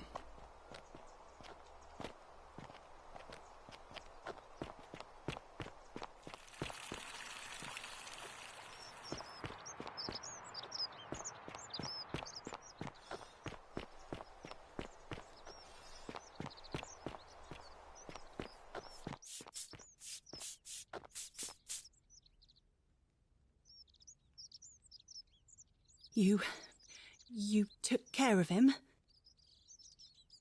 An accident? So, it's over? Oh, God, that's such a relief. I really thought we were all going to die. I do have a question, though.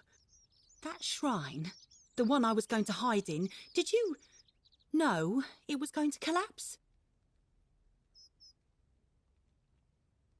So you kind of murdered him, then? The many shall suffer for the sins of the one.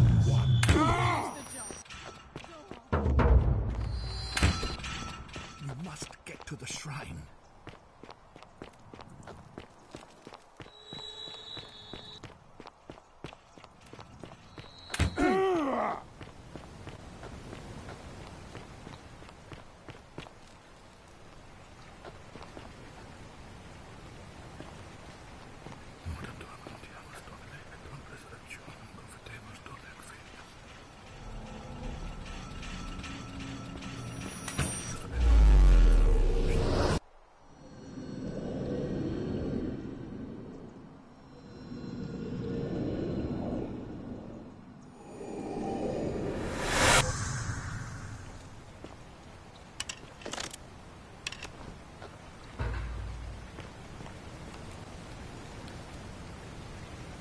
Salva? All right then.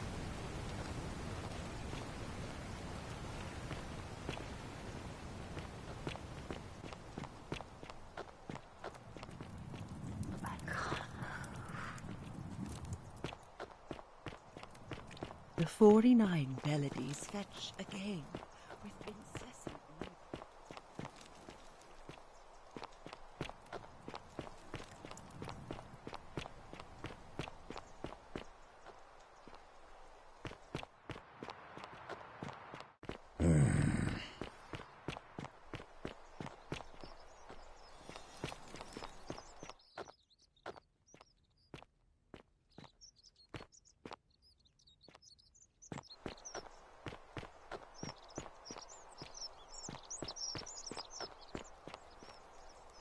Help! You have to do something. A man arrived in the baths. Real nasty. Thank you. He's still in there. Somewhere. I have... What?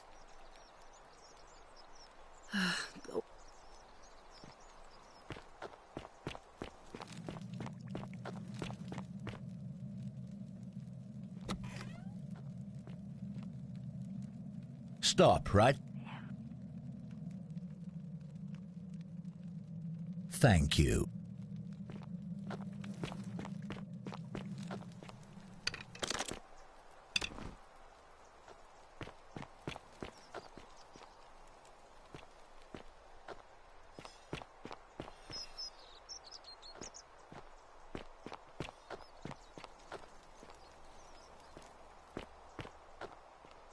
Hey, Virgil, how much would you want to make me a bow? For the last time, Dacius, I'm not making you a bow. But why? You know why. But how am I going to defend myself against someone else with a weapon? There are no other Filthy, weapons. lying degenerate!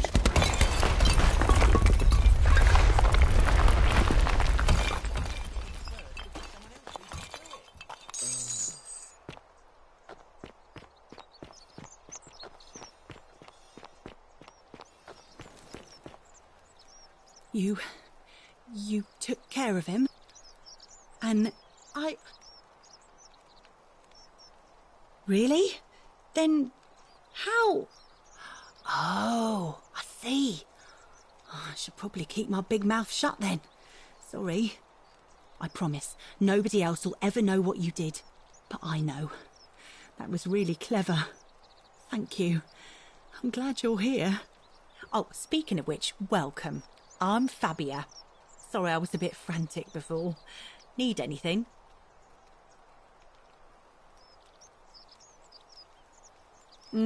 Terrible shame, that is. Maybe this'll help. Late last night, I was cleaning my oven when I heard some noises outside. The forum's usually dead quiet at that hour, so I came out to see what was going on. To be honest, I thought maybe poor old Dooley had got out of his cell and was snooping around again. So I put my head out and saw someone in front of Virgil's shop. I couldn't tell who. It was too dark. I called out to them, but they just turned and ran off without a word.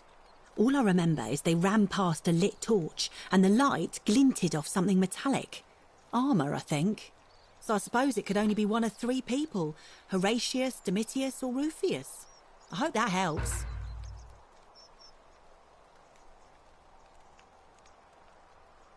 Oh, there's not much to tell.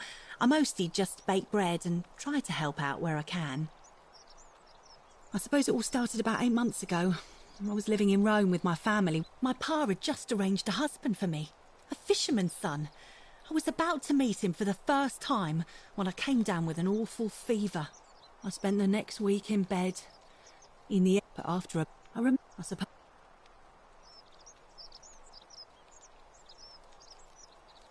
Oh yeah, I suppose you're right. Hadn't really thought about it. But the gods are mysterious and powerful. Who knows what their plans are for us? All right. Thanks again for taking care of our problem. I won't forget it.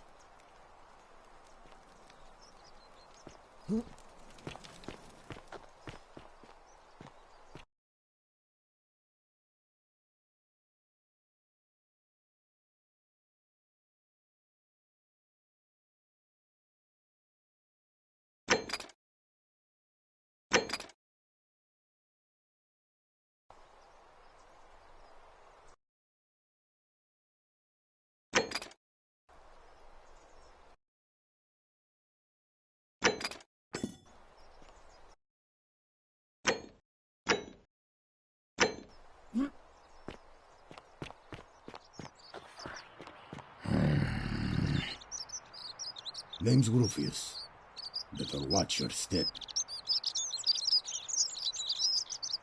No idea what you're talking about? Yeah? Prove it. Whatever.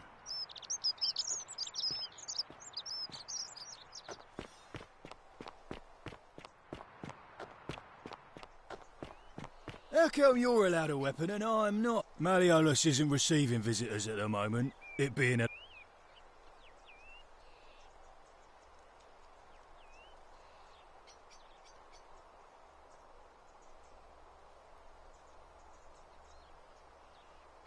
Do I seem like anonymous threats are my style?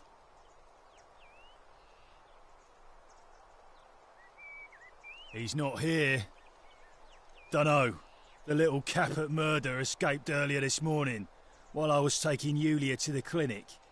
He can't have gone far, but if you find him, tell him the punishment he gets for coming back on his own won't be as bad as if I have to go looking for him. Do I seem like anonymous threats are my style? You don't know Sturkus. Whatever. Just remember, I'll...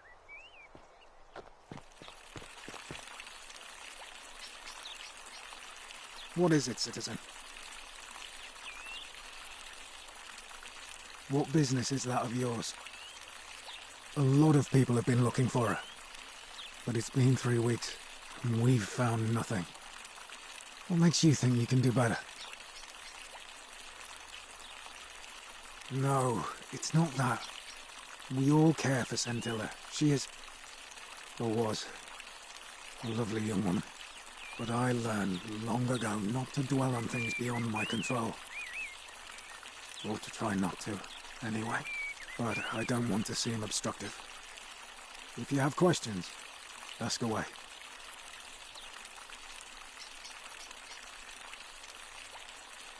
Scintilla was always a kind, well-behaved young woman. I admit, her disappearance really caught me off guard. If anyone knows something, I'd expect it to be Sentia, Malleolus, Claudia, or Domitius. But none of them will tell me anything. You might fare better, though, I suppose.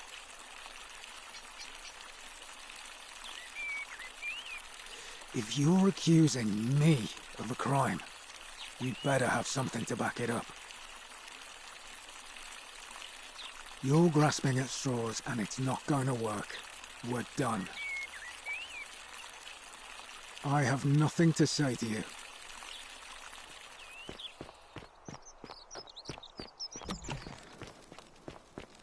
Oh, another one fresh out of the bar. Oh, I wish Hooray... I trust you can see your... Oh, look, you're back. I trust you...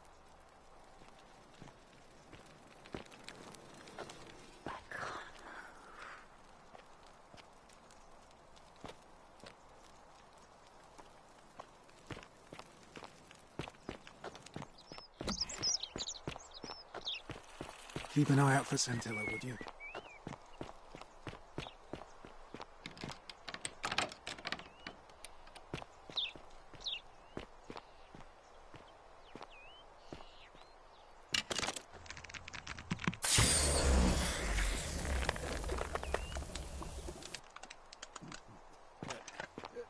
Thank you.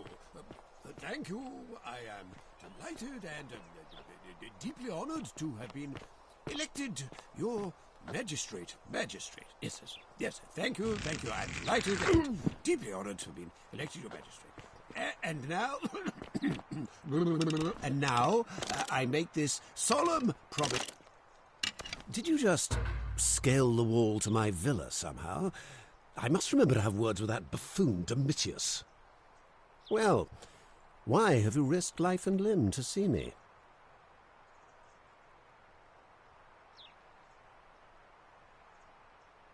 Of course not.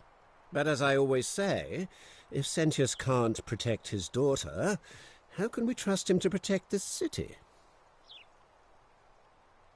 Look, if you're trying to find her, you may wish to check the cisterns beneath this villa. Domitius says he saw a body there some weeks back. Of course, just to be clear, I take no responsibility for what happens to you down there.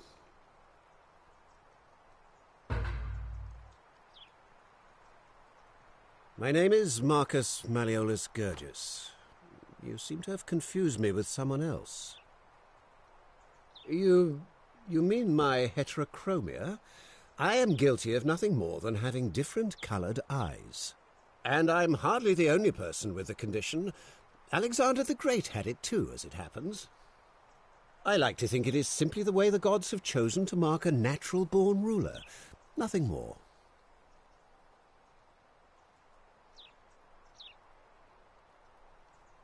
Well, I am not suffering from any delusions, as today's election will firmly establish.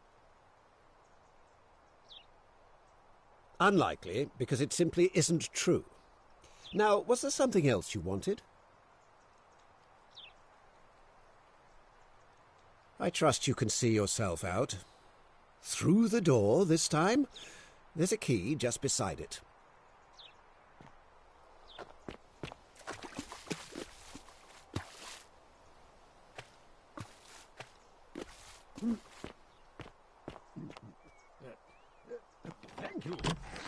Thank you.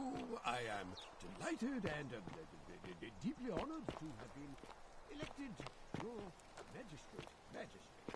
Yes, thank you. I'm delighted and deeply honored to be elected your magistrate. And now, I make this solemn promise to you, good citizens. And now, I make this solemn promise to you, good citizens. Under my leadership, you will finally enjoy the freedom you deserve. Oi! How did you get in there, you cheeky little stuff? Fear is proof of a degenerate mind. I'll be coming for you. I have nothing to say to you.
Salve, friend. Welcome. All right, well... I can't believe this is how it ends. Oh, no. No. No, no, no, no, no. Ulpius, what are you doing? Get back from there. If you lose your balance, you'll fall. That's the idea. What? Why? Why would you want that? Why do you think I'm stuck for the rest of my life working for a man who treats me like an animal? I know things are hard for you right now. They're hard for all of us. We're all in this together, Ulpius. Please just think this through. If you do this, it could be the sin that seals all of our fates. Is that what you want? I'm sorry, but I just don't care anymore. Please, Ulpius. Help him. If he goes through with it, it could be the end for us all. I don't know what to do. I've never had to deal with this sort of thing. I don't know, but it's a crime for slaves to take their own lives. And a debt bondsman isn't far off. Thank you. You know about that? Well, if you say so. You don't understand. I don't want to hurt anyone. It's too late for that. If I backed out now... No. I am out. Wherever you are. Scintilla, my love. I'm sorry. Ulpius, no!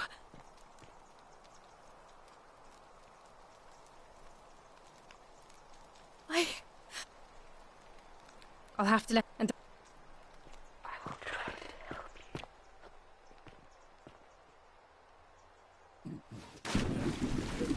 Thank you. Thank you. I am delighted and deeply honored to have been elected your magistrate. Magistrate. Yes, sir. Yes, sir. You again. What is it now?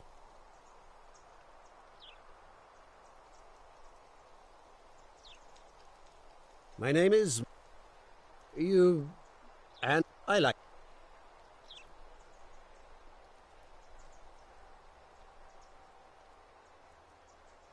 Well,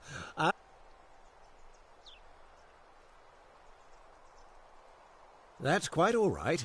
We all make mistakes. Of course not. Of course not. Look, of course, I trust through...